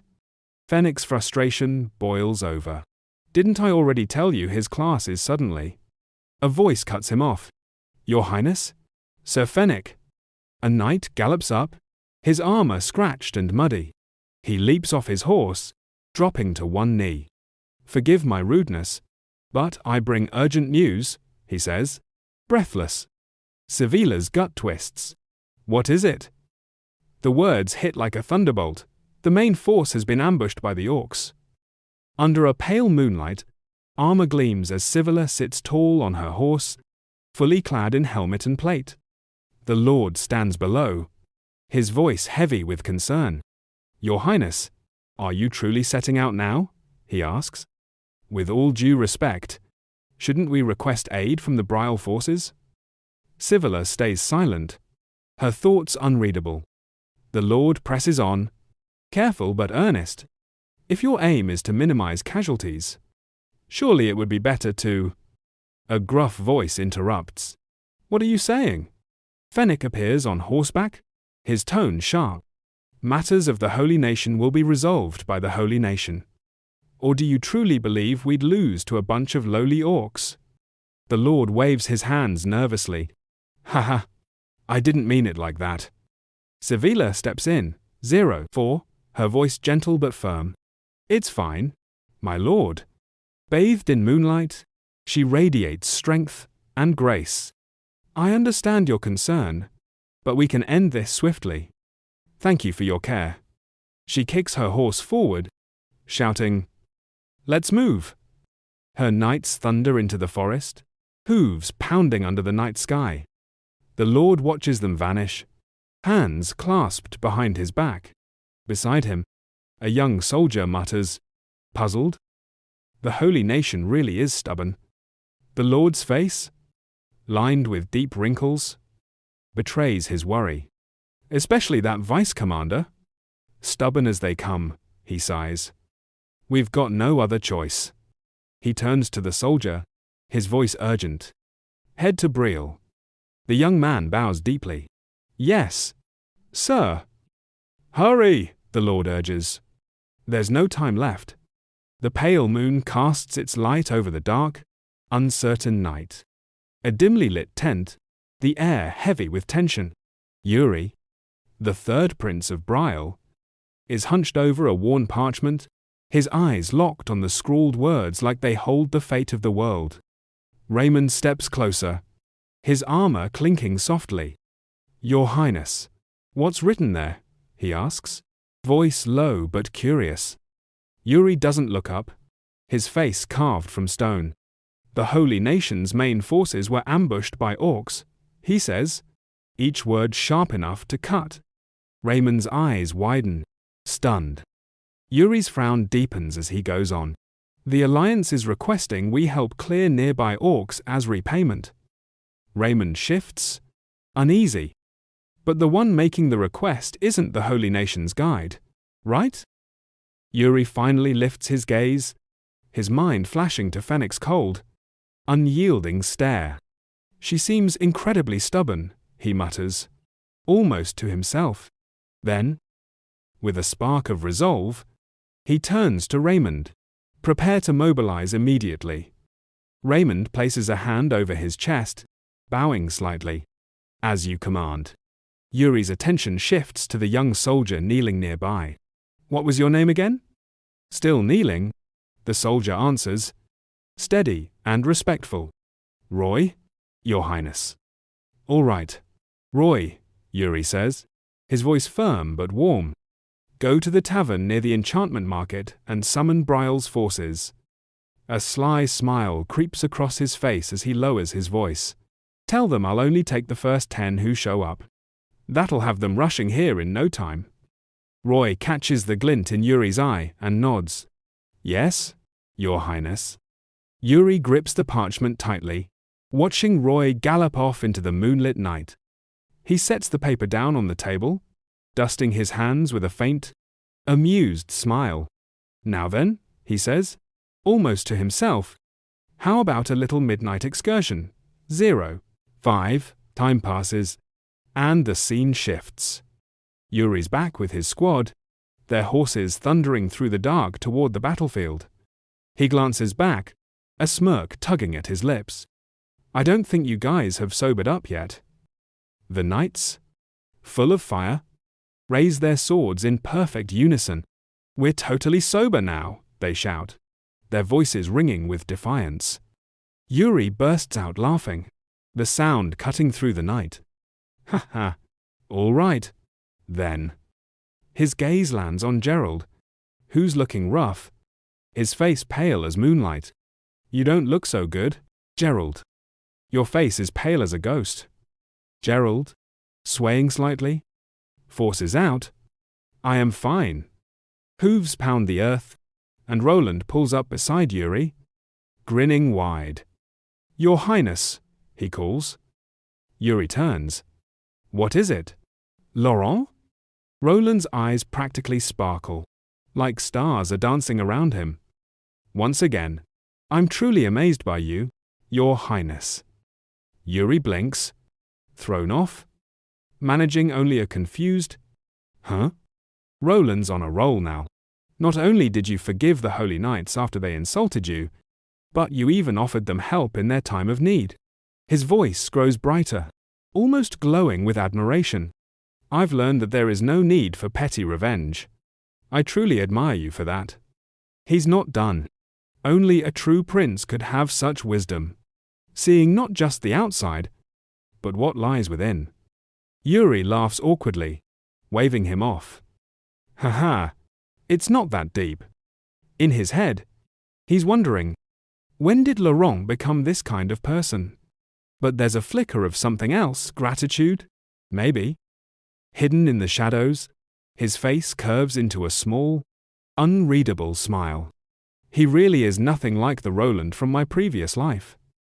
Strange. Then again, I've changed, too. Maybe I've just learned how to appreciate things more. Roland's still rambling, eyes wide with hero worship. This idiot might have actually been influenced by me, Yuri thinks, half amused. Then, a shout slices through the moment. Your Highness, look ahead. Raymond's voice is urgent, pulling Yuri's focus. In the distance, chaos erupts.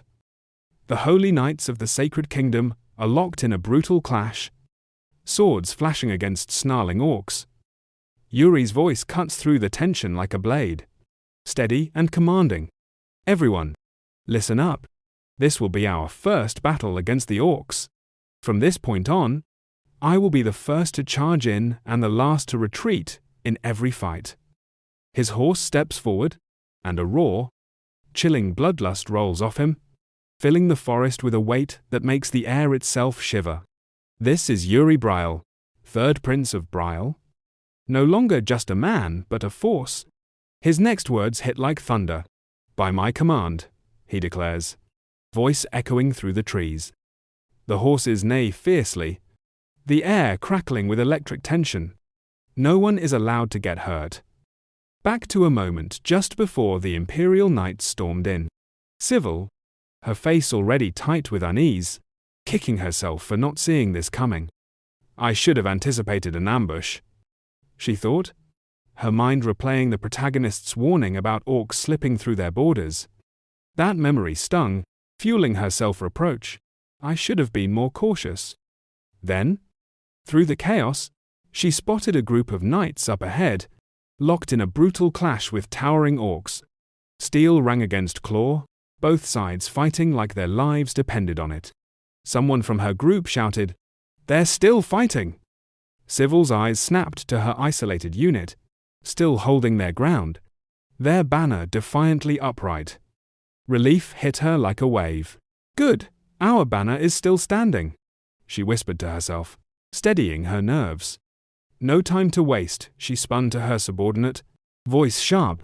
"Sir Fennec, we're heading straight for their command post."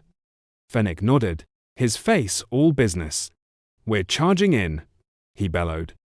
The knights surged forward on horseback, hooves thundering. Civila brought up the rear, her hand clutching the necklace at her chest, whispering a prayer. "Oh, holy tentacle, your servant humbly beseeches you. Grant us strength." As the words left her lips, a blinding white light erupted from the pendant. 04, wrapping her and her horse in a divine glow. "Sword raised?" she shouted. "Faster." Leading the charge, they barreled toward the enemy until a grotesque skull loomed into view, its eye sockets flaring red. Beneath their feet, a glowing magic circle sparked to life. The ground fractured, horses rearing in panic. Civil's heart sank. "It's a trap!" she cried. But it was too late. The earth gave way, and her entire unit plummeted into a deep pit.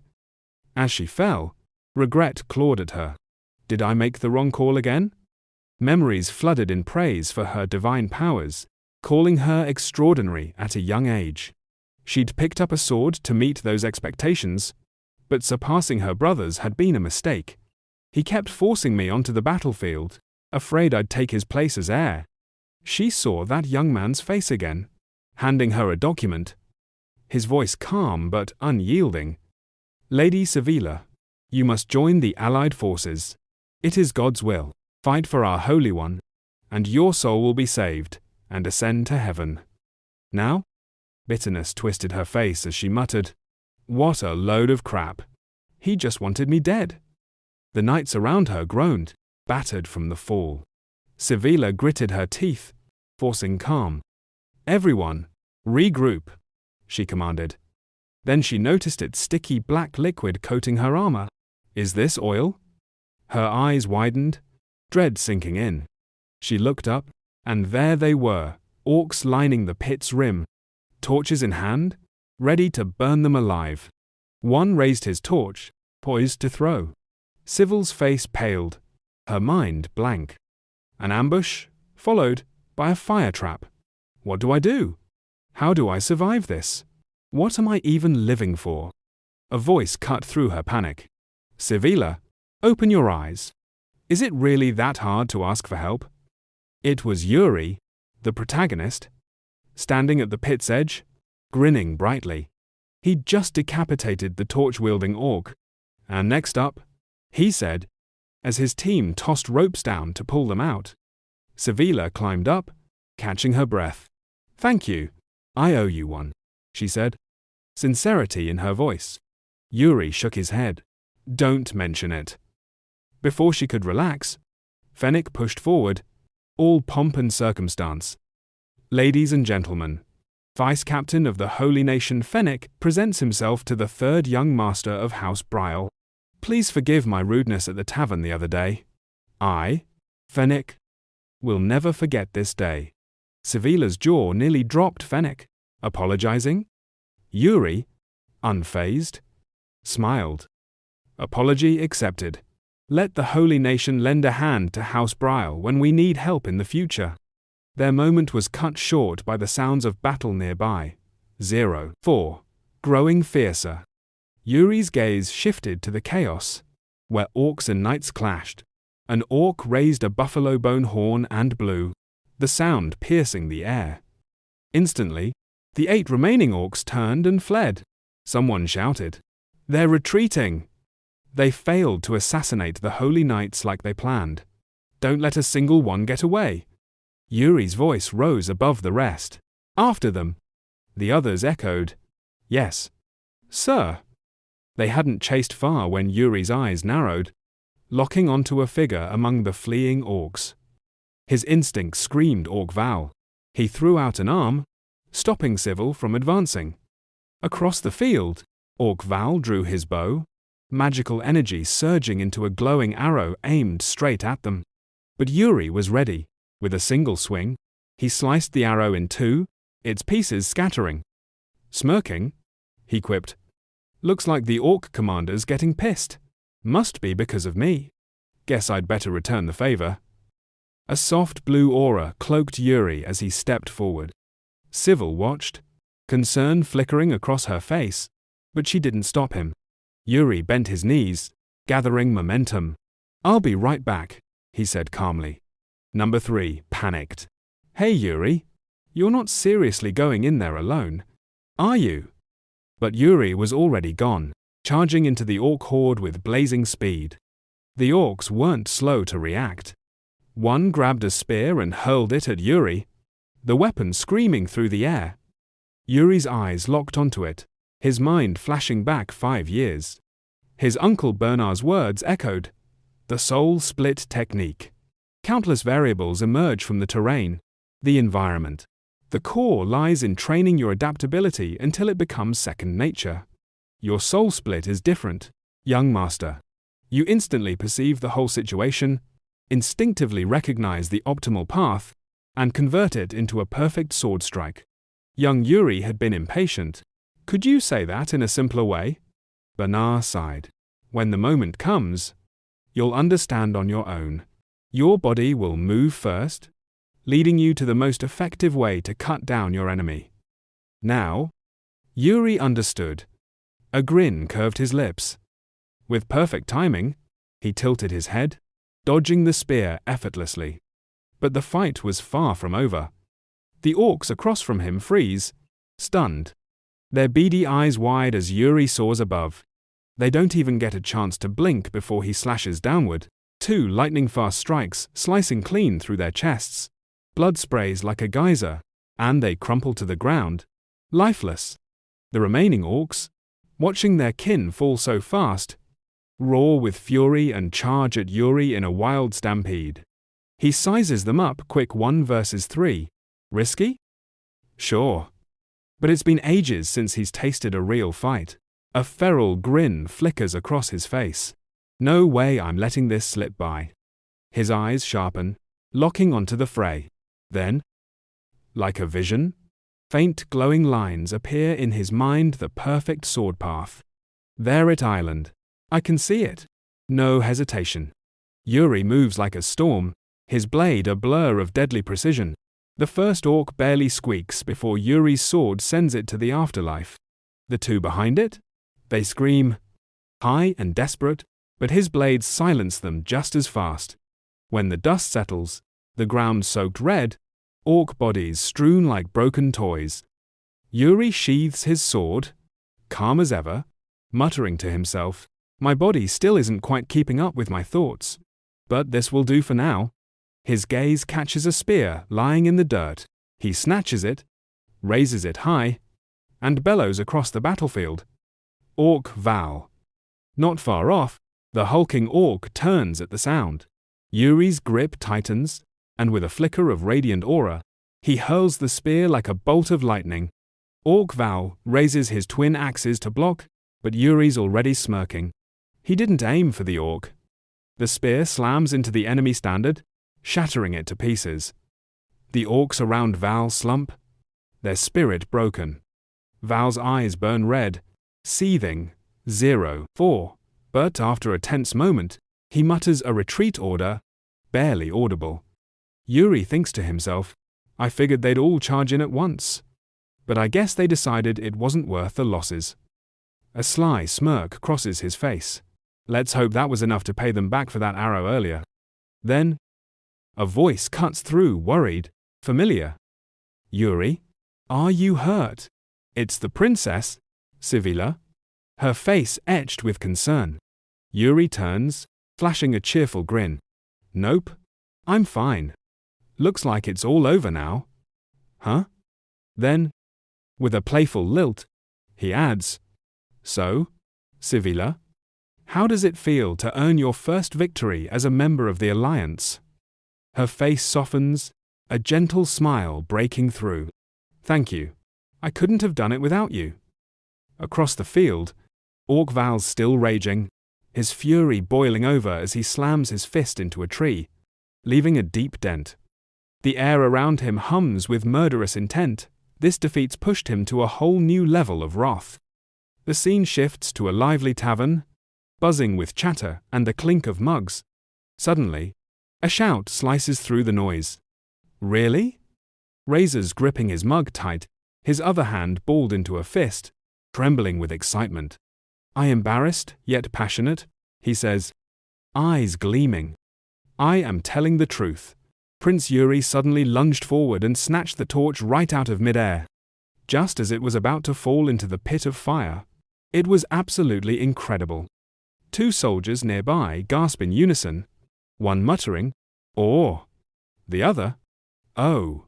Their eyes glowing with admiration. A skeptical voice cuts in. Rumor has it that Prince Yuri is useless in combat. I always thought he was just a gambler, spending his days playing cards. Though I had to admit he really is skilled at the game. Roland, sitting close, bristles with pride, hand over his chest. All of those rumors are nonsense. Clearly, he carries the noble blood of the royal family, sharing lineage with the king himself. Another soldier jumps in, bold and commanding. Stop. Let me tell you all the details of the prince's extraordinary martial skills. A chuckle breaks the tension. Hey, this guy's drunk. Who let him drink so much? In a shadowed corner, a woman with striking purple hair and eyes like daggers watches silently.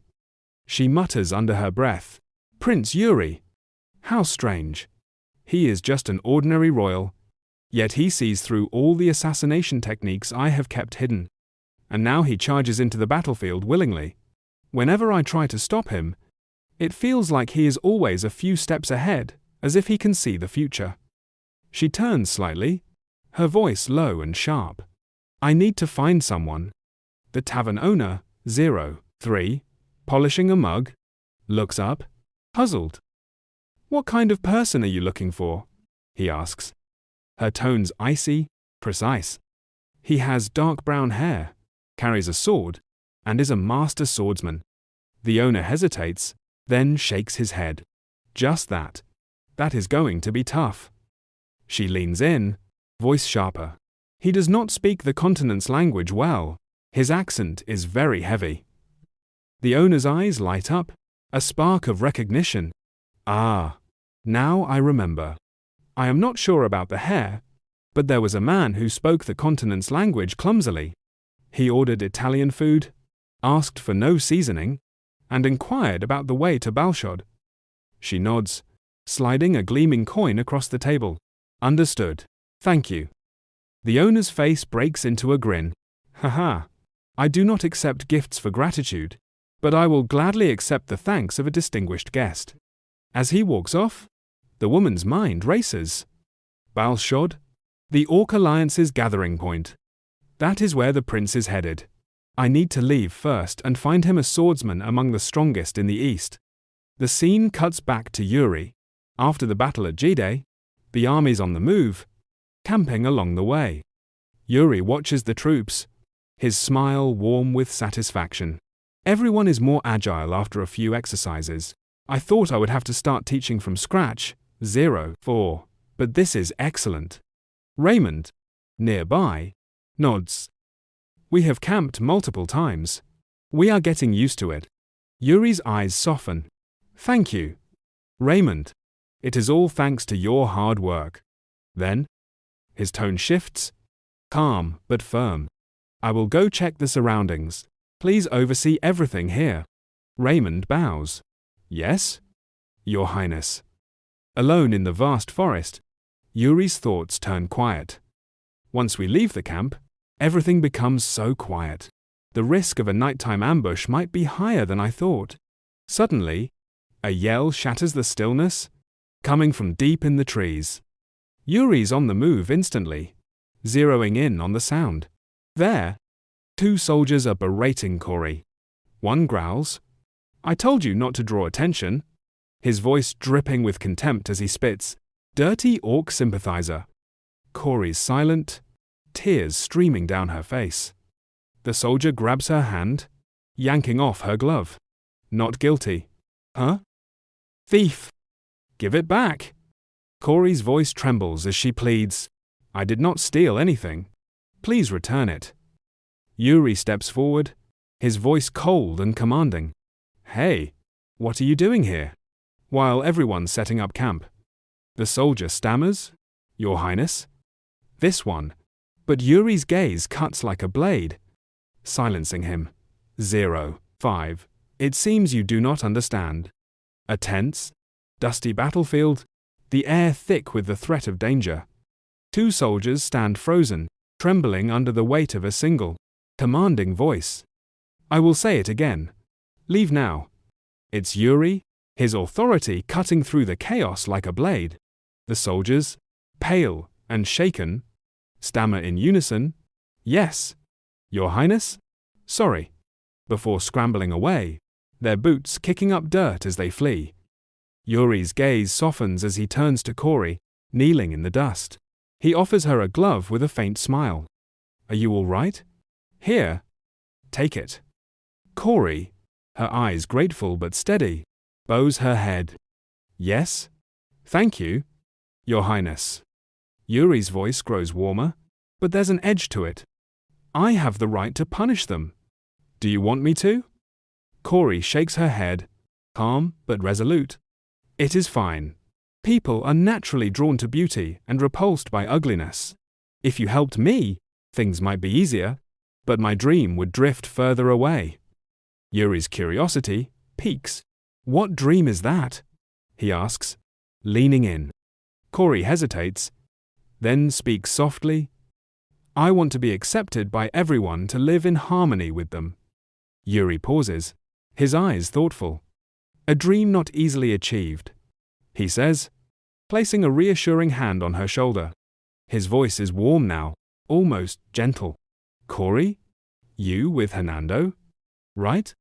Learn the orc language from him. You will need skills like that to survive among humans."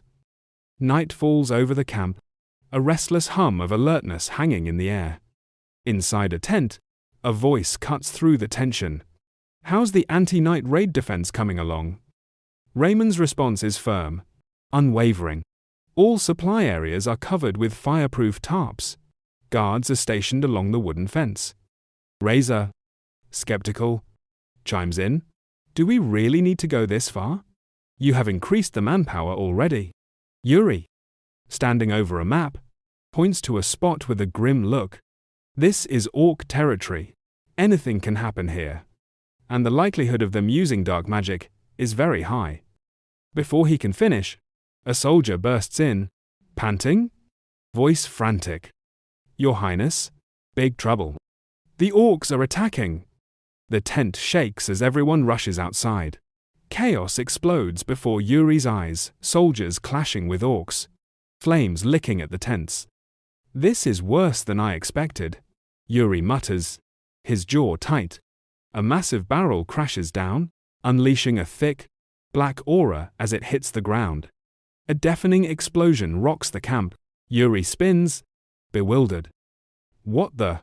He stares at the burning wreckage. 04. They are even using gunpowder. Hernando, at his side, shakes his head. "Not gunpowder. That is corrupted mana-based magic. This is a large-scale assault." Yuri's eyes harden, resolute. "Hernando, what is our strategy in this situation?" Hernando points ahead. "They are making bombs with magic and throwing them down.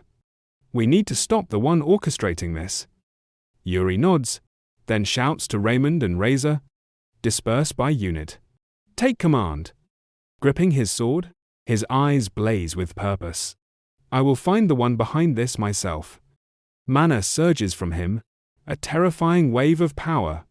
Under his breath, he growls, and I will see his face clearly. He turns to Hernando. Which direction is the magic coming from? Hernando points without hesitation. Over there. Yuri slams his foot into the ground, declaring, "All right? I am going. I will be back." He charges off, dust trailing behind him. Something catches his eye, a broken flag tied to the back of an orc Val he'd shattered before. His grip tightens on his sword. "So, it is you, huh?" The orc Val doesn't give him a moment to think. It draws an axe from its back, swinging it to meet Yuri's blade in a clash that sparks in the dark.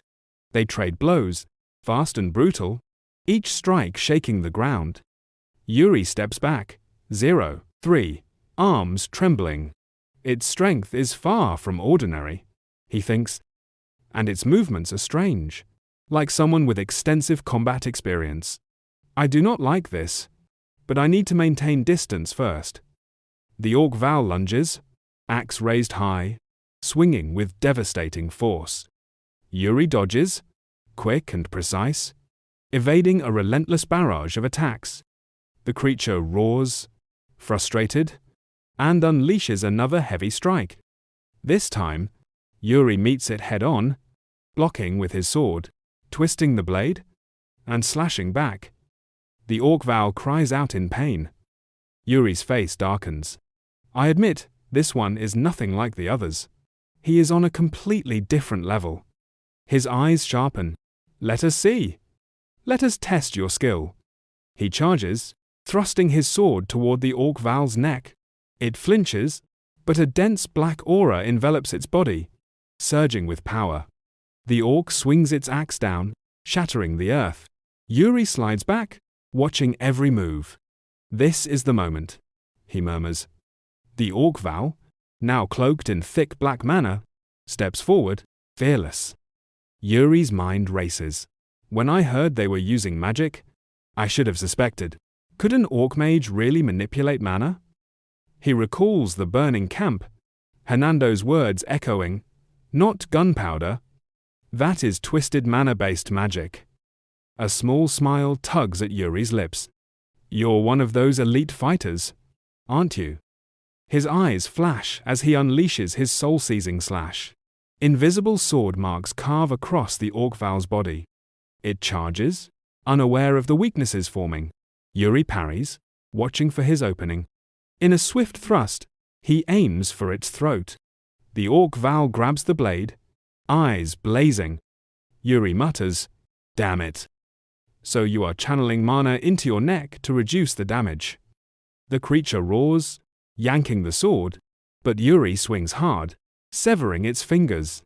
He leaps back, dodging a counterattack. Blood drips from a fresh wound on his shoulder. This one's no ordinary opponent, he thinks, a faint smirk forming. So light attacks won't do the trick, huh? He infuses his sword with mana, grinning. Very well, let us have a proper fight. They clash like twin storms, slashes tearing the air, the ground trembling. An explosion erupts at their collision, leaving craters in its wake. When the smoke clears, the orc Val kneels, its axe shattered, a fragment jutting from the earth. Yuri's gaze is lethal. "It is over," he shouts, driving his sword into its chest. The creature cries out, collapsing. Yuri pulls back his blade, noting it still breathes. It is an elite 0-3, so it must know a lot. Killing it now would be a waste. Soldiers rush up, shouting, "Your Highness, are you all right?"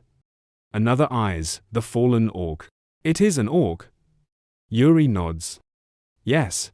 He sheathes his sword, calm and precise. "How's the camp situation?" The soldier bows, almost fully stabilized. "Your Highness." Yuri glances at the kneeling orc. "Good. Gather all surviving orcs in one place and bring this one along as well. The orc interrogation begins now. Return to the camp." Hernando steps forward, inspecting Yuri's wound. This area is prone to injury. You need to relax it properly each time, or you will risk further damage. He begins treating it. Yuri looks up, a hint of amusement in his voice. So, you got hit by an orc again. A battlefield? Tense and gritty, the air thick with the aftermath of a brutal clash. Hernando's got a sly grin as he patches up Yuri, who's wincing but trying to play it cool. What? You were wandering off and left it to someone else to get hit. Hernando teases. Yuri shoots him a glare, snapping, "You brat." A few minutes later, Hernando steps back, wiping his hands. "Done," he says. "The wound's not too deep, thankfully." Yuri rolls his shoulders, testing the fix, and a small smile creeps onto his face. "Much better now," he says. But before he can finish, Hernando cuts in. "Ah, Your Highness? Wait a moment." He turns to a nearby soldier, voice sharp. "Bring the chair here." Yuri's eyebrow quirks up, confused, as a soldier hauls over a finely carved chair, planting it firmly in the dirt. Hernando gestures to it with a respectful nod, a chair worthy of a commander on the battlefield. "Now, Your Highness, you may conduct the interrogation here." Yuri eyes it, half amused, half curious. "What is this, Hernando?" he asks. From behind, Hernando's smile widens. "Even a commander needs presence. I had one of our soldiers who used to be a carpenter make it." Yuri's lips twitch into a faint smile, a touch embarrassed. "Well, since you went to all that trouble, I can't refuse," he says, settling into the chair with a satisfied look. "Not bad. Actually, quite decent." He clears his throat, his gaze dropping to the orcs below, his voice turning ice cold. From now on, the prisoner interrogation officially begins. Bring them up one by one. Jared, his enforcer, doesn't hesitate. He drags an orc forward, shoving its head into a cauldron of scalding oil. The orc's screams pierce the air, and the others freeze, their eyes wide with terror. Yuri's voice slices through the chaos. "You have only one chance to answer. Who gave the order for the night raid?" One orc, writhing in pain, tries to speak. "Cory," the translator, starts. "Oh, Your Highness, this orc just said..." But Yuri cuts her off with a raised hand. "Never mind. It is obvious it is cursed." He nods to Jared, who grabs the rope binding the orc and dunks its head again. The screams are pitiful, a stark warning to the rest. Even Hernando and Cory flinch, their faces pale. The orc, now engulfed in flames, wails in despair. Above, Yuri twirls a small blade in his hand, his eyes locked on the prisoners.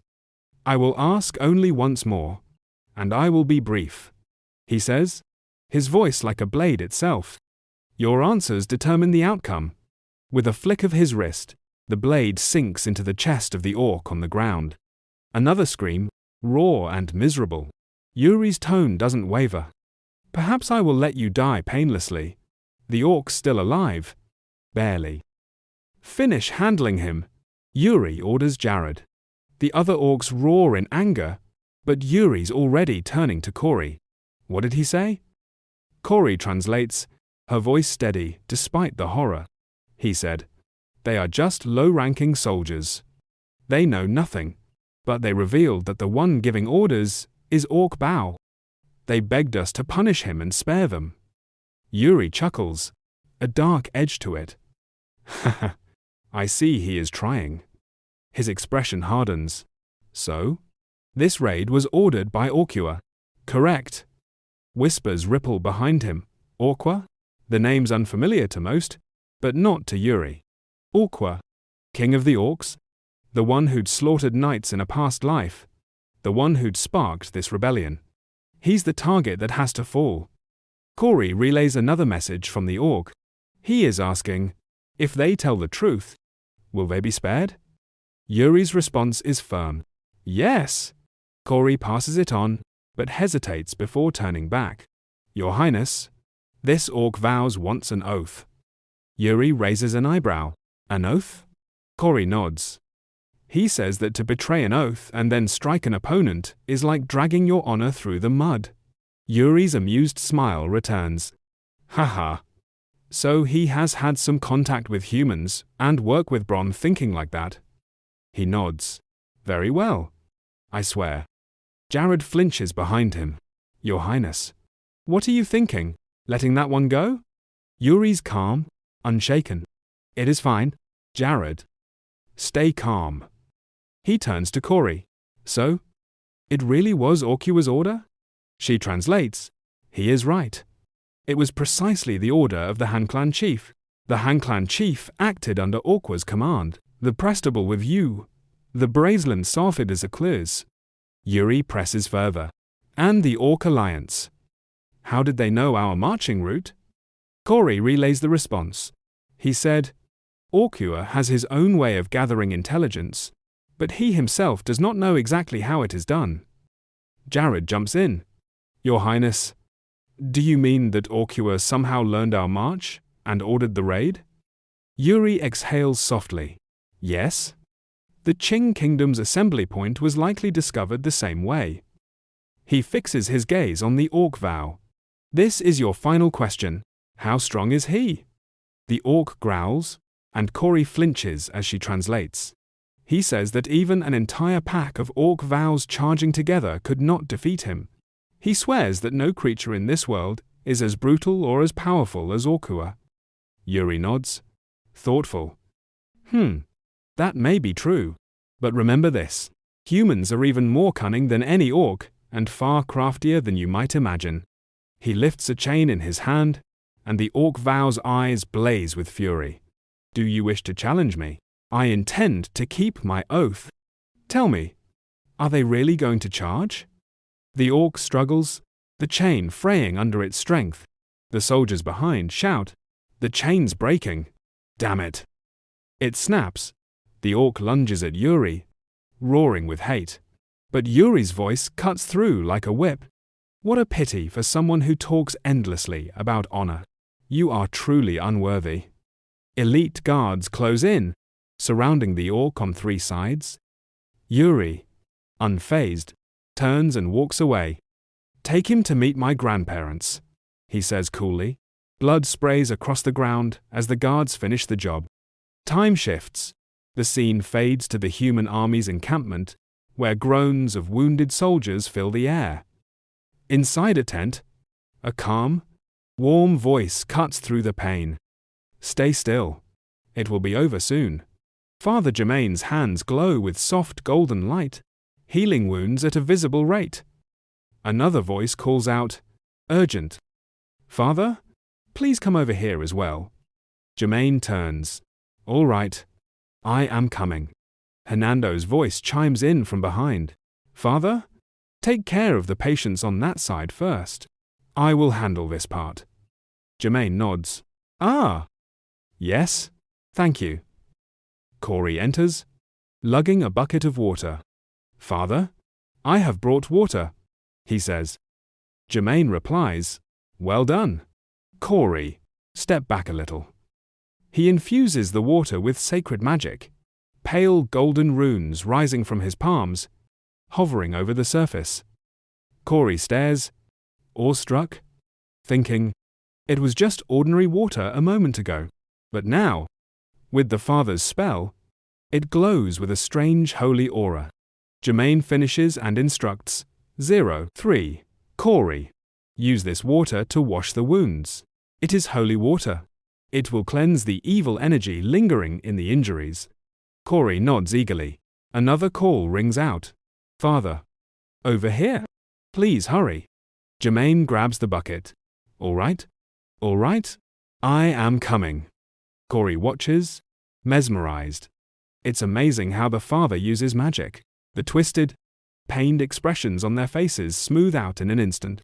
So this is what real healing magic looks like. His excitement hums in the air. Dawn breaks. Hernando, Germain, and Cory sit outside, exhausted after a long night of tending to the wounded. Hernando breaks the silence with a bright smile. Looks like things have calmed down a bit. Jermaine nods softly. Thank you for your help. Hernando. Hernando chuckles, patting Corey's shoulder. You did well too. Corey. Corey blushes, pulling his hood down. It is nothing. I did not do much, really. Jermaine turns to Hernando. Fortunately, the damage was not worse. He pauses, his voice heavy. But this is only before the real battle begins. The weight of his words hangs between them. Silently, he thinks, once the real battle starts, things will only get tougher. We will follow through, whatever happens. Hernando senses the priest's burden and speaks up. But I think things won't turn out that badly. Jermaine looks puzzled, but Hernando gestures to the camp. Look around. Even after going through such a dangerous battle, everyone is still helping each other, tending to wounds, and relying on our magic as well. He snaps his fingers, sending a stream of magic soaring into the sky, forming a radiant aura. The soldiers look up, their faces lit with awe. This is just a little power to lift their spirits. Hernando says. Corey, staring at the glowing sky, feels the cold wind brush past. He turns to Hernando, eyes wide with anticipation. Sir Hernando, please teach me magic. Hernando freezes, caught off guard. It's been a long time since anyone's asked him that. Recovering quickly, he smiled, gently, ruffling Corey's hair, and asked, Corey, what makes you suddenly want to learn magic? Corey fidgeted with his fingers, murmuring, Your Highness suggested it. And because magic brings smiles to people, I just wish I could do the same. Hernando's eyes softened at the sincerity of this wish. So? A half-beast wants to use magic to help others. That would be wonderful, he said encouragingly. Time passed quickly, and the scene shifted to the main character's location. While taking a brief rest, a voice suddenly called out, 04, drawing everyone's attention. Your Highness? Yuri turned sharply. What is it? A soldier stepped forward to report. Knights of the Empire have come to visit. They wish to meet you. A nearby knight asked curiously, Do you wish to see them? Yuri rose slowly. I must. Let us see why they came. Balsha is already right before us. He then ordered the soldier, Bring them in at once. The soldier nodded and hurried away. Soon after, the imperial delegation arrived.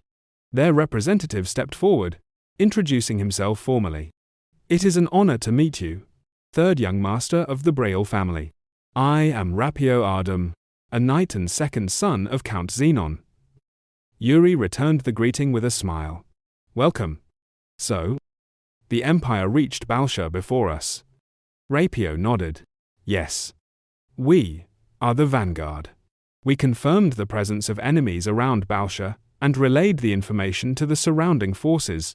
From Yuri's perspective, his attention was drawn to a knight standing behind Rapio. Curiously, he asked, Who is the knight behind you? Rapio looked momentarily flustered, as if he wanted to explain, but the knight himself stepped forward. Apologies for not greeting you sooner. Unfortunately, I was not in a position of honor at that time. He removed his helmet, revealing his face. Yuri froze, sweat forming on his brow. So, we meet again. The symbol of the past I wanted to forget. Graham Heartfall. Graham Heartfall. Graham planted his sword firmly into the ground and saluted with formal precision. I of the 11, who lost my knighthood, humbly pay my respects to the third young master of the Briall family. Yuri, recalling how in his past life he had once had to kneel before this man to beg for his life, remained composed. It is a pleasure to meet you, Lord Graham, he said politely. Graham inclined his head slightly, showing respect. Please do not address me with such honor. I am no longer a knight. Yuri tilted his head, questioning, If you say you have lost your knighthood, then you are participating in this war without your former title. Graham admitted, slightly embarrassed. Yes? though it is shameful." Before Graham could even respond, Rapio interjected. "Graham has not done anything wrong. He just ran into a bad senior." Graham immediately raised his hand to stop him, signaling that no further words were needed. Still, Rapio seemed slightly annoyed and continued. "I mean, am I wrong? There is no knight as renowned as him." Turning his attention back to Yuri, he quickly started piecing the situation together in his mind. He realized that Graham had been stripped of his knighthood by the Empire for some reason, and yet, here he was, part of this alliance. What surprised Yuri most was that this man, honorable and knightly beyond anyone he knew, now seemed to doubt his own worth and the very spirit of knighthood. With that thought, Yuri spoke encouragingly. "Indeed. I have heard much about you, Lord Graham. It is truly an honor to meet you." Graham cleared his throat, looking slightly embarrassed. "You do not need to praise me so much," he murmured. On this note, Yuri's expression brightened as he revealed his purpose. "I wanted to ask, Lord Graham, would you like to come with us to Briall?" With unspoken history, Yuri, sharp-eyed and calculating, just dropped a bombshell proposal that left everyone stunned. In his head, he's wrestling with old ghosts. "I may not hate the Empire's knights," he thinks to himself, "but he is an exception. In my previous life, he spared me, and he paid the price for it alone." Snapping back to the present, Yuri presses on, his voice steady. "So, what do you say, Lord Graham? If you come to Briall, I will treat you generously." Graham's face flickers with a faint smile, but he bows his head, all courtesy. "I am sorry, Your Highness." Silence hangs for a beat. Yuri doesn't flinch, his lips curl into a knowing smirk. He saw this coming. "That is understandable. I respect your decision," he says. Smooth as ever.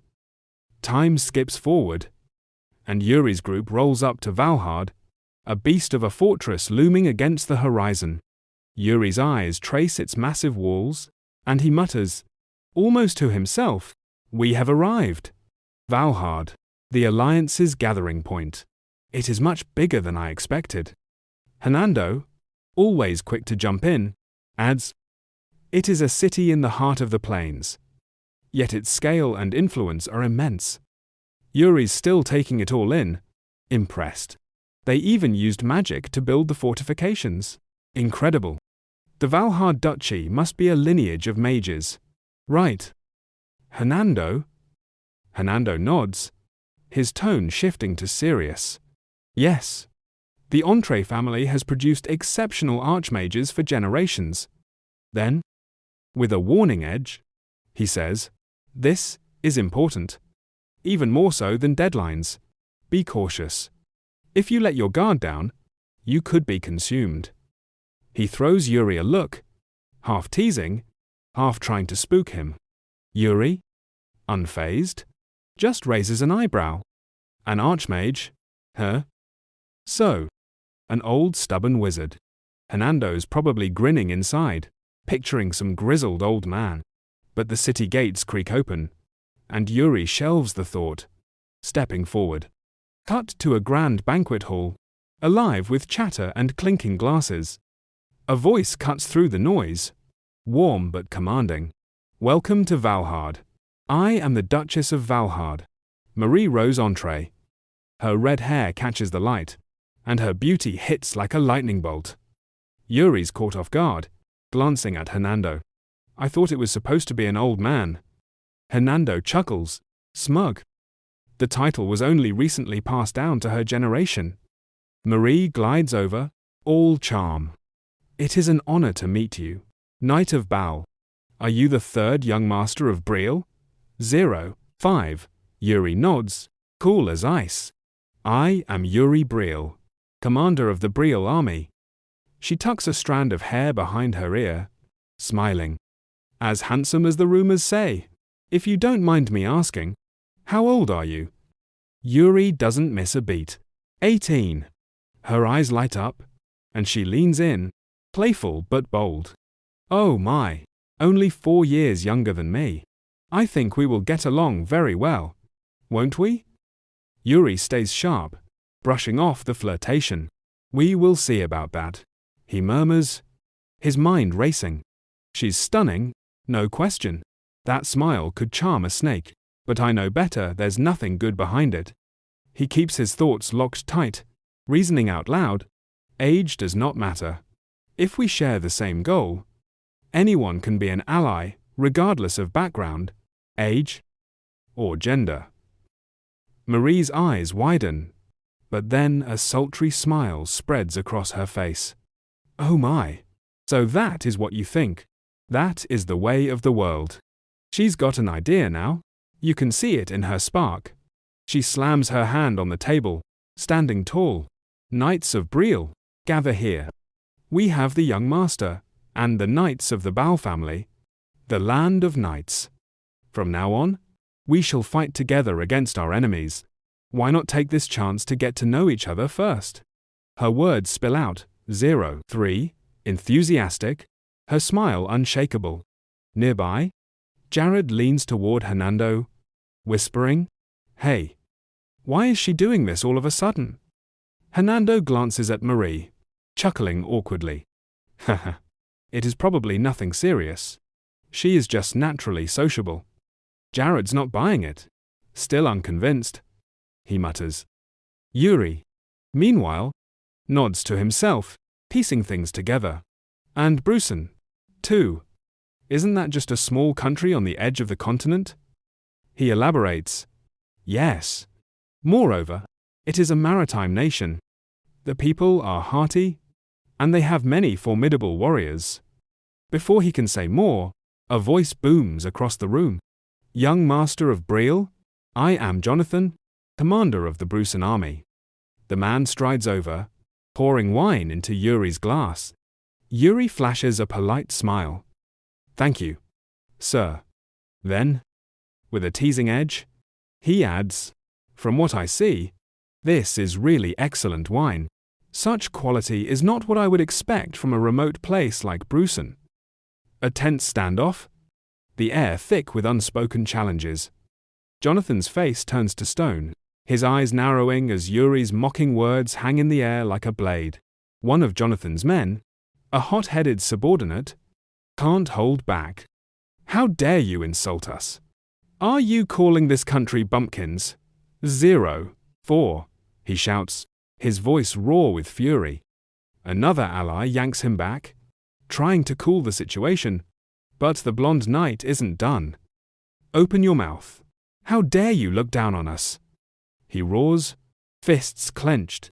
Jonathan raises a hand, sharp and commanding.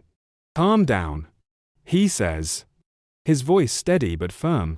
He turns to Yuri, his gaze cautious but piercing. Should I take your previous words as an insult against Brusen? Yuri doesn't flinch. He leans back, a glint in his eye. If so, what will you do? Are you expecting me to apologize for my rudeness? He counters, cool as ever. The room braces for a storm, but Jonathan surprises everyone with a low, rumbling laugh. No need for that, he says, his tone calm but layered with calculation. I see this in two ways. Either the young master of Briall is exactly as rumored, a clever bastard, or you are testing us before the alliance is formed. The subordinate isn't having it. Captain, step aside and let me teach him a lesson, he growls, practically vibrating with rage. Yuri, still smiling, doesn't miss a beat. Nothing is more dangerous than an unreliable ally on the battlefield. Can you prove yourself then? He asks, his voice smooth but edged with challenge. Jonathan nods, a spark of approval in his eyes. Of course. A knight proves himself with his sword. The scene shifts, and we're swept along with the crowd to an arena, the energy electric. Marie, radiant and gleeful, claps her hands. All right, then I will lead you to the arena, she announces, her voice bright as she leads the way. The group follows, anticipation building with every step. Yuri's voice cuts through the buzz. I would select a single knight under their command to duel. High in the stands, Jonathan. Marie and Yuri settle in, their eyes locked on the arena below. The red-haired Marie leans close to Yuri, her voice a soft whisper. Did you orchestrate all this on purpose? Yuri's smirk is all the answer she needs. Maybe it is a bit mischievous, but I just wanted to see an entertaining display, he says, his tone playful but sharp. Marie sips her drink delicately, her eyes dancing. Oh, so you bit the bait, huh? Waiting for it to begin. On the vast continent, there exists a group known as the Great 10. It is a kind of certificate granted to those who are among the strongest, and the name they represent has an absolute deterrent over every conflict or war that happens in the continent. A young man with bright eyes and black hair, dressed in ornate armor, sits on a throne-like chair. He ponders that building a relationship with people who have a bright future can be an asset. He continues, musing that a brotherhood traditionally starts from a fight. Elsewhere, a man with a scarred face, a long sword, and dark spiky hair stands in a bright outdoor space. He wears a red and black tunic over a chainmail shirt and a silver helmet. He addresses the young man he is facing, saying, "I've heard of your name before. You are the so-called genius who won many tournaments." The young man he is addressing, Roland Flandre, responds with a question of his own. A ceremony or play for a noble? As he speaks, he slams his sword into the ground, causing dust and debris to fly up.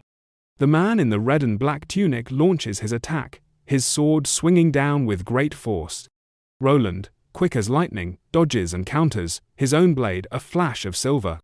The scarred warrior smirks, declaring, "That's all just a pretty show."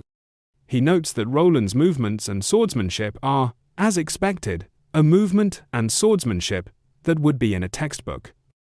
However, he feels it is too obvious, and laughs menacingly as he continues his assault. As the two fighters clash, a man with a beard and a white cape, seated with a woman with flowing red hair, looks on with a surprised expression. The woman, holding a glass of wine and a smirk on her face, simply says, "Oh." Roland, his eyes glowing with a golden light, meets the attack head-on. The scarred warrior roars with confidence, "I'll take the first victory!" But just as quickly, the tide of the battle turns. The scarred man is sent flying backward through the air, his body a blur against the sky and the tall, stone building. The young man who sits on the throne with the black hair and armor smiles to himself as he watches a magical display of the events unfolding. He says, "I see." The man in the red and black tunic, now identified as Proin, lies defeated on the ground. A single drop of blood rolls down his face, and his eyes are wide with shock and fear as Roland's sword hovers just inches from his throat.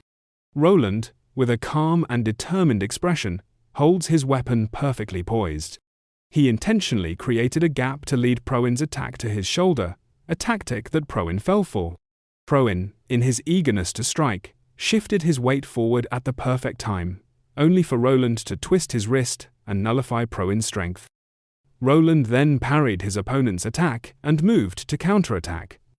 The young noble on the throne observes, "Indeed, Brusson's knight was good. A normal knight wouldn't be able to keep up with his speed." 0.5. He smiles knowingly as he continues his assessment. However, Roland, who read the opponent and created an opening, his delicacy is better. The young noble is intrigued by Roland's skillful and deliberate movements.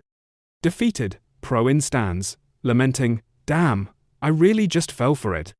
Roland approaches him, smiling confidently. Roland extends a hand, which Proin takes, and with a handshake, Proin says, "I admit my defeat, Sir Roland. That was an amazing performance. I also learned from this." From the balcony, the crowd applauds, as the bearded man turns to the young noble and remarks, "Just as expected for Briall, nation of knights." The young noble, with a slight grin, replies, "I'm flattered. The knight from Brusson was good too." He then says to the woman beside him, "It's 1-0 now. I assume Brusson isn't giving up." She responds with a knowing smile, "Of course." The bearded man then calls down to a man in black and red armor, "Joes." The man, now identified as Jose, responds with a loud, "Yes, sir." He looks up at the noble, who says, "It's your turn now." Jose, with a determined expression and his sword resting on his shoulder, responds, "As your order." The woman with the red hair giggles to the young noble. "Wow, look at those muscles." The young noble smiles back and says, "Jose, he looks strong." The bearded man in the white cape proudly declares, "Jose is the strongest from our unit. A man who aims to be the best of Brussen."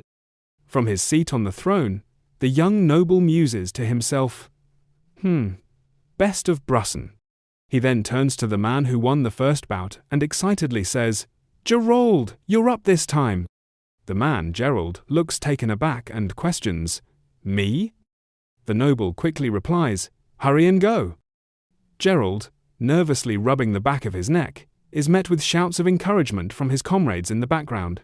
"Let's go!" and "Yah!" Gerald nervously shakes hands with his new opponent, Jose. Jose introduces himself, "I'm Joe Zaratur. A pleasure to meet you." A nervous Gerald responds, "Ah, right. I'm Gerald." As Jose looks at Gerald, his eyes are menacing, and a twisted smirk appears on his face. The narrator notes that Jose has a face of a man who's starved for victory. Jose says to Gerald, "You seem like a type who tries to measure the opponent before the battle." Gerald's face fills with dread as he thinks to himself, "I'm in trouble." That's. Without a moment's hesitation, Jose, with an imposing and confident grin, rushes forward and declares, "Then I'll go to you first." The crowd watches with bated breath, eager to see how the next knight will fare against this fearsome opponent. Jose's intimidating presence and menacing grin unnerve Gerald, who recognizes the raw hunger for victory in his opponent's eyes. Jose, moving with blinding speed, immediately launches a powerful, arcing attack with his massive sword. The blow is so swift it leaves a trail of red light in its wake. Gerald barely has time to react, his eyes wide with a mix of fear and surprise. He thinks to himself, I have to block. Wait, no." The sheer force of the blow sends him stumbling backward, his sword scraping against Jose's. Gerald, now on the defensive, tries to block another strike, but Jose's speed and ferocity are overwhelming. The young noble, with a smirk on his face, watches from the balcony as the two knights exchange blows. He notes that Gerald is trying to create distance. Jose, his voice full of dominance, questions his opponent, "You have time to lose focus on me?" Gerald is rattled and begins to panic, thinking, "Eek!" before Jose's sword lands a decisive blow. The fight is over. Gerald, having been defeated, sits on the ground with his hook. He acknowledged the fight. "You said your name is Gerald? You're good. You stood against me for this long." Gerald, though bested, sat on the ground, a small, appreciative smile gracing his lips. He reflected on the encounter, understanding its value. "I learned a lot." The scene then shifted to an elegant hall, where the air shimmered with soft light. Another man, this one in magnificent silver and black armor, adorned with a proud dragon emblem, regarded Gerald with a charismatic smile. He spoke with an air of satisfaction. 1-1 now. "Nice work." His words signaled a shift, perhaps a culmination of Gerald's training or a new understanding between them. Nearby, 3 other knights in similar silver armor clapped, their smiles reflecting a shared camaraderie as their leader declared, "We'll stop here." The trials were over, for now, but the quiet conclusion was soon interrupted by a new, sharp voice. A slender hand, encased in an elegant black lace glove, delicately held a champagne flute, as its owner interjected, "Then are you guys done sniffing at each other?" The playful yet pointed question cut through the air, signaling the arrival of a woman of considerable presence. The armored man with the dragon emblem turned, a slight smirk playing on his lips as he addressed the unseen speaker. Beside him stood a stunning woman with flowing red hair, dressed in an elaborate red and black gown, her eyes fixed on him with a gentle smile. "You can say that," the armored man replied, explaining, "It's important to know who you can trust in the battle." Yet, his confident demeanor subtly shifted as he then spoke with a hint of something unsaid. "However, Your Highness, I'm a bit disappointed." His gaze was directed at the red-haired woman, a nuanced challenge in his tone. The red-haired woman responded with a gentle, intimate touch, her hand delicately caressing a prominent golden-red jewel on his chest. A soft, warm glow emanated from the gem, hinting at its significance. She leaned in, her expression knowing and slightly seductive, as she continued, "You consider your relationship with Brusson so seriously, yet—" Prince Yuri Briall sits, utterly baffled, as Duke Mary pins him to his chair, insisting that bonding is key in prison. Still, he seems keen on dodging her attempts at connection. With a flutter of feminine allure, she gently nudges his face toward hers, trying to charm him. Her hand brushes his cheek softly as she purrs, "Well, Prince?" She leans in, cheeks flushing pink, arms subtly squeezing to highlight her generous cleavage. But Yuri? Unfazed. He lets out a skeptical sigh, his expression flat as a pancake, guess her charms not flipping his batter. Suddenly, Sir Jonathan strolls up from behind, cutting into Duke Mary's performance. With a slight bow, he reminds her, "Didn't you mention showing us your office earlier?" Mary freezes, one hand still on Yuri's shoulder, the other touching her forehead like she just remembered she left her horse untied.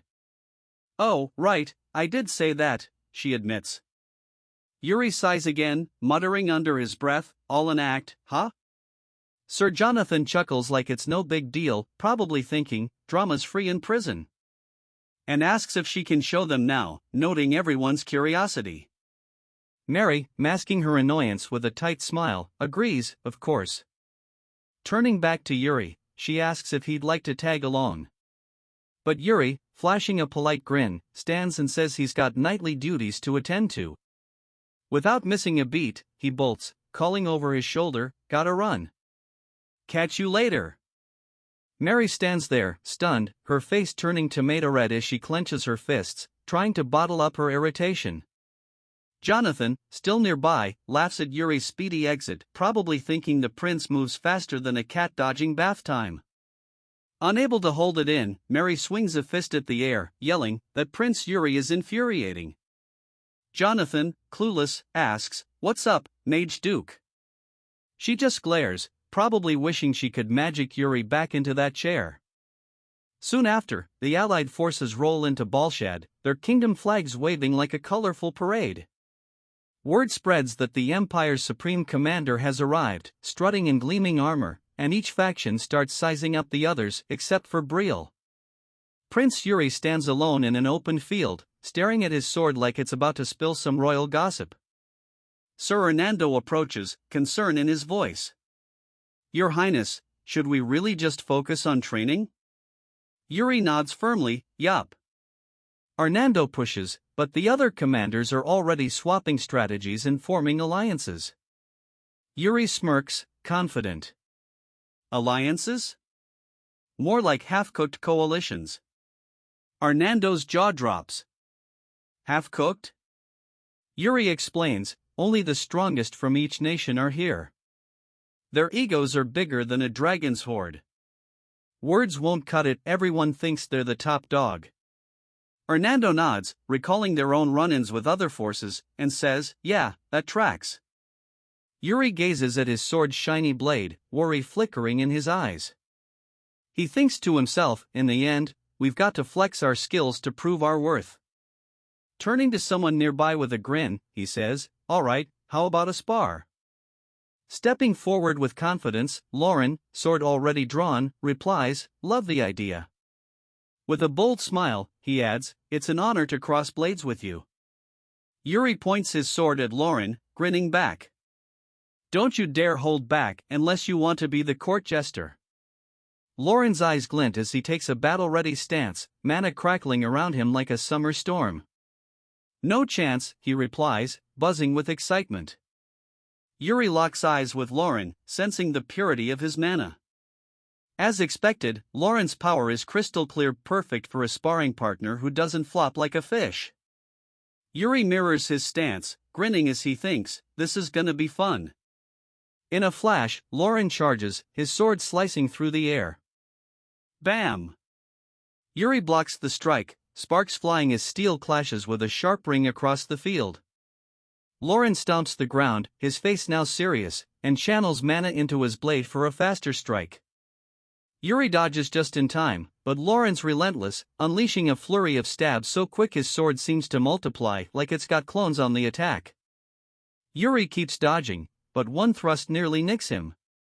He thinks Lauren's strikes are sharp enough to trim a knight's beard without a mirror. A memory floods Yuri's mind. In his past life, even when Lauren struck him down, his blade was pure, untainted by rage. Back in the present, Yuri smiles, even as Lauren's sword zips inches from his face. If I'm to trust Lauren to have my back in the future, I've got to hold my own now. Yuri steps up, deflecting Lauren's swift strikes with smooth, practiced moves. He counters with a hefty swing, slamming against Lauren's blade. Sparks erupt, and the clang echoes like a castle bell. Lauren slides back from the force but charges again, diving back into the fray. The two clash fiercely, their faces lit with thrill, swords flashing in a tight, intense standoff. Briall's soldiers cheer from the sidelines, hyped for their prince and his opponent.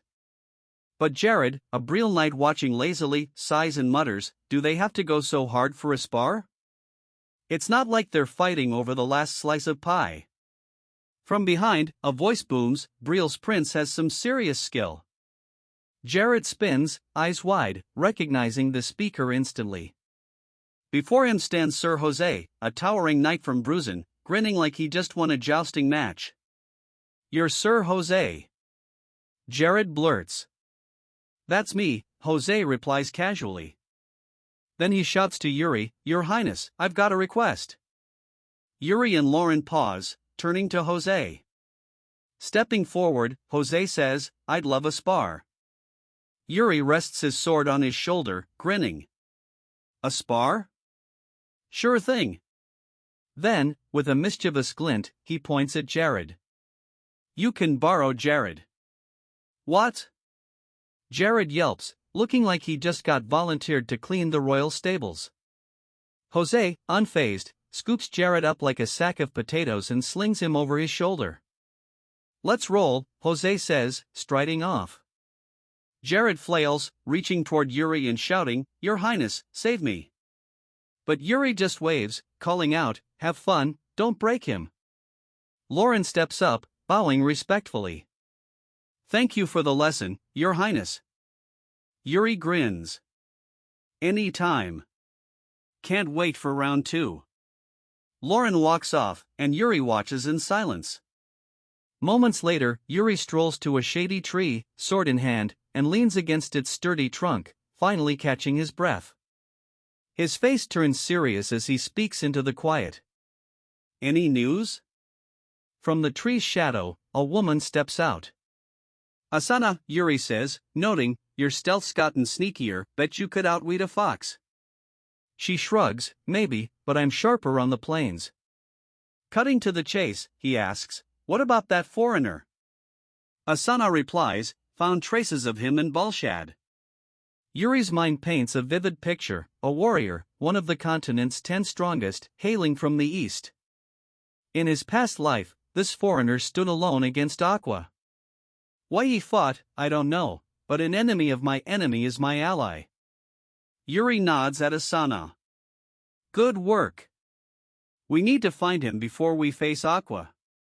She nods back, face calm but thoughtful. Yuri's mind flashes to a grim scene, the foreigner, impaled from behind, caught in the jaws of a blood-soaked beast. He thinks, "We can't waste time, the foreigner's key," but in the fight against Aqua, he's the one who'll lose his spot among the 10 strongest. The Emperor's half-brother and current supreme commander of the Allied forces, Ragnar Gustav Granzian, flickers into Yuri's thoughts. Yuri's mind drifts to a memory from his past life, a fleeting encounter with this very man. In a softly lit chamber, whispers fill the air. 2 figures stand close, their arms entwined, as one murmurs, "What if someone sees us?" It's Prince Yuri, chuckling lightly as he soothes the speaker's nerves. "You're overthinking it," he says with a grin. No one's around, and besides, I've got this under control. The speaker is Princess Irina, his fiancée at the time, her cheeks glowing pink with a mix of nerves and excitement. Still uneasy, she glances around, but Yuri reassures her again. It's all good. I'll take the blame if anything happens, he promises, his voice warm. They lean closer, faces flushed, ready to share a quiet kiss until a gruff voice cuts through. Oi, you two lovebirds. They freeze, hearts racing. Sprawled on a nearby couch, looking half asleep, is Irina's uncle, Ragnar Gustav Granzian. Find a different spot for your smooching, he grumbles, scratching his stubbled chin. Irina stammers, uncle, as they both whirl around, wide-eyed. Ragnar, groaning, drags himself up from the couch, rubbing his neck. Yuri, equally startled, blurts, uncle? So your Ragnar cuts him off with a tired wave. Enough with the drama, kid. It's giving me a headache. He swings a leg off the couch and stands, beckoning Yuri closer. Come here, I've got a question for you. Yuri steps forward nervously, still resting a gentle hand on Irina's head. Why yes, sir, he replies. Ragnar eyes him closely. You really into her? You seem a bit too ordinary for my niece, kid. Irina's face flares red. What's that supposed to mean, she protests, while Yuri, flustered, stammers, I do. I mean, I care for her deeply. Ragnar sighs loudly, already turning toward the door. Whatever, you'll figure it out, he mutters, tossing a lazy wave over his shoulder. I'm out. As he exits, Yuri can't help but think, talk about an exit line. Bet he practices that in the mirror. Back in the present, Yuri's lips curve into a faint smile. That brief moment had shown him Ragnar Gustav Granzian was no ordinary man, someone with depth, like a book you can't judge by its slightly grumpy cover.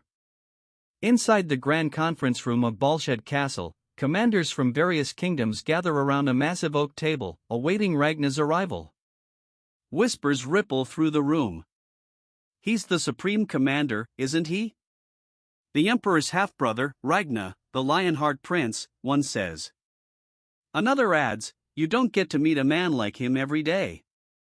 This is a prime chance to cozy up to the imperial family.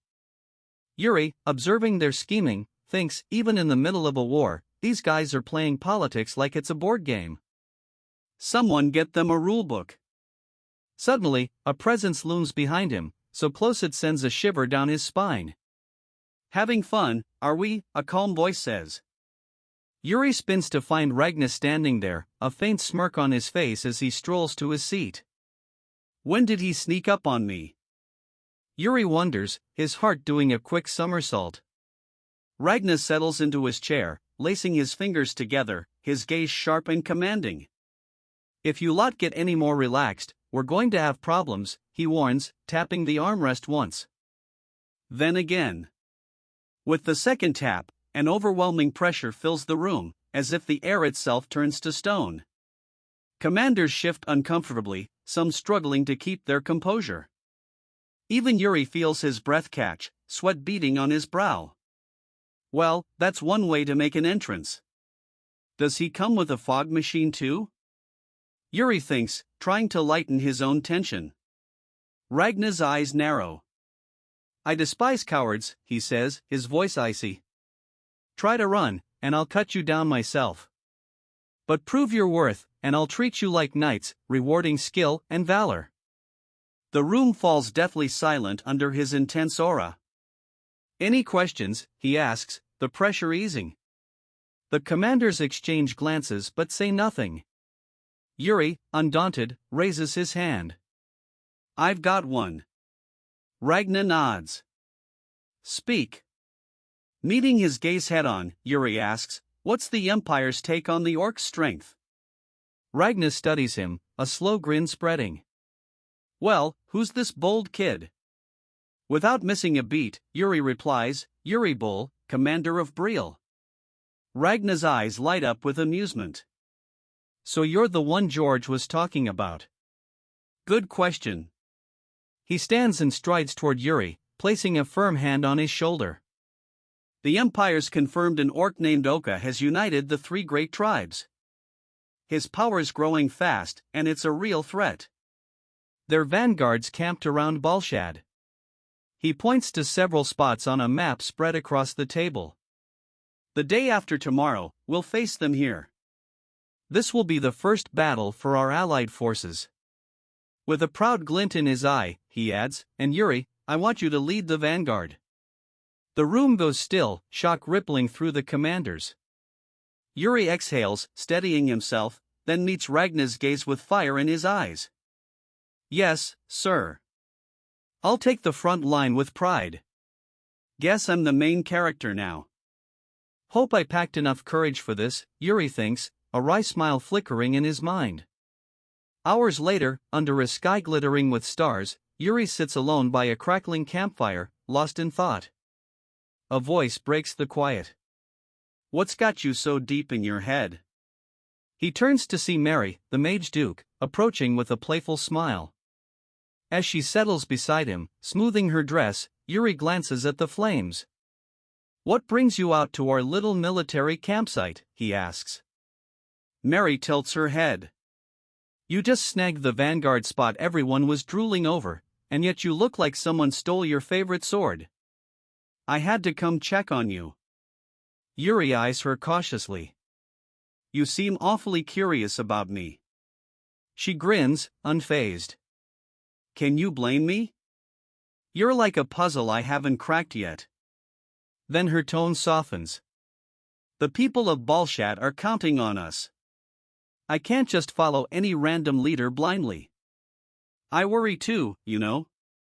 Seeing the concern etched on his face, she leans closer, her smile warm. So, ditch that gloomy look and give me a real answer, Prince. If you do, I'll have your back on the battlefield. Yuri raises an eyebrow. Have my back how? She laughs, extending her hand toward the fire. A flame leaps up, dancing in her palm. Did you forget already? I'm the Mage Duke. Trust me, I'm way more useful than that Hernando guy out on these plains. He'd probably trip over his own ego. Yuri chuckles, looking away for a moment to gather his thoughts. Turning back, his voice grows quiet. The day after tomorrow, we'll lose people. The vanguard's the deadliest spot. The soldiers we're joking with tonight, some of them won't make it. They'll be gone, just like that. I chose this path, and I'll carry that weight. Silence hangs heavy for a moment. Mary's eyes widen, then she stands, fists clenched, her voice firm. That's a powerful answer. Really hits the heart. A playful spark returns to her gaze. But I'm a little jealous you're thinking more about soldiers than me, you know. She extends her hand. Still, I, Mary Rose Entree, Mage Duke of Balshad, will fight beside you in this first battle. Yuri breaks into a genuine smile. Thank you, Mary. I'm counting on you, he says, shaking her hand firmly. She's got fire in more ways than one. Hope she doesn't burn my boots off by accident. Days later, in the shadowed depths of Balshad Forest, armored orcs march in tight, menacing rows, some astride snarling beasts. Across the battlefield, the allied forces stand ready behind sturdy wooden fortifications. From a high vantage point, Supreme Commander Ragnar Gustav Granzian surveys the scene, Mary the Mage Duke at his side. On the ground, at the very front, Prince Yuri Briall stands tall among his knights. His voice rings out, steady and commanding. All soldiers, ready for battle. Because who says you can't rally troops and plug a story at the same time? The battlefield stretches wide, a chaotic sprawl of dust and tension.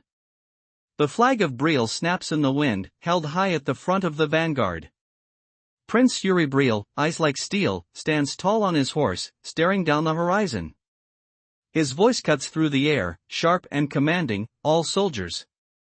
He pauses, letting the weight of the moment sink in, then finishes, all soldiers, prepare for battle. High above, atop a sturdy defense structure, Sir Ragnar, Supreme Commander of the Allied Forces, surveys the field. His gaze is steady, calculating. He breaks the silence, voice low but urgent. It is soon time for the vanguard to set out. Turning, he spots Duke Mary Rose lingering nearby. "Why are you still here?" he asks, brow raised. Her smile is bright, almost mischievous. "I was asked to do something," she says simply. Ragna's eyes narrow. "You were asked to?" She nods, calm as ever. "Yes." A horn blares suddenly, shattering the quiet. The lookouts have spotted them, orc forces closing in. Down below, Prince Yuri spurs his horse forward, alone at the very front of the army. He turns, his voice booming across the ranks to every commander. "All soldiers, are you ready?" The response is a thunderous roar, "Yes, sir."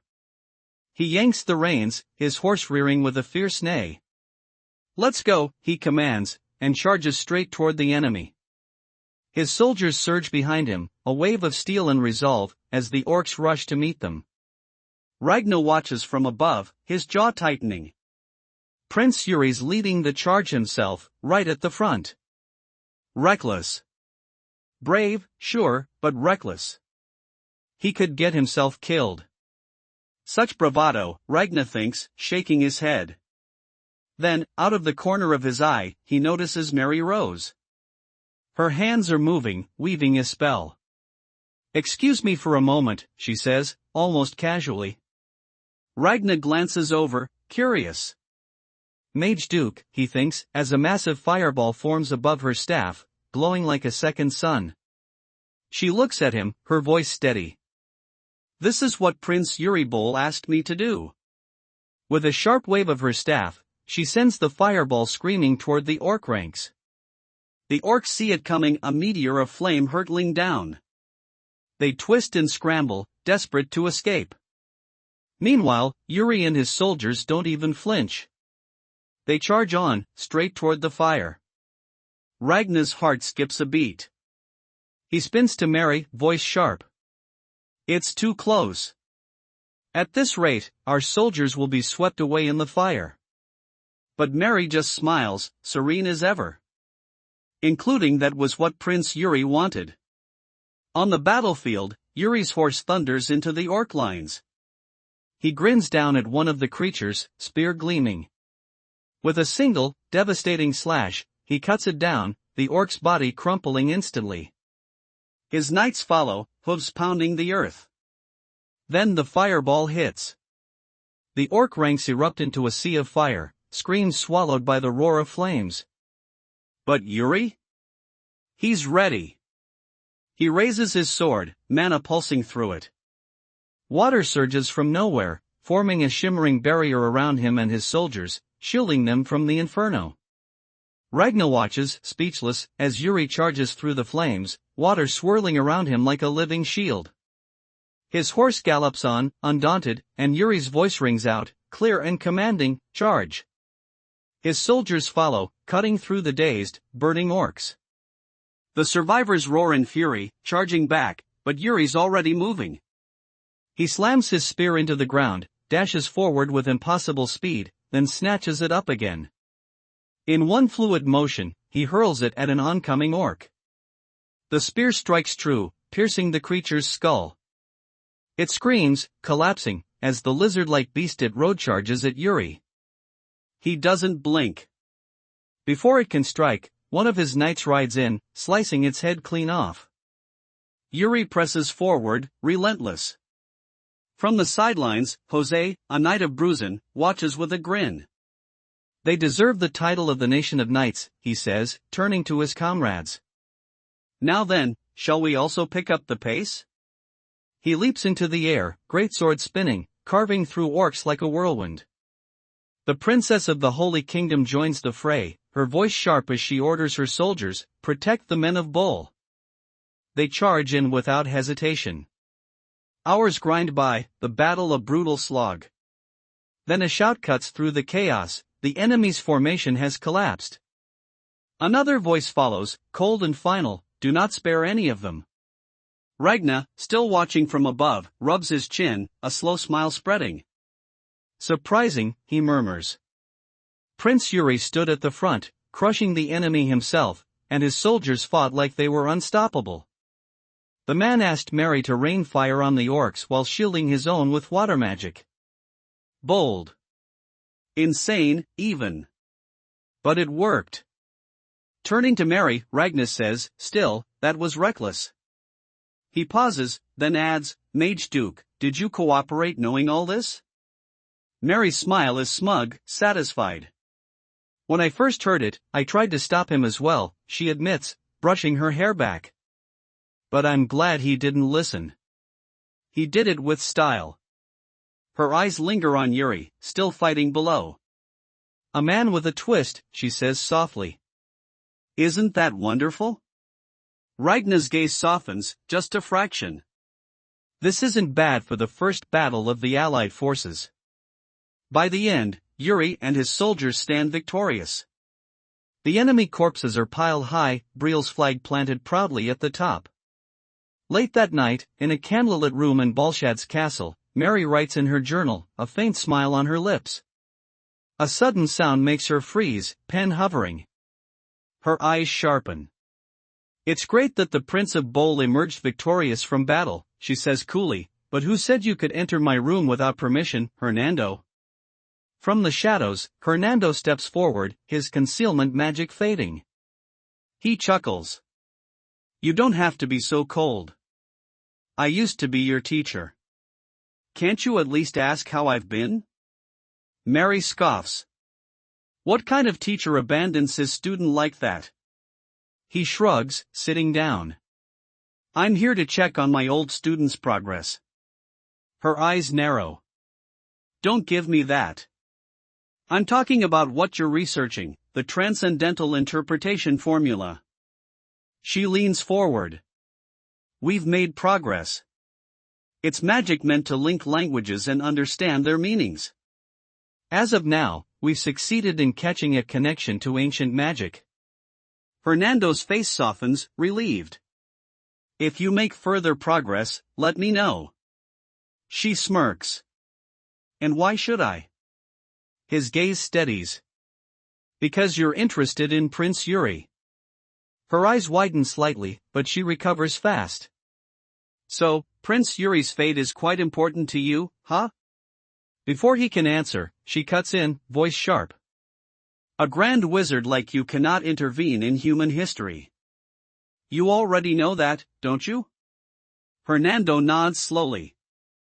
"I know," he says, but adds quietly, "many people are already entangled in his fate. The commander of the Empire is one of them." The next morning, dawn breaks over the Allied camp. Inside Ragnar's tent, Yuri stands before the commander's desk, looking a bit annoyed. "So, you're giving me a reconnaissance mission?" he asks. Ragnar, leaning back with a proud smile, just nods. In the heart of a misty forest, a vast military encampment stands quiet under the pale sky. Tents are scattered across the ground, a central campfire crackling with warmth, illuminating the benches and gear left by the soldiers. As dusk settles, a different kind of fire is being kindled within one of the command tents. Inside, a dark-haired knight in polished armor stands before a blonde commander who is seated at a table, intently studying a large map. The knight's brow is furrowed as he asks, "Are you saying you want me on a scout mission?" The commander looks up, a slight smirk on his face. "That's right.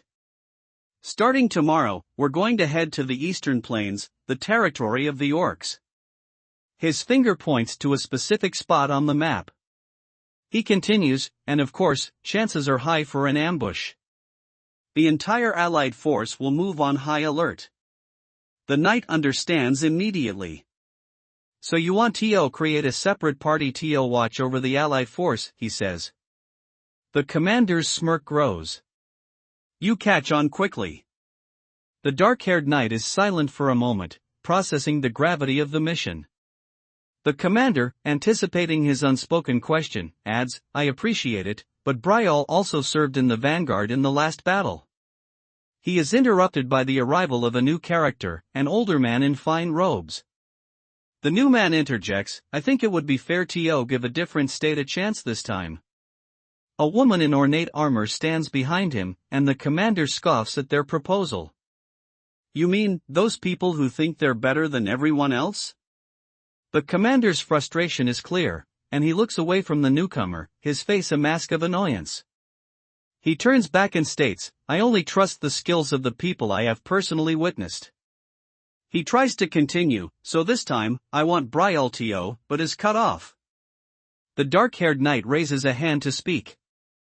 Your Highness, he says, with a firm yet respectful tone. The man in robes gives him a surprised look, but the knight continues, how about we do this? A confident smirk plays on his lips. The man in robes looks to his companion, a bearded man who smiles with delight. The man in robes begins to explain the prince's order, revealing the true nature of the mission. It says the selection will be based on having each state compete against each other. The commander chuckles. It seems like the prince is trying to spark some competition. The bearded man kicks a barrel in excitement. The woman in armor adds, that means they don't want just anyone to join. The dark-haired knight smiles at the revelation and says to himself, this is going to be a heated fight. The man in robes continues to read from the scroll. Search for orcs along the marching route and bring back their right ears. He then reveals the prize. Future missions will be decided based on the results. The dark-haired knight looks at the man in robes, his face serious. Is this your suggestion, Your Highness? The man in robes simply replies, yes. He continues, since it's the Supreme Commander's order, everyone will volunteer. The dark-haired knight responds calmly, but Your Highness, a scout mission is very different from a regular battle. The man in robes interrupts him once more. It's fine. As the main force prepares to depart, the commander holds up a small hourglass, a look of grim determination on his face. You may now begin. The hourglass is turned, and the sand begins to fall. As he watches the knights ride off, he says to himself, if Briall manages to get solid results once again, they might start to admire him. As the main character rides away on his horse, a subordinate shouts, Your Highness. Do you know something? The main character's confident smirk is the only reply. The subordinate yells again, no. We should look for orcs first. The main character smiles and says, it's fine, he is cut off by the sound of horse hooves. 1 o'clock, he shouts, and his subordinate turns in shock, seeing a group of mounted orcs charging towards them. There are mounted orcs, he screams. The main character's expression is calm. All right, then. He says. He reaches into his armor, a red crystal begins to glow on his chest, and he says, shall we make those bastards come here? The orcs begin to charge, their mounts roaring. The main character looks at his men and asks, do you all know what's important? With a confident smile, he draws his sword. The blade is glowing with a powerful blue aura, and he says, we only need take their right ear. Don't leave any other wounds aside from that and return. He then charges forward, leaving his shocked subordinates behind him. His sword, glowing with an immense power, slices through the orcs with ease. He dispatches his opponents, taking only their ears. He then turns to his men and says, I prepared 2 things for this mission. A subordinate reports, we have 10. The subordinate adds confidently, we can easily win against the other countries with these. The main character simply replies, that's not enough. He reaches for a small dagger and says, and the other one is. He then gives his final order. We will hunt all the orcs in this area and return.